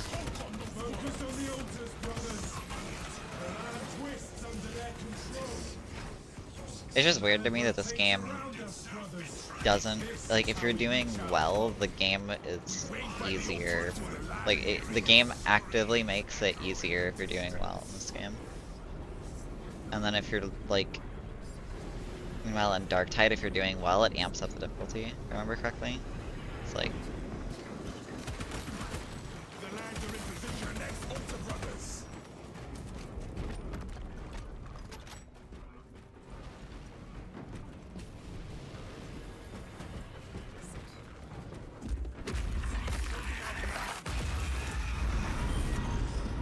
Because, like, if you're going too fast in this game, less extremists spawn, because it's just on a timer. Not sure if that's placebo or just found in the game code. Yeah, I don't have, like, concrete on it, but in this game it definitely feels like you get, like, it becomes easier the faster you go. Like, the faster you kill things, the easier it gets, obviously, but it's like, the game doesn't compensate and try to spawn more extremists, for example. For this game, at least. Darktide never felt that way, because Darktide has a anti-speedrunner shit where it'll spawn more stuff if you start running ahead. I don't remember exactly how the mechanic works. I think it's just if you're running too far ahead from your team, or something. But...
So there is a stress function in the game where if you do damage, stress increases, and more stress means less spawns in SM2. Yeah, that's stupid.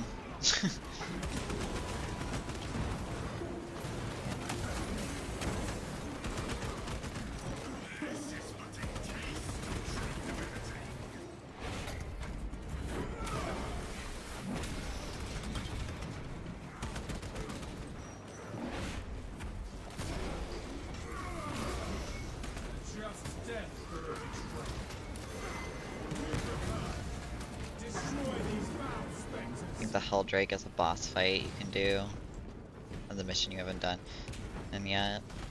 But if most people say boss fight meaning Hive Tyrant, welcome to do whatever. Yeah, but Eldrake's like a big quotation marks boss fight. Eldrake's just a mechanic. A mechanic that has one attack.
Oh, you just teleport away. I always forget that sorcerers just teleport away from Aspect Scans.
Oh, I'm out of ammo.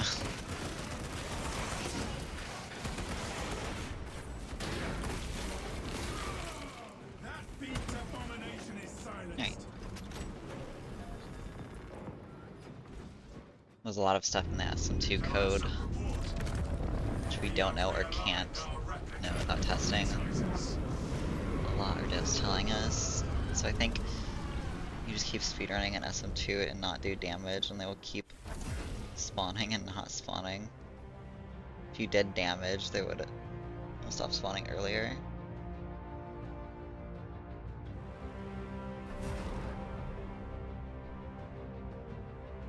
So do you want this gun to get buffed or everything else to get nerfed? Because it gives difficulty in the game. I don't know, it's like, thing is, you nerf everything in this game, everybody's gonna be upsetty about it. So I'm kind of just like, you know what? Buff everything so it feels good now, and then increase the challenge after. See how that goes. I'm pretty sure Darktide did, but yeah, I don't know.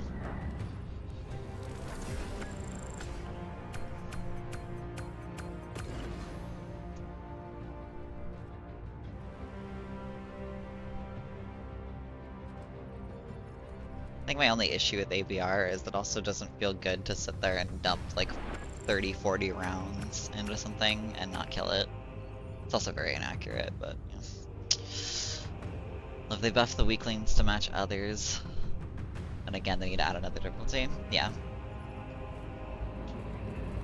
I don't really know how they can balance this game.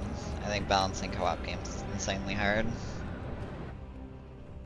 Especially a game like with the game. Okay. Especially a game like Space Marine. This game's mechanics are just really weird to balance around, I feel like.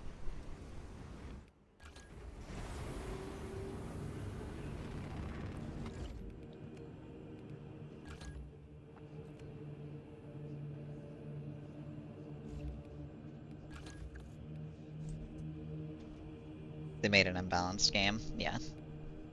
Pretty much.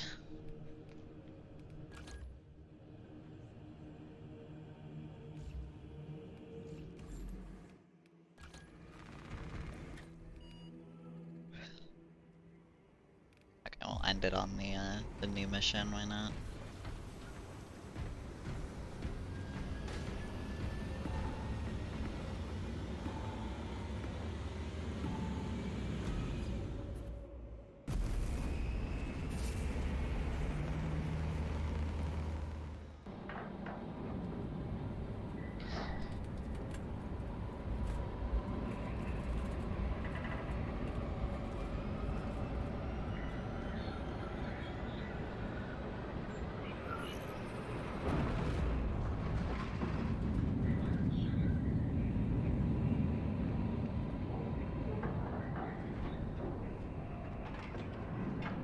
I just think they need to, I think they need to find a sweet spot for TTK right now, and go from there.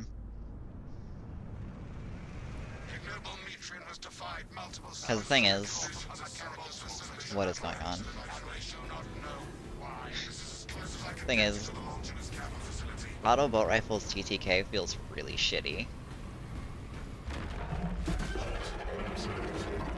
And it's not very fun to use. Even though, yeah, sure, it's challenging, it's just not a very fun weapon to use. Trigon target acquisition vectors are unknown. Best to keep moving and stay together. Projecting a sense of tactical dominance may deter it from attack. For now. What's the sign for any disturbances? Titan formation and reposition. Hurry! Close those gaps!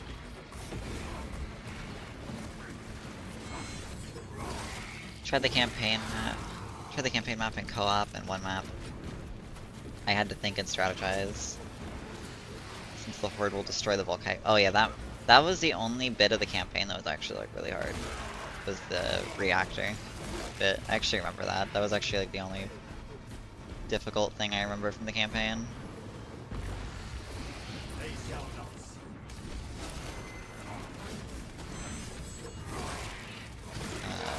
Just for the Volkite reactor. It was a good challenge. This is also what they skipped from World War Z, where that game has objectives to defend, so even if you don't die, you will fail if you don't protect the objective.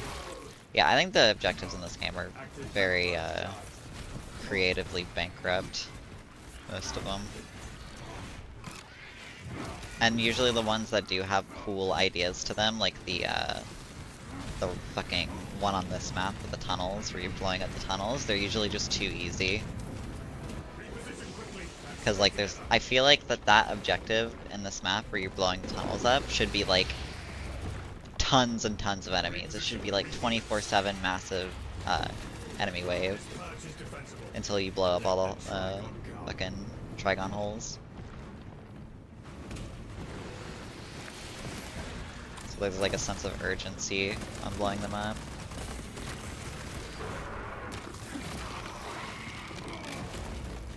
Their numbers are no match for our trade.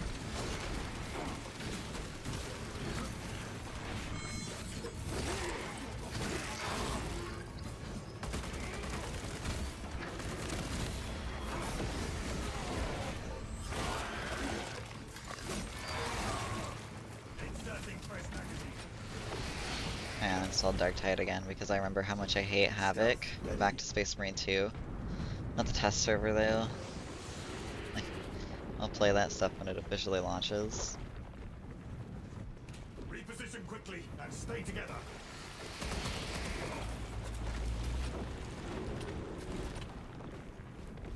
Parry not and scatter not.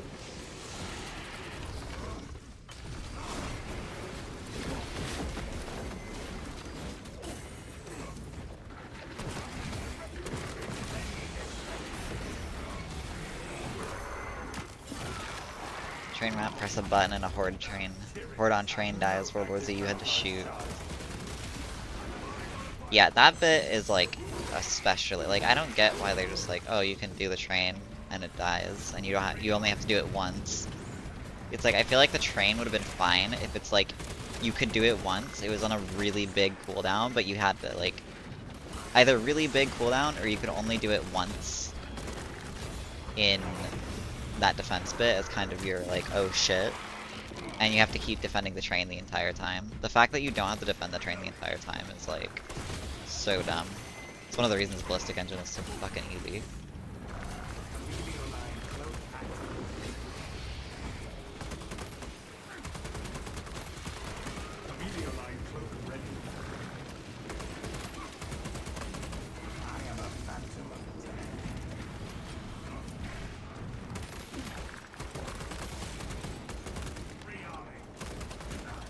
Dude, what is going on here?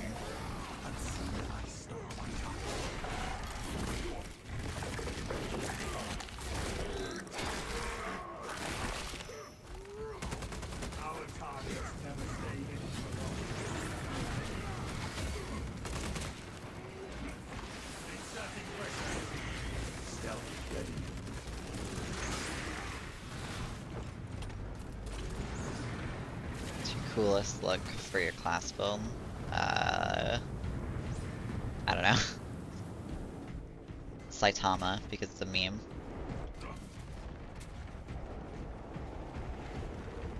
I like my Crimson Fist look for my assault. The YouTube comment, this map is basically you're fighting mechanics more than nids. You have to kill a mechanics. Guy at the end of the map release is... We can hold this position. I mean... Do we know, like, the Trigon fight is supposed to probably be more like the fucking, what's it called? Considering the Trigon's presence is incidental Hive Tyrant fight, right? to reroute closer to me. I'd at least hope so, considering this mission is very much like decap. If it's another mechanic fight, like Termination and the Helldrake, then that's like super disappointing. Active camouflage charge.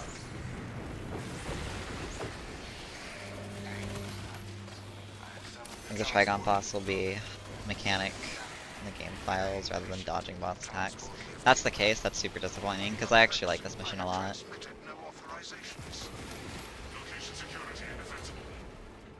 I think this is one of the more well-designed missions in the game so far.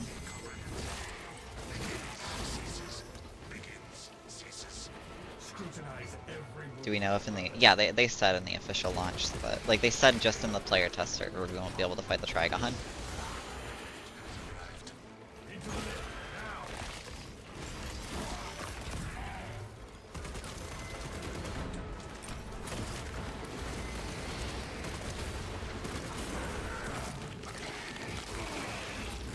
Biotitan is a mechanic as well. Yeah, I said I said Termination, not Biotitan, but yeah, the map. Helldrake and Biotitan are both just mechanic fights.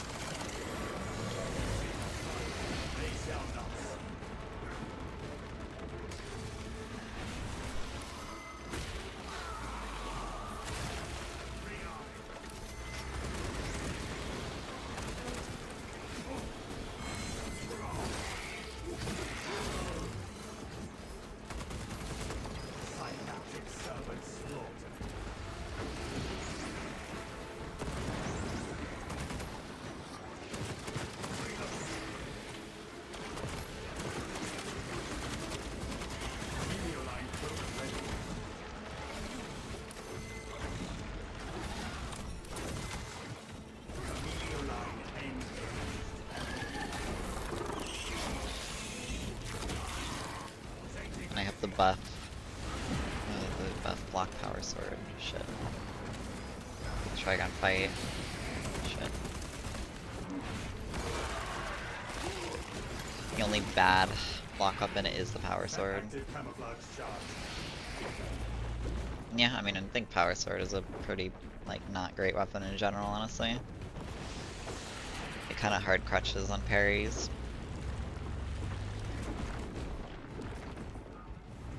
We cannot backtrack. I wanted to make your own class look instead of just using any chapter picks. I mean, I made a Saitama look for my fucking or One Punch Man look for my assault. Ignoel Metrian welcomes you to Longinus Gamma Bioresearch Facility. Please do not disturb the lift. It would be a waste. I have no music to play while you If discern. Biowars take a million times more skill to block, contemplate your or Parry will futile just reset his combo after 2. service to a desiccated cause. They're just more fun to fight with block. Brilliant. The servo skull is enslaved to an unknown master. Irritant signal silenced. Continue to discuss your fate amongst yourselves. It changes nothing. And just, I think every enemy in this game is just more fun to fight with block, because you actually have to like learn their movesets. Vendetta against the Magos biologists. Do you know what Galio and Metrian achieved together in the past? Ask about Project C6. Let us meet. Mere words about the programmed servos. Nothing.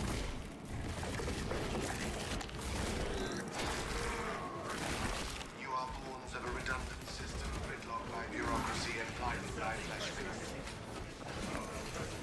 Critical observation. Servo skull is compromised. The servo skulls are consumed to the objective.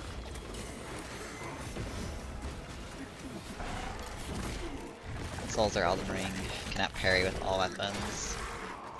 And as you can have different timings to them, unlike in Space Marine 2. Parry with all weapons is the same. Yeah, I honestly, like, because I didn't, like, go super deep into, like, the files and stuff of this game, I honestly just assumed that weapons did have different parry timings.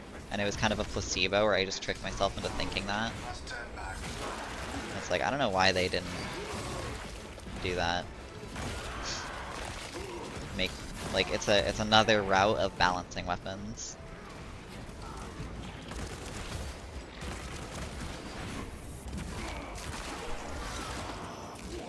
Active camouflage charge.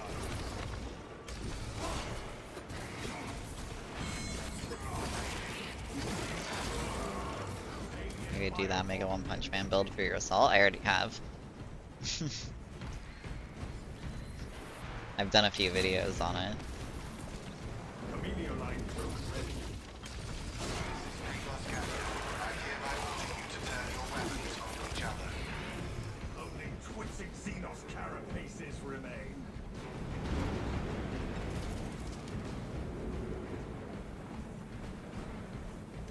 Active, I doubt that Trigon could tunnel through walls this thick. We shall pit the strength of a Trigon size against Imperial construction.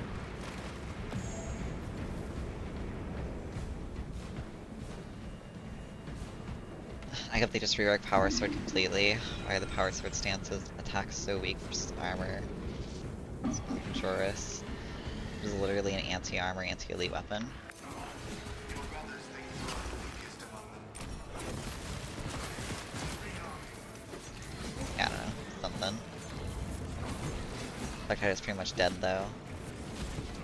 If Ogren and Havoc rework will revive that game. Yeah, I don't think it will. What gets people back into the game is like big new missions and new weapons and stuff, and a new class. Like if they really want to revive that game, just put a new class in the game. You had fallen victim to Metrian's mastery of malphonic disruptive moves. But now the uncomfortable sensation associated with relief cools my remaining. That's what kept people coming back to Vermintide, is the fact that they kept adding subclasses to the game. I feel like Darktide struggles with player retention because of that. Case in point, she has enslaved that servo skull as a I'm gonna get 100 CO here. but give her word zero credibility for the mission's sake. At your own. Metrian has failed us. She will continue to fail.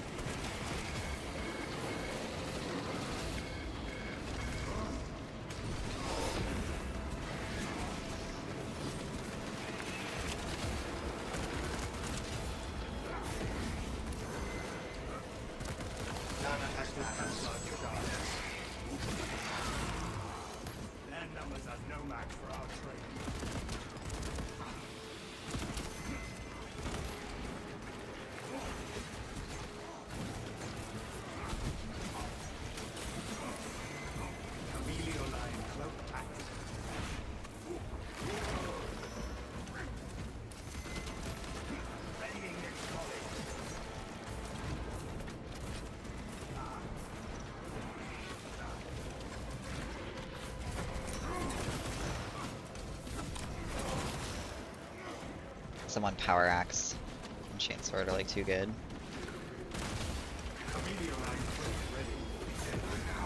Like what? Like meta, like balance wise, or just like feel?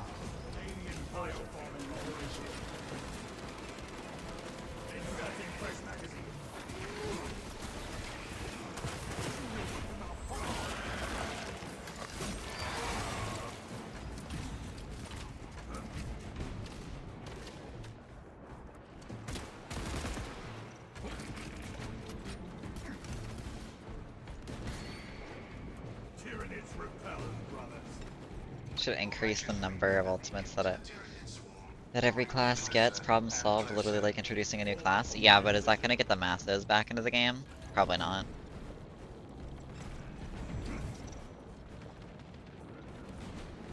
Like adding an entirely new class is what's gonna get people back into the game.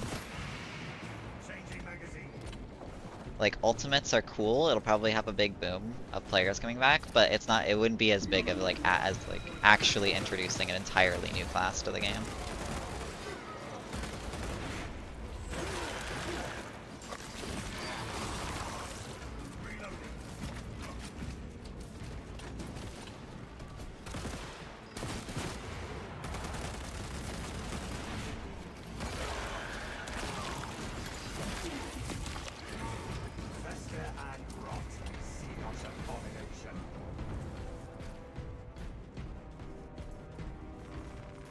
Can be the only one who thinks Auspex is fundamentally kind of a busted skill. It is.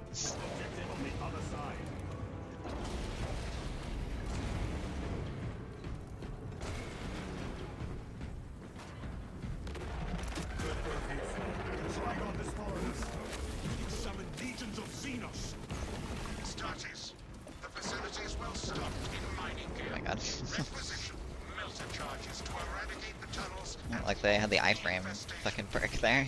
Shit is so OP. And team-wide damage buffs are not good because they make it extremely hard to balance. Same problem in World or Z. Yeah. I think debuff, like big damage debuffs like that, and just in general debuffs are pretty hard to balance, I feel like. Unless they're like really small numbers.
Still haven't forgotten the Beast Megalodon's promise of one class every quarter. I think that changed because of the skill tree rework they did, which was effectively them adding all the subclasses. Because originally Dark Tide was supposed to have like the same system that Vermintide had, where they were gonna do subclasses.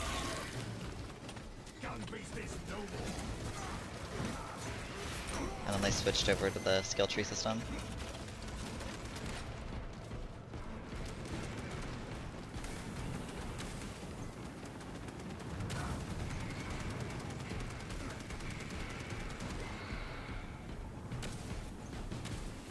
For viewers, I think Space Marine is still the way. Also more slop commentary you make, the more views you get. Something like that. Space Marine is also like just an easier game to stream, to be fair. Because it can be pretty interactive with chat in this game, since you don't really need to focus too much in this game.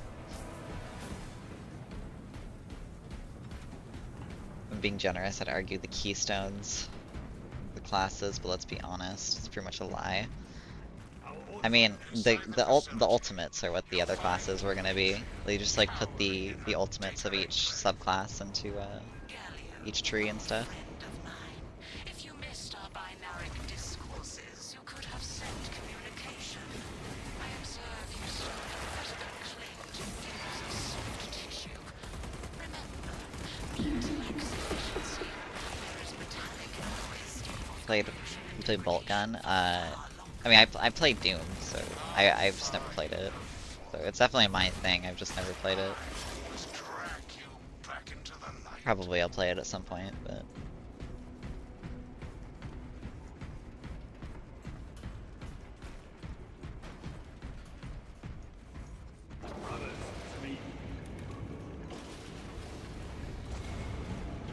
Behold the truth of my faults. I am but a humble brave, patched into a mining facility, and nothing more. What reason exists to pull me from recording biomass coalescence data firsthand? I pose no threat to Gallia or the Imperium, even if I should fall. Disconnect her synaptic tethers from the This facility. pistol seems really good for setting up executions. I think it's better as a utility weapon for just clearing out hordes and well, I guess for these guys, because yeah, it takes one shot and it puts Ormagons into execute, but I think it's more of a utility weapon for like horde clear and stagger. Doesn't do too much damage, honestly.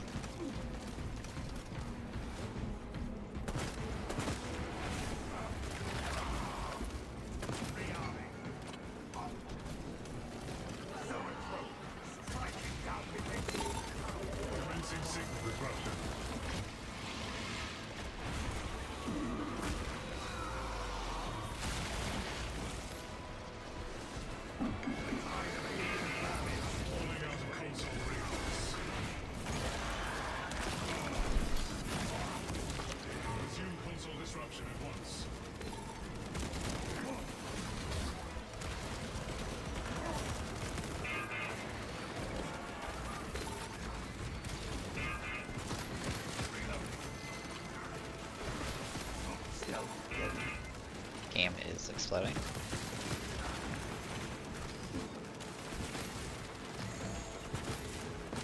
Yeah, getting hordes in this bit is like game just implodes.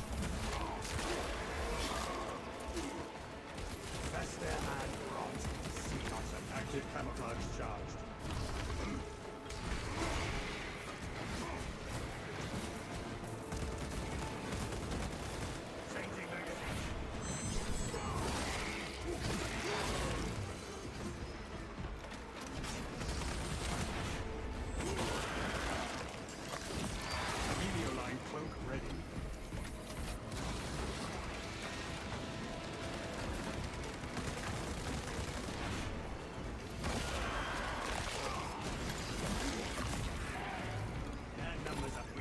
Entering the console radius.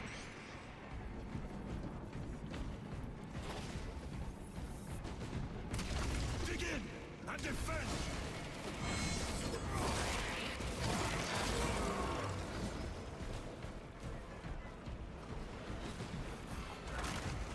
Munitions here. Restore the generator with a power cell to complete our mission. Pulling out of console radius. Locate a power cell. Bear witness to the summation of our divine arithmetic from long ago. Remember Project Zeta 6? As my theorems predicted, your life vector has converged with renegade factors, and Zeta 6 was a waste of computational resources and one perfectly good Grox. Surrender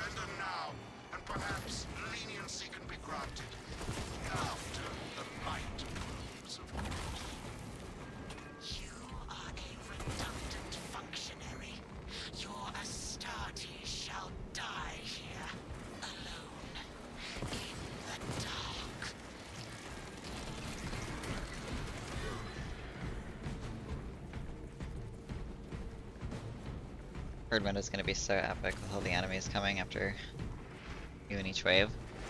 I personally don't have very high expectations for horde mode, I'm gonna be honest. I've never really had any good experiences with most games horde modes. Do you think they'll keep the prestige perks as they are now? Probably. I don't think they're gonna change very much.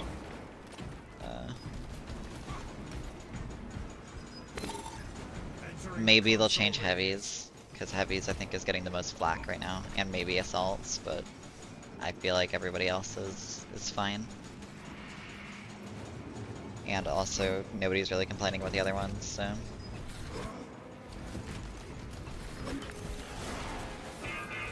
Backing out of the zone. This console is offline. Return to Mitrian's containment unit. See Mitrian. Salt could use some contest value on it, okay.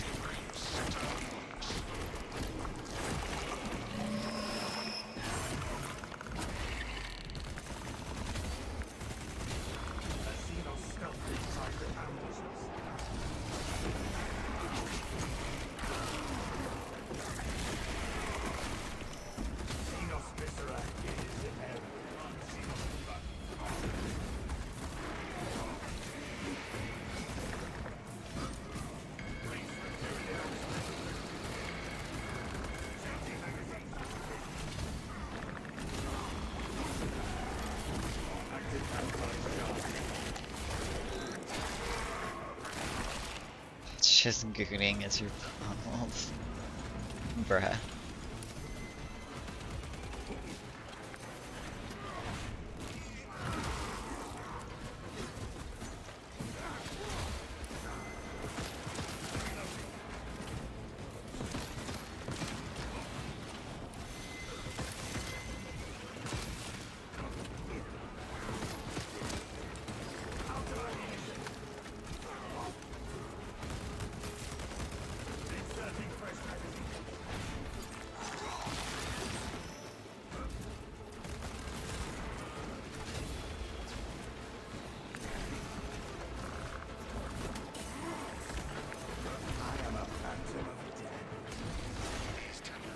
Okay.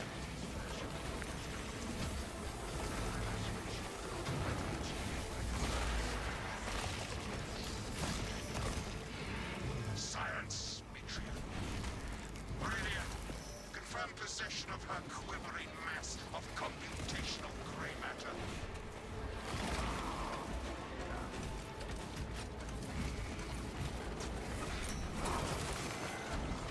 Meteor line code ready.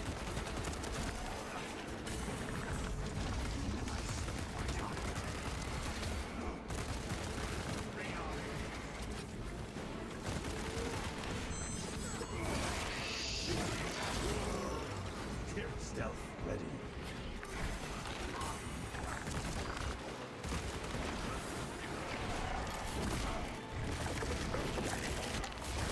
If they do anything to Bulwark's shield flash damage perks, they fixed them in this. If you're talking about the ones that give you a melee damage bonus, then yeah, they got fixed in test serving.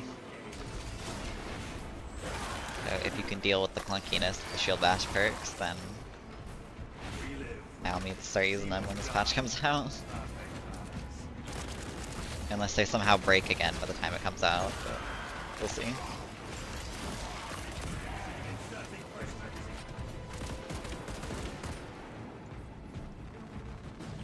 Confirmed.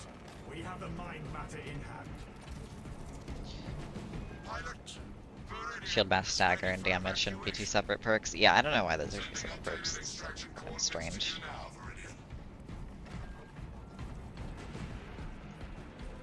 Very strange design.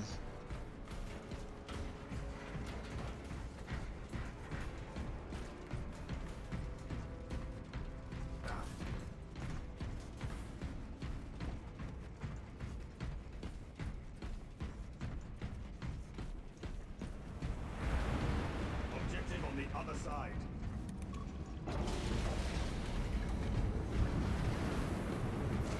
Adversary condition deteriorating. This storm is unrelenting.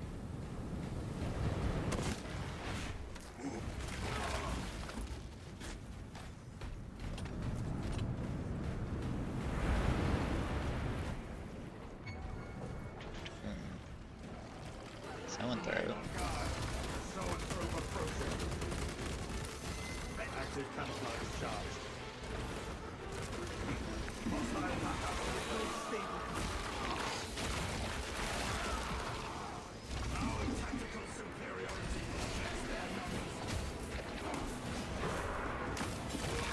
Parry on bulwark still broken. You do block even if you parry. Yeah, I think it's still broken. Trying to do that stuff on bulwark still feels really shitty.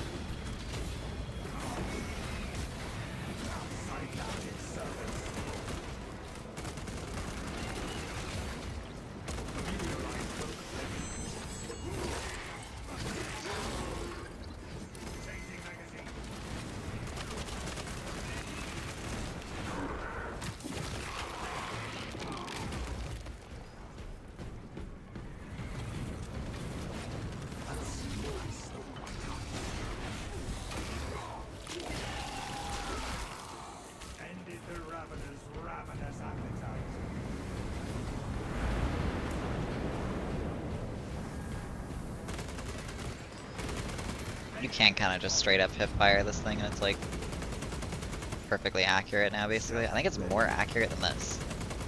It's more accurate than ADSing.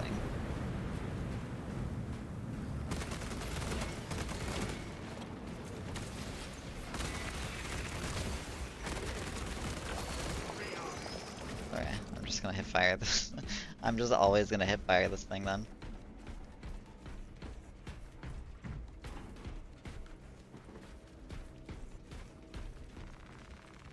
Our orders are clear. Advance.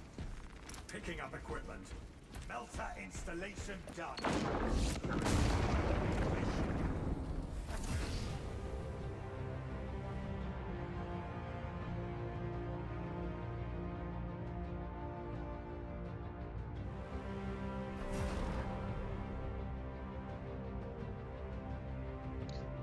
Okay.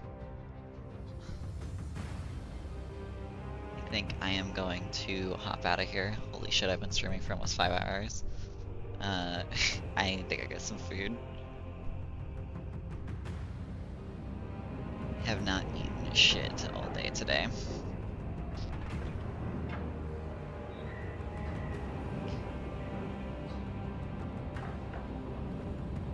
So, alrighty, well, hope everybody has a good night, or day, whatever time it is for you.